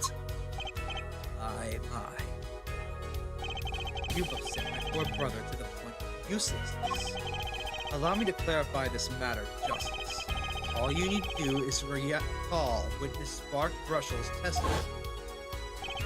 Well, that's the thing. See, after he put his letter in that envelope, Masham sat there searching his desk drawer for something. His desk drawer? Yes, a stamp. A so-called postage stamp. He was looking for a stamp. Ergo, he had no intention of using this stamp. What are you getting at? What I'm arriving at is that this commemorative stamp was in a frame. It was mere coincidence that he used it that night. That would seem to be the case. Perhaps he means to suggest that I can somehow manipulate coincidence? He does have a point. How would those witnesses know if the victim was going to use that stamp? Without that, he couldn't have planned the murder. What? It doesn't matter. He still sent the stamp. Really, Clucky. You should be seeing through this weak spine's bluffs by now.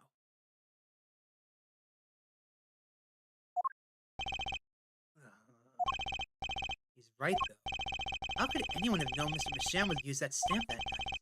Least of all, Kristoff locked away in his cell. Well, it seems that the defense has run out of things to say. You assume he had something to say in the first place? I believe the defense's bluff has been called. The defense's bluff. I'm not sure I agree with you there, Kristoff. Honestly, I wanted to believe you, but the defense wasn't trying to get away with a bluff. You were, Kristoff. What are you saying? Prosecutor Gavin! Tap forehead. What was your accusation again? Huh? Oh, it was that this poison stamp killed Drew Masham, yeah? To which my brothers responded thusly. There was no way to know when Masham would use the stamp. Yes, that's right, which is why it couldn't have been planned. Tell me, it needs to be planned. Why? Why couldn't it have been a coincidence? The defense's case is simply that Drew Masham died by the stamp. That's all. Kristoff, you tried to slip out from under this accusation by changing the subject. If that's not bluffing, then what is it? What are you talking about? I could ask you the same question, Kristoff. I silenced the defense fewest words possible. It's called efficiency. But Mr. Gavin, that's impermissible testimony. Very well. I shall take this claim head on then. Justice. What? You accuse me of Drew Masham's murder, yes? Then allow me to ask you, what possible reason could I have to kill a painter? Oh, motive! He's talking about a motive! Indeed. It's hard to see how an attorney could come to want to kill a painter. Now, here's something. Why didn't he bring up the motive from the very beginning? Because he was afraid it was a battle he might lose.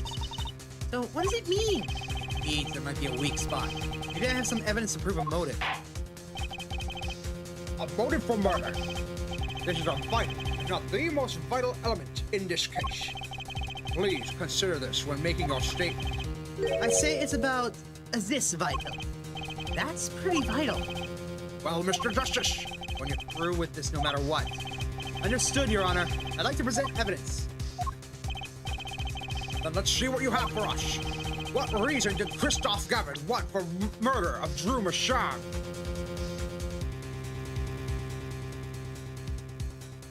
It's simple. Where is it? Where is it? Here it is. It's back after 7 years. Hit it! Take that! Christoph Gavin's motive becomes clear when we consider why the stamp came to Drew Masham's studio in the first place. And why was that? Forgery, Your Honor. Go back 7 years. Drew Masham accepts his first job creating forged evidence. I've seen that before. A page from a diary, wasn't it? Magnifique Gramarier's diary. When Attorney Phoenix Wright lost his badge, yes. This was the evidence he presented to his loss. This evidence is a fake, yes. But Mr. Wright requests the forgery to be made? That was never proven. The defense attorney on that case was Phoenix Wright, who, other than him, drunk with the prospect of victory, could have done it. And why would they? Just out of curiosity, do you remember this letter? This is the first page. And this is the second. Those were presented in court yesterday. This letter was sent to Drew Masham by the client who requested the forgery. The enclosed stamp was none other than the poisoned commemorative stamp. Drew Masham drew his last breath just the other day. However, the motive for his murder was already 7 years old. 7 years old? The client who requested this forgery was very cautious. He tried to erase anything and anyone with connections to the forgery To keep them from talking. but he made a mistake. Stamp was a picture of my favorite magicians, so I kept it. Father took me when I was very young. It was a great magic show. I loved it so much. The killer's time bomb was delayed.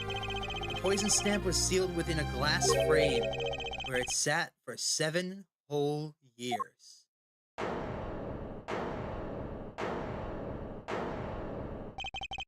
Herr Forehead, you understand what you're telling us? The one who schemed up the forged diary page was the one who poisoned the stamp. And it was Phoenix Wright who presented the forged evidence 7 years ago. Adding the two statements together, the one who schemed to kill Drew Masham was none other than Phoenix Wright. Objection! Sorry, but that's not how this is going to go down. Oh, then how will it go down? I checked through the records on that case when I found this. 7 years ago, just before the trial began. Oh boy. Here. What's this? I don't know. I just got it over there in the hall. They told me to give it to the old boy in the blue suit with the spiky hair. And one more thing. I'm sorry to have sprung this on you so suddenly. I received files from your previous attorney only yesterday. I understand I'm asking the impossible of you. Yes, well, you haven't really told me what's happened yet.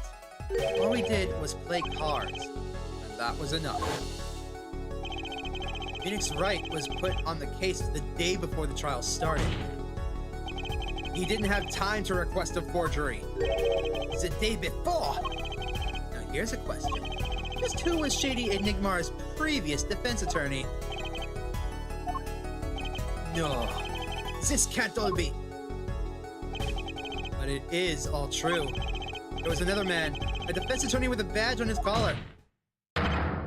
It was you, Christoph Gavin. And it comes full circle. Judge, you can't call order. There's no way they're gonna calm down now. What is the meaning of this? Witness! I mean, defendant, former lawyer? Let me begin by denying. Objection! It's easy enough to look up, Mr. Gavin, and impossible to prove if you can. Attorneys are registered with the court the day before the trial begins. In other words, no record remains in the court. How exactly did you intend to prove Phoenix Wright's claim? That would be difficult. I'm afraid this line of inquiry won't use— Objection! Yeah, forehead. Are you sure you don't have evidence? What's wrong with Prosecutor Gavin? He looks clammy. Evidence.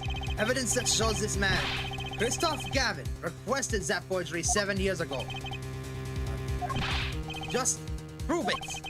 Clear up these doubts now, or I swear I'm off this case. I must have thought of some evidence. Apollo!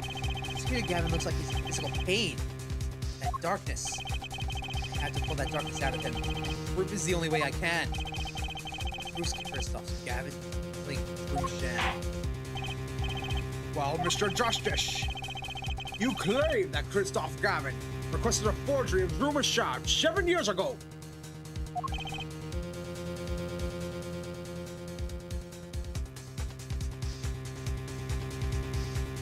Prove it. It can be proven.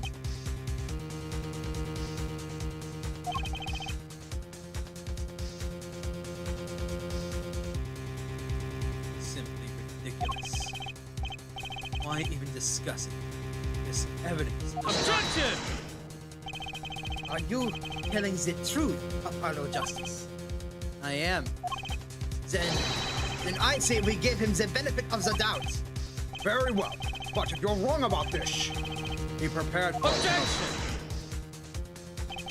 Your Honor, you do the defense and justice. Mr. Justice is clearly passionate about his claim. Should the penalty not match his passion? I haven't given a penalty like that in a long time. Well, Mr. Justice, Fine, Your Honor. All I have to prove is any kind of a link. Something that ties Christoph Gavin to Drew Masham. I have something that does the job all right. very well, Mr. Justice. Present your evidence. Show us the link between our witness and Drew Mashab.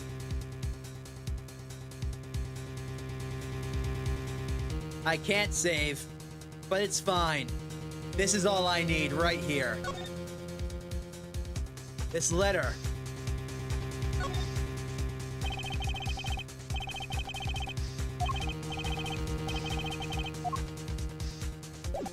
This letter is all I need.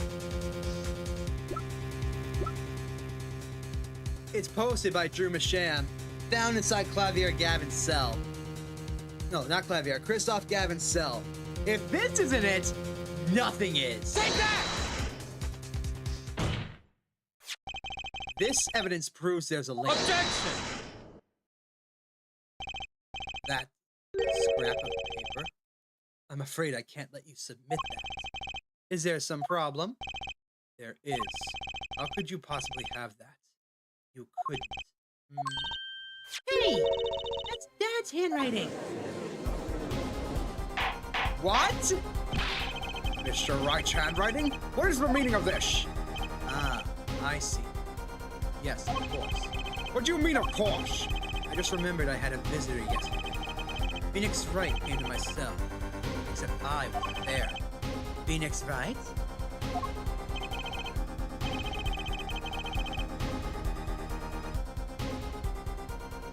When I returned, I saw he had something of mine in his possession.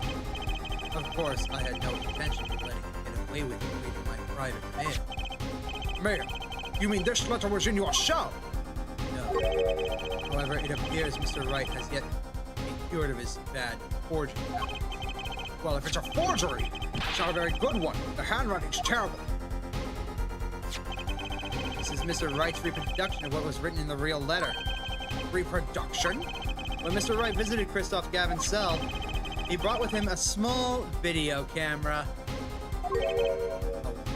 What? He recorded his entire conversation with you, Mr. Gavin, and the contents of your personal mail. Regardless, This mockery of a piece of evidence will never be accepted by the court. Evidence based on a video a man with no authority whatsoever claims he took. A man who happens to be an ex-attorney suspected of forgery. Prosecutor Gavin. Prosecutor Gavin? As embarrassing as this is for me to say, I'm afraid my brother is incapable of making rational judgment at the moment. Your Honor, your decision, please. The defense's claim is denied. What? Only actual evidence is permitted in a court of law. Please remove the defense's evidence from the record. Better luck next time, Justice. Fuck! Well, we've certainly taken a detour from our cross-examination, but the defense appears to be lacking proof. I'm forced to end the cross-examination of Christoph Gavin at this point. Do something! I'm thinking, but without evidence, I don't have anything I can use on him. Very well. Let's end the special witness's cross-examination.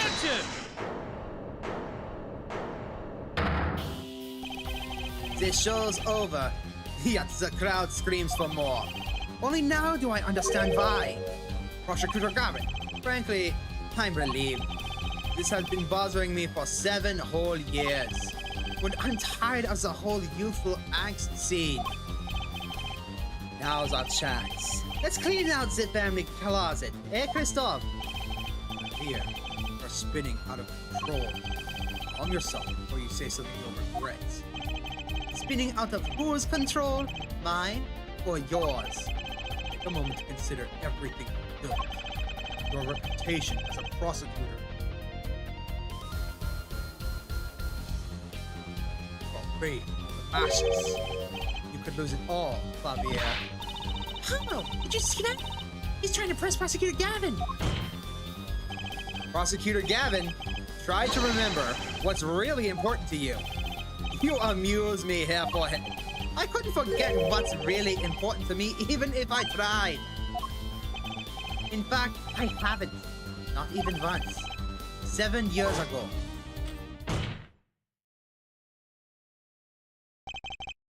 Finally. You just couldn't resist, could you, Herr Wright? Resist what? Presenting solid evidence?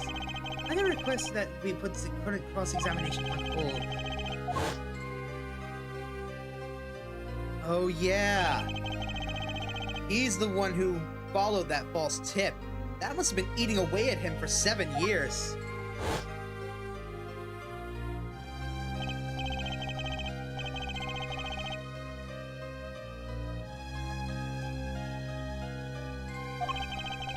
Did you find anything unnatural about it? Wait, hold on. What did I miss? I'm familiar with the trial. I've watched the video several times. Unnatural! Well, you did seem unusually well prepared. I mean, Mr. Wright had only just presented his evidence. And the next moment, you call and drew a sham. It was almost as if... What? Funny. It didn't even occur to me to wonder. Now that I do, I see there's only one possible explanation. Almost as if, from the very beginning, you knew Mr. Wright was going to present that evidence. Call it. I knew that if I applied the usual pressure, Phoenix Wright would eventually come up with that forged diary page. Don't do this, Clavier. I knew because you told me, Christoph! What? It was the night before the trial. Javier. Christoph, all seeing you at the prosecutor's office the day before the trial.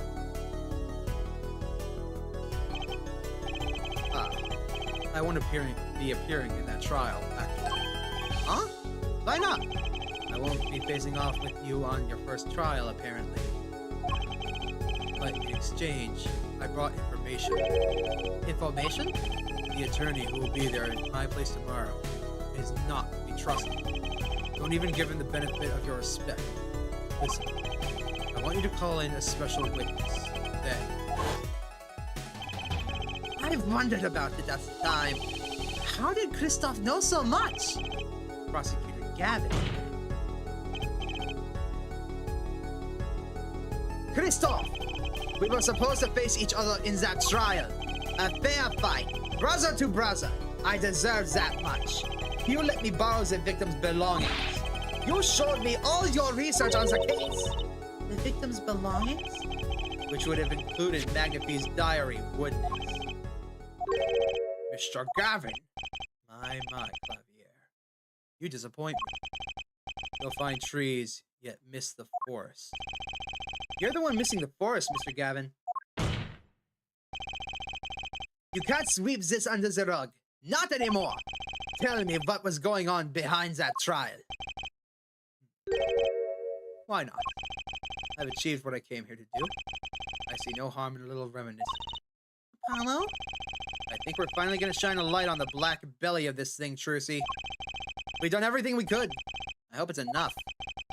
7 years ago, the day before the trial, I visited the detention center at the request of my client, Zach Grammarier. 2 cards. 1 card.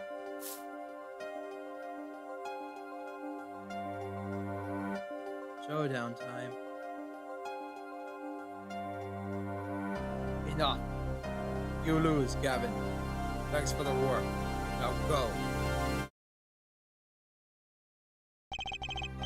To be honest, I don't know what his reasons were to this day.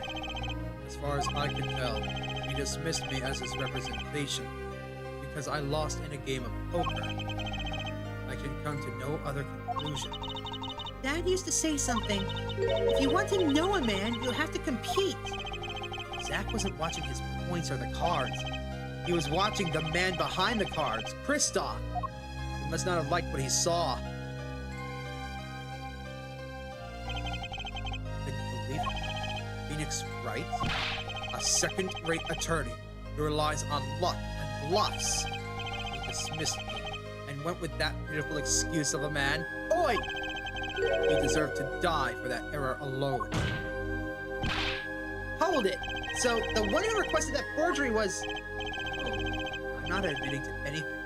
My point is, these 2 men shamed me, and I could not forgive that. Phoenix Wright and Zachary Marier both deserved what they got. So you asked Mr. Machan to forge that evidence, so you could win. But then, when you were dismissed as Zach's attorney, you used your forged evidence as a trap. You fed me information about the forgery you made. And then you gave your dirty evidence to him. You're free to imagine what you will. My point is that all I had imagined came to pass. Everything went perfectly.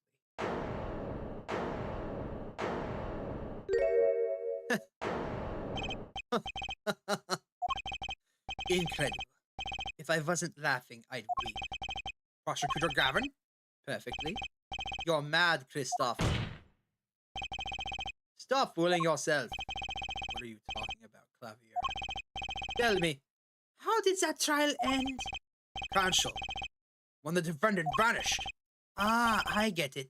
So, Christoph, you've been living in fear for 7 years. What? You were afraid your forgery would be revealed and your reputation trashed. You couldn't leave things to chance. So you watched everyone involved with the case for 7 years. You know, he almost felt like he was being watched. That's what he said every day, for 7 years. But I felt it too. Journalists are sure he's being watched, end quote. Don't you wonder why Zachary got scrubbed out after 7 years? Imagine coming into contact with me? Wait just a minute! Zachary was seen by this reporter! How is that possible? Was he alive after being gone 7 years? Finally. I knew this moment was coming. I just didn't think we'd get here so fast. Zachary gone missing for 7 years. Crucy's father. What's wrong, Apollo? Go get him! Right. Leave it to me. Allow me to refresh the court's memory. 6 months ago, Christoph Gavin was charged for murder with murdering a mysterious traveler. I remember him quite well. Shady Smith, was it? Poisoned in a Chinese restaurant. Tragic. The details don't really matter right now. What matters is that traveler was Zachary.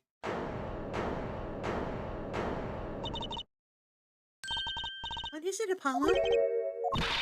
Keep going. We'll talk about it later. Did she already know? Someone please explain this.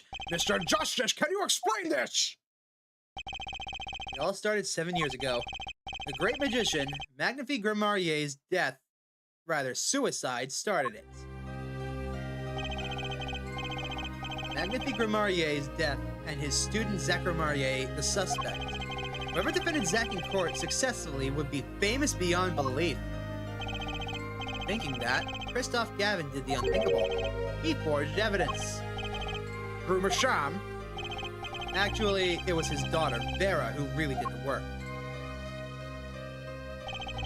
You took precautions when you had that forgery made, didn't you, Mr. Gavin? Precautions? To keep people from talking, of course. These people know too much. Leave them alive and there'll be nothing but trouble. That's when you planned your poisoning of the forgers.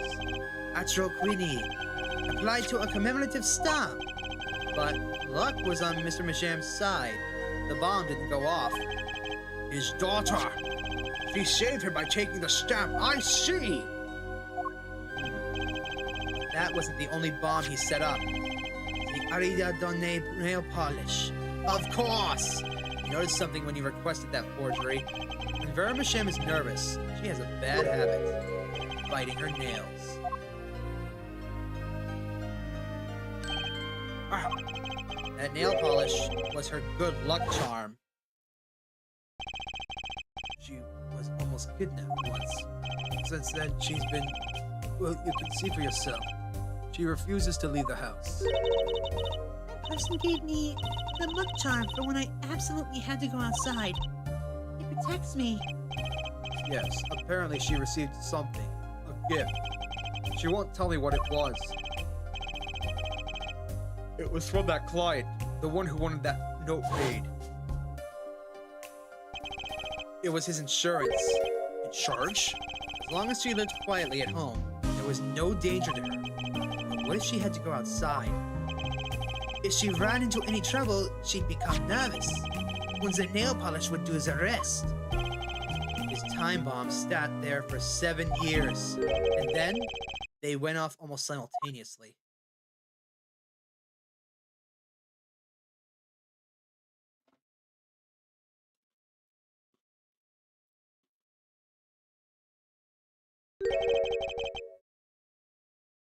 If you're finished. May I return to my cell now? I'm not accustomed to standing here for such long periods of time. Mr. Gavin! Have you heard a single thing we've said? Oh, I listened quite closely to your little tale. What an entertaining piece of fiction. What? Lavier, surely you understand. We're back to the evidence. The lack of evidence. Nothing proves a link between him and the atroquinines that took Drew Masham's life. Objection! What about the restaurant? You killed Zachary to keep him from talking. I killed no man of that name. Read over the report again if you like. The victim was a traveler by the name of Shady Smith. about whom we know little else. You can't seriously. I knew he was that fugitive. Objection! Okay, then why did you kill him? I plead my right to remain silent. Remember, this court did not convene to put me on trial. The defendant's name is Vera Masham, suspected in the murder of her father. My trial finished for 6 months now. I'm afraid we have strayed considerably from our purpose here. The court now concurs with the witness. It is the defendant Vera Masham who is on trial here. No, but you were doing so well, Apollo. As long as there is no evidence to support the accusation against him, this course of inquiry cannot find Vera Masham innocent. Objection! Your Honor, Phoenix Wright spent 7 years collecting this evidence. Objection! You still don't get it, do you? Let us assume there was poison in the nail polish. Who then was responsible for causing Vera Masham to bite her nails? What? It wasn't me. I know that much. The one who brought that poison to her lips was you. What?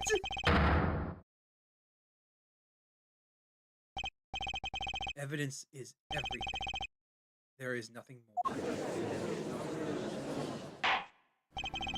I believe this discussion has reached its conclusion. Your Honor! Mr. Justice, you have performed admirably well for a novice attorney. I respect your partner, Phoenix Wright's determination as well.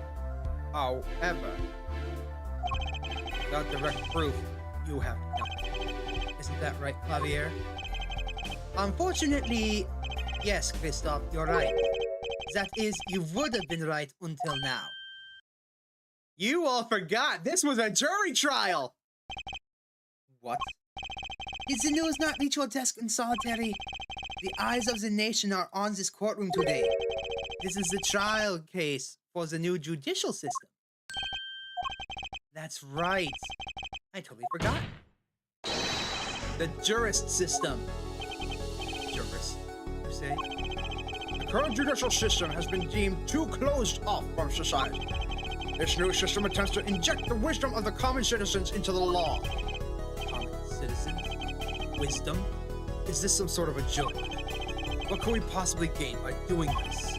Entrusting our judicial system to a mindless, emotional mob of irrational mouth breathers? Common citizens have something called common sense. Common sense is not restricted by the law. Nonsense! There's only room for two in this court. Me and the law. Keep the riffraff out! Out, I say! They're not in the court, actually.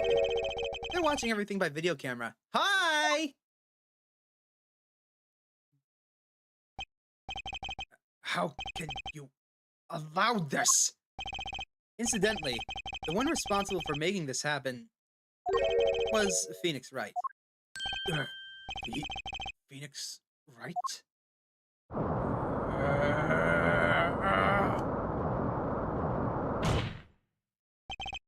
So, everything was leading to this. Of course. Right. Right. I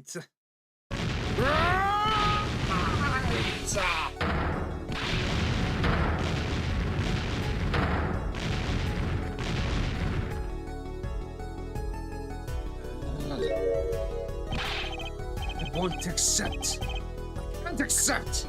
This is no court. Law. The law is everything. Law is absolute. You would let ignorant swine soil your courts. Christoph, it's over. Clavier. The law is absolute? You can't be serious. What? Odd. I thought you spent your life looking for loopholes. The law isn't absolute. It's filled with contradictions.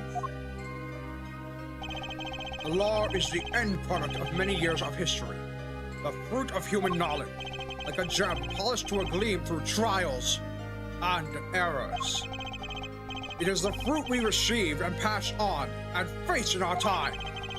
And it will always change. It is always changing, growing, nurturing it, It is being our task as human beings. Except for you, Christoph. You aren't changing. You've stopped. You're not needed anymore.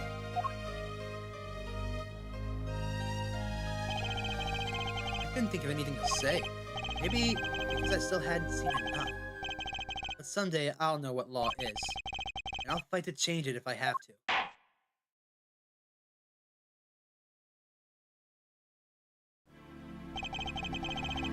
I see no need to further prolong this trial. This began as the trial of Vera Masham, accused of murdering her father. The painter threw Masham. However, several other incidents were reviewed, and we've seemed to have reached a conclusion. Before this court declares a verdict, I await your decision. Jurists of the court, for the death of Drew Masham, how do you find the defendant Vera Masham? Innocent or guilty? I turn to you now to consider this matter.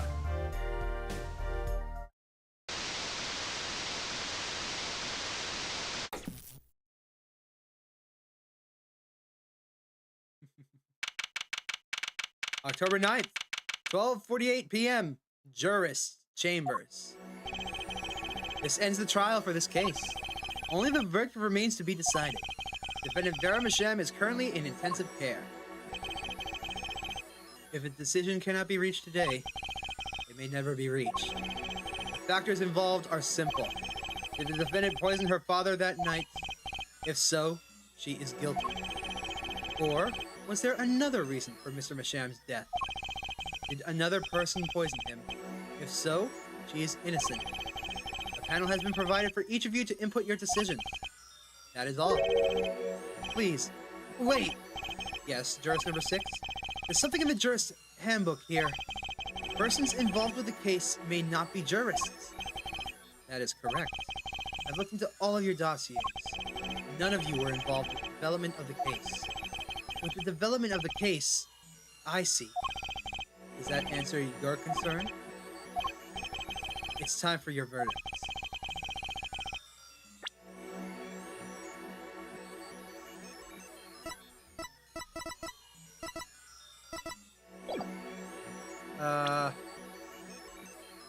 I can't save. Sorry. Make your decision in the case against Vera Masham.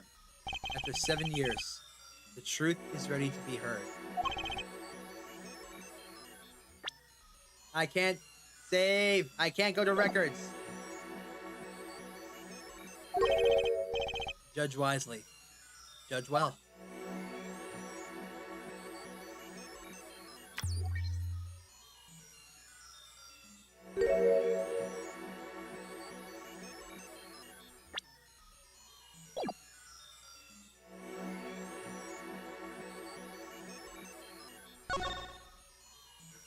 I saw that!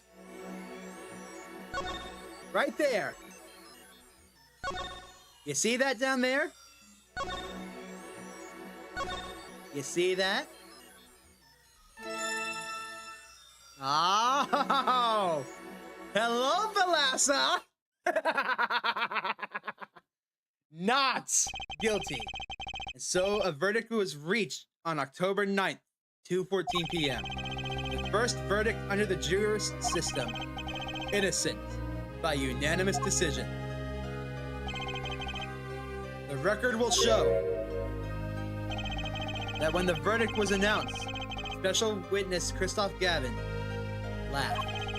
A laugh louder than any heard before or since. A laugh that echoed in the halls of justice, lingering for what seemed like hours. Yeah, I know who she is. I know for a fact that Thalassa is actually what was her name? The girl from the third case. Lammy Roar, that's it.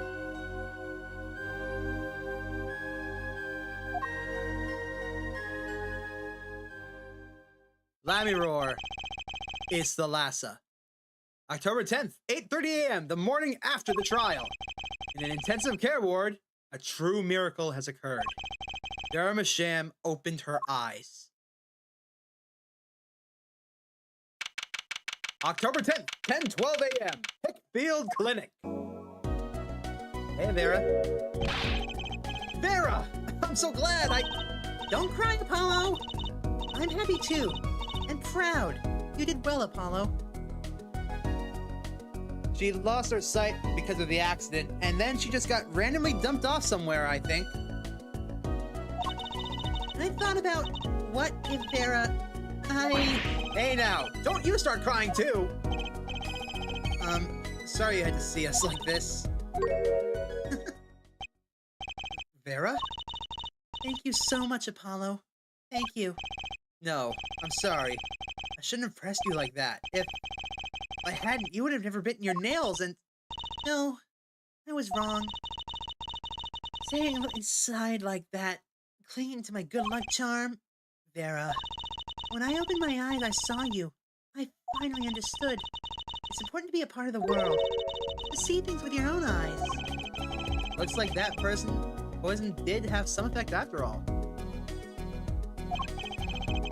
It killed off whatever was holding Vera back from life. I knew you'd pull through, Vera. Also, it's not Bulgaria, Doom, it's Borginia. I mean, that's what Apollo was fighting for this whole time. Your future. I won't forget it. Here, let me thank you. No, really, it's okay. Oh, look, it's me. That was fast! I love it. Thanks. Oh, now?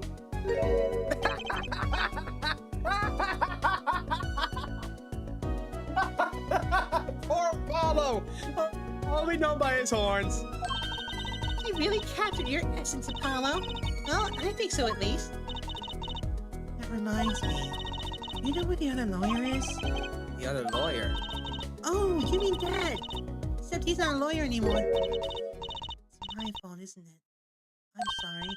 Oh, no, that's not what I meant. No, it's okay. I'm through looking away from the things I've done. I hope I can look him in the eyes again someday and apologize. I'm sure he'd be happy to hear that.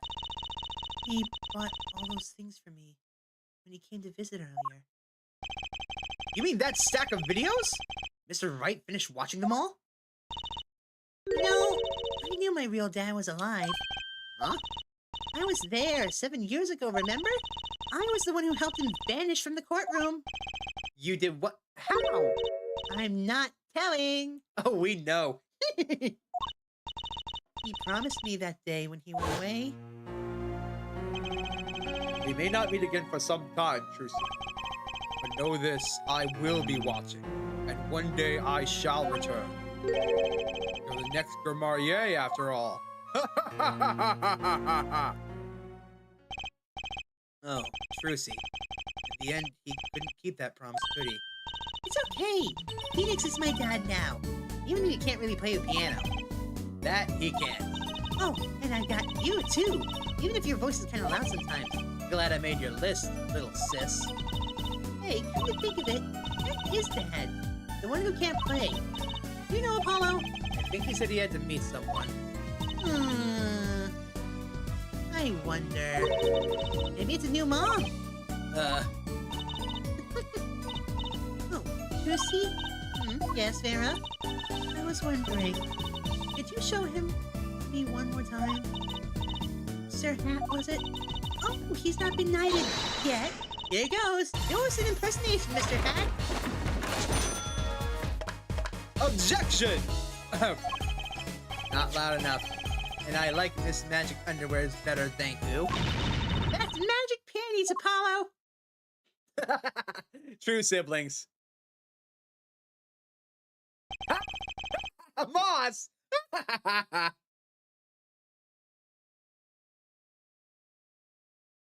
So, your memories finally returned. Mr. Wright, this was all a part of your plan, too? I don't know what you're talking about. When I lost my memory, I was reborn as Lamiror. You knew my true identity, did you not? That is why you chose me as one of your jurists. Ah, you're thinking into it too much. Besides, there was no guarantee that regaining your memory would make you happy. Of course it's a happy thing. long, I thought I was alone. Now I know I have children. 2 dear children. I'm so proud of them. This too, I think, is thanks to you. Are you going to tell them? They do not know? Nope. They don't know their mother. They don't even know their siblings. I will go to them when the time is right. Until then, Don't worry. I'll take care of them. They're very important to me too. A little annoying at times, but still. I have to keep an eye on her at least. Because I'm the only one who knows how she really feels on the inside. Your bracelet. Yeah? I've seen a lot of mysterious things these past 7 years. But your bracelets were the strangest of all. I remember meeting him half a year ago now, in Christoph Gavin's office. And then I met you. 2 fates, destined to intertwine, and I was where they crossed. I'll never forget that. A small thing, that bullet. Yet it tore who I was away.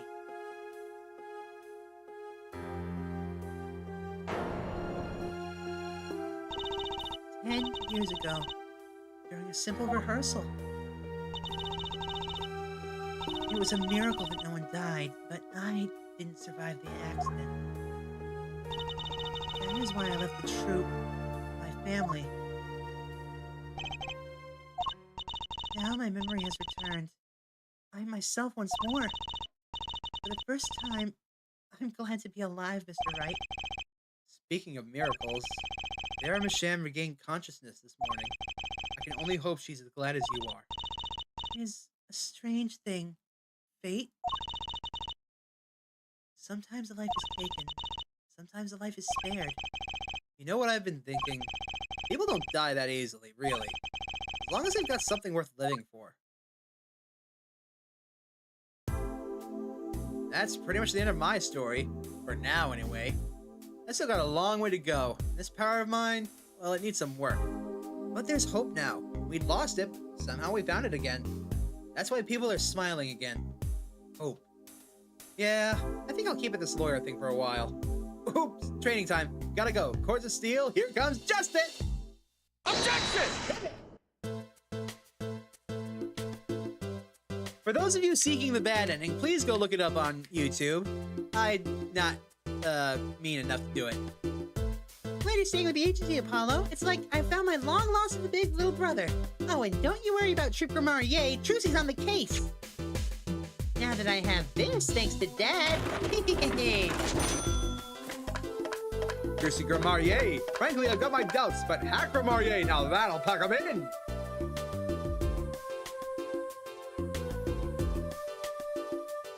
You guys can talk about it in Discord. I just don't want people to get spoiled here on the stream.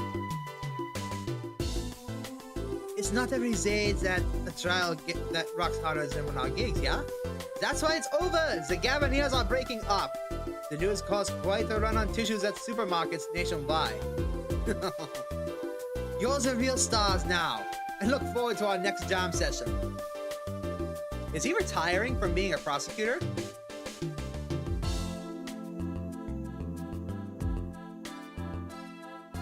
I'm guessing the bad ending is just that the opposite of all of this happens, right?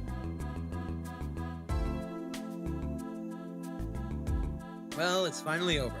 You know, thinking about it, I've been a piano player longer than I was a lawyer. Now that everything's sorted and I've got time on my hands, maybe I'll take some lessons. Or maybe I'll take the bar exam again.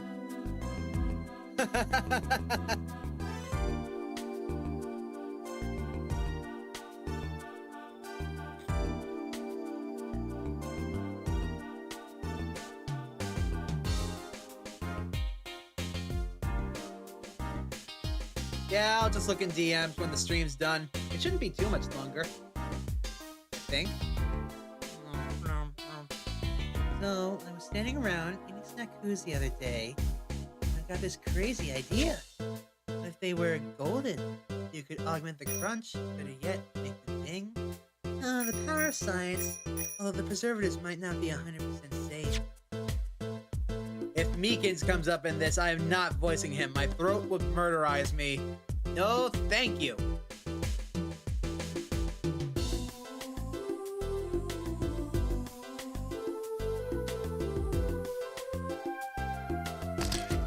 Ah!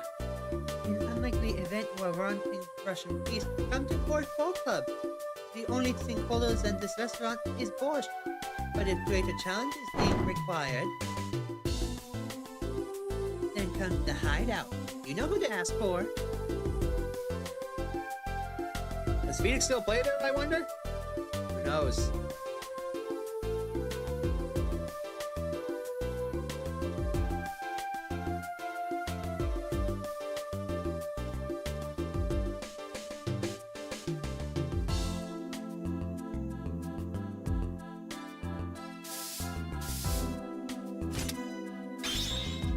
So, Kentucky Pastries is getting back to its eastern roots. What's the culture?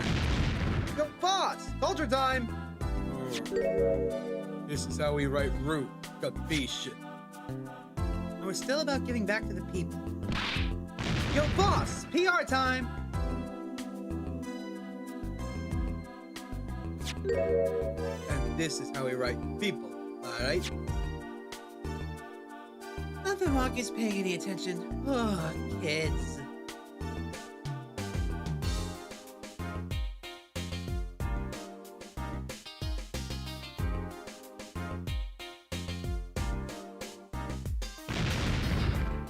Chinese characters on the cake was a fly idea like 3,000 years ago. Believe that. Man, you want to make it today, you gotta keep it real. You know what I'm saying? Yo, that's why I made the OG cracker. For real. I know it don't look like no cracker. Gee, what do you want me to call it? The OG muffin?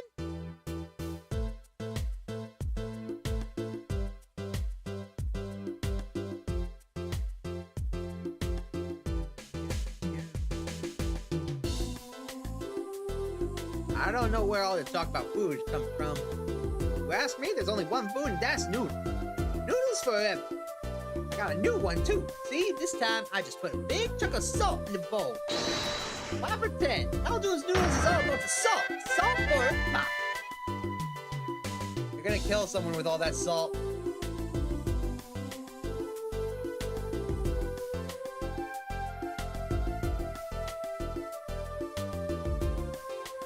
Oh god, him. My exceptionally inquisitive nature has won me an equivalent adoration in my department. You see, they used to call me the Wesley Stickler. Wesley Sticky Hands.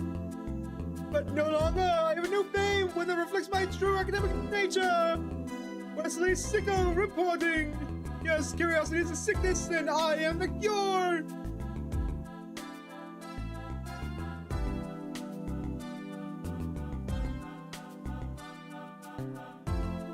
Yes, him! Suffer doom just like me!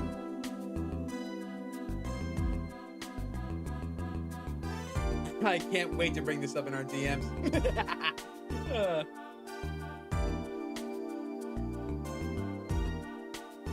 don't know how to thank you all for all you've done. It has returned to my life with its joy. I may have lost years, but I've gained a treasure. 2 treasures, in fact. I will think of them when I write my next song.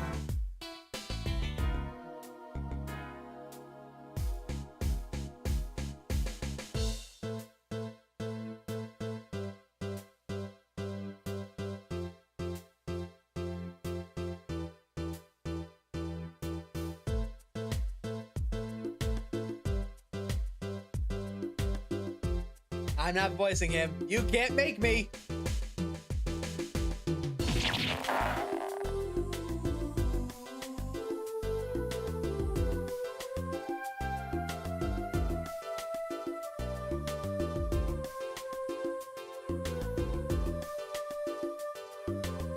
I decided to keep painting. Originals only, of course. I suppose I'll have to see a bit of the world outside to find what to paint. But I know there are good people out there now. I've met them. The door is open. The world's waiting. Thank you.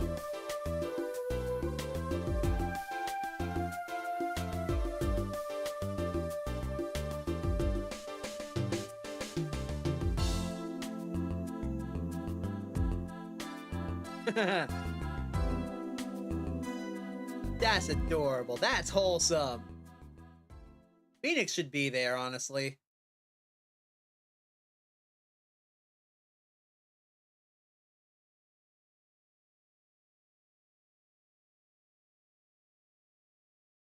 Unlocks a special bonus in the music and background setting scenes. Okay.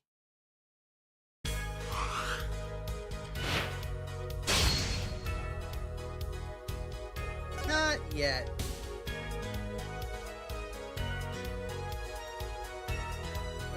Let's see. Is it that title? Yes. That's what I'm trying to figure out, Moss. I'm trying to find the concept art thing.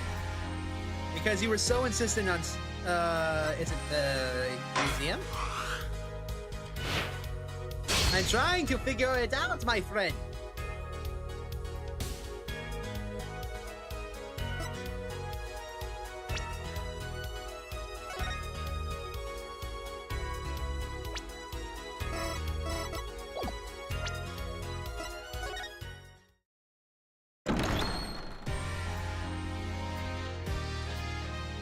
Oh, right, hold on. Here we go. Art library.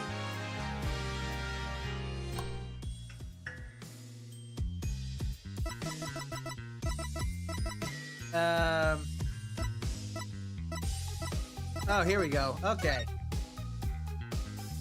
Key visuals. All right, let's get started.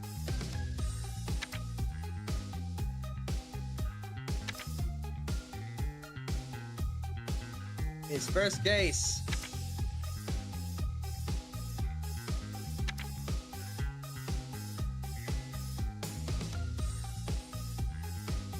Yep, got it. Poor guitar.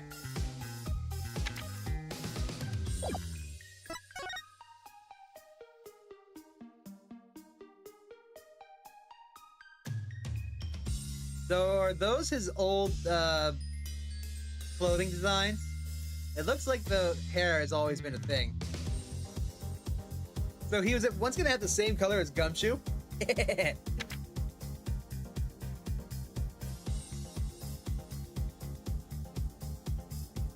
Well, it looks like not much has changed for his position.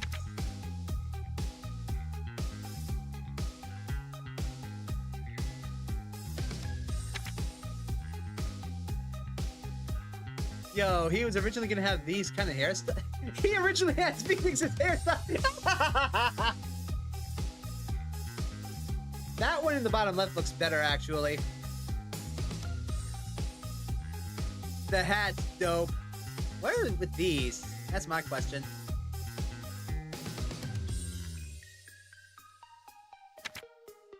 Trucy! Look at the bean!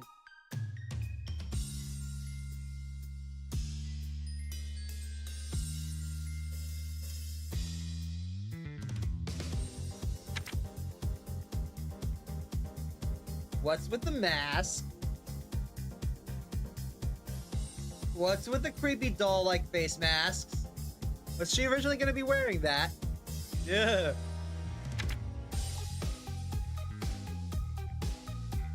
Looks like she was originally going to be wearing black and had different hair. Look at that. Straight hair. Instead of what we see now.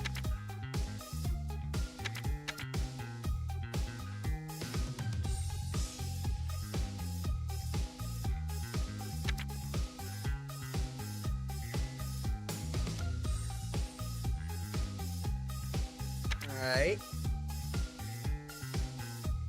Yeah, no, pigtails really doesn't work for you, Trucy. Sorry. Ah, Mr. Hat!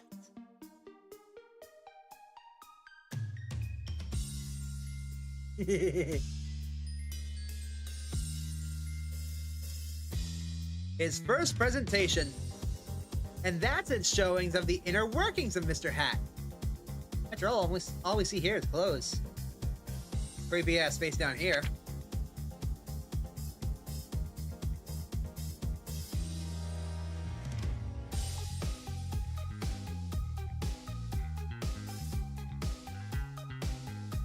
Aww.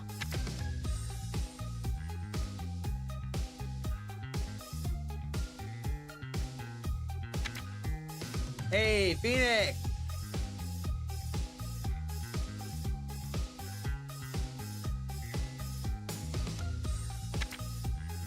Hey, Kristoff. That does not work for you. Those art styles do not work for you, Kristoff. I'm sorry, but no. No. No, my friend, no. The big giant bow tie does not work for you. Get it out of here. You keep getting worse. I'm sorry, Debs, but this is clearly the best option. Well, that's a close second. Ah, Mr. Rockstar himself, yeah? And let's see how I look starting out.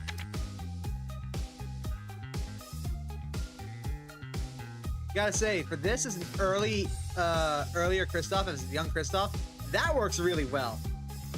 My friend, no, do not try and rock my brother's hairstyle. No.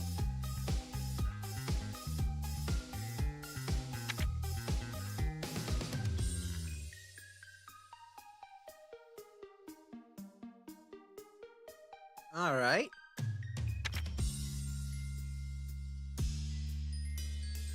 He looks like an anime boy in this one. Okay.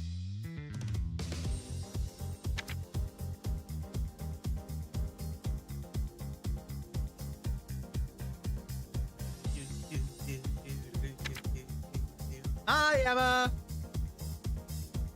I'm guessing they already had your design kind of worked out.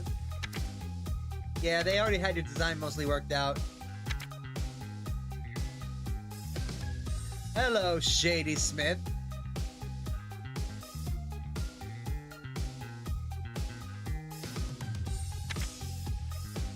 Hello, Olga O'Reilly.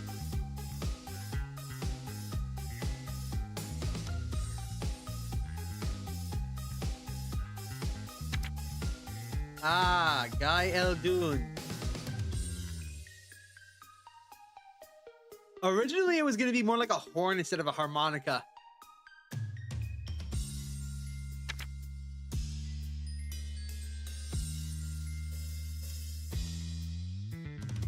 All right.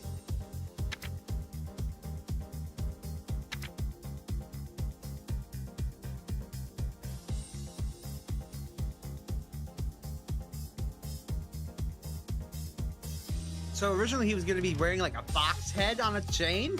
The hell? All right. Plum didn't really change that much, did she? Yes, it is I, Wesley Stickler! Wait, what are you doing? No! Aha! I show up again! No! Ah, and there's my mirror.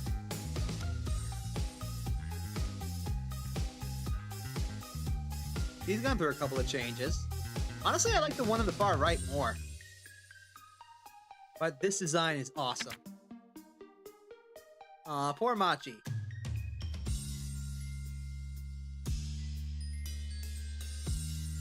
Look at him in the little robe. That's adorable. Ah, Mr. Pompadour. Originally, he was going to have much longer hair. Interesting. Actually, we can see a leftover of that in the court cases. Because when he's shown from the back, he has that super long hair flowing down his back. Romaine Letouce and Drew Macham.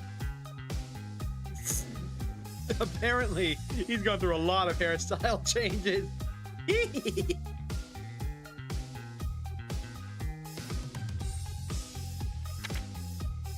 Hi, Vera.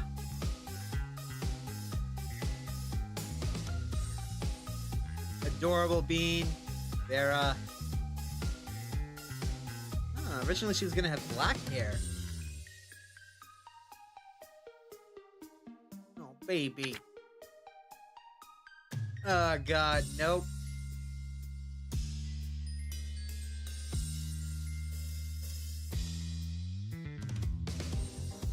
Honestly, I prefer this design down here in the bottom right more. Get out of here. Yes, Valiant Grimoire, at your service. Yes.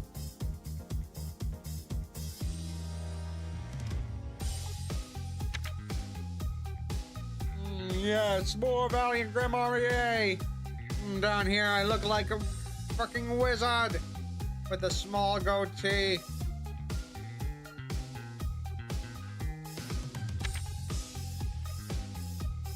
Let's see here.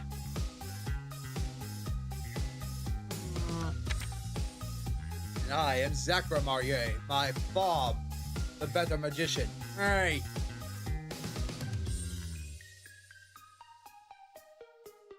You know, we never ever seen underneath his hat. Ah, Hello, daughter. hi, Dad. You're a piece of shit, you know that? Yes, yes, I know.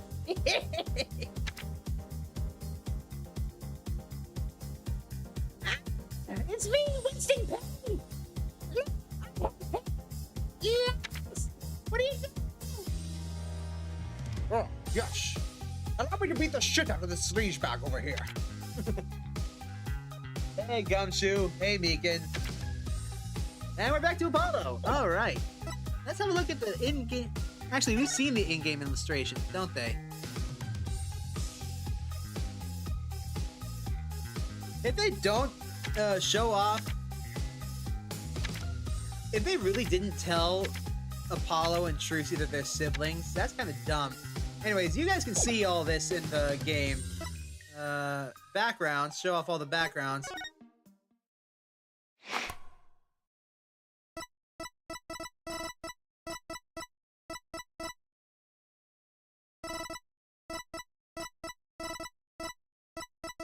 Alright, I think that's everything. So, with that in mind, thank you all very much for watching. Be sure to make an impact in someone's life today, and make it a great one. I suppose I'll see you all tomorrow for the start of Game 2.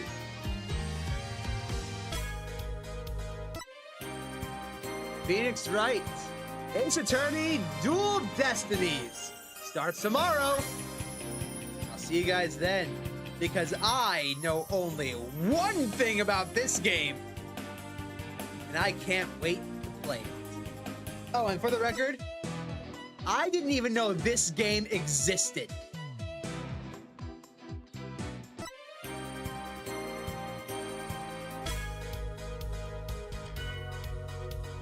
Wait, what? Wait, what's going on? What outfits?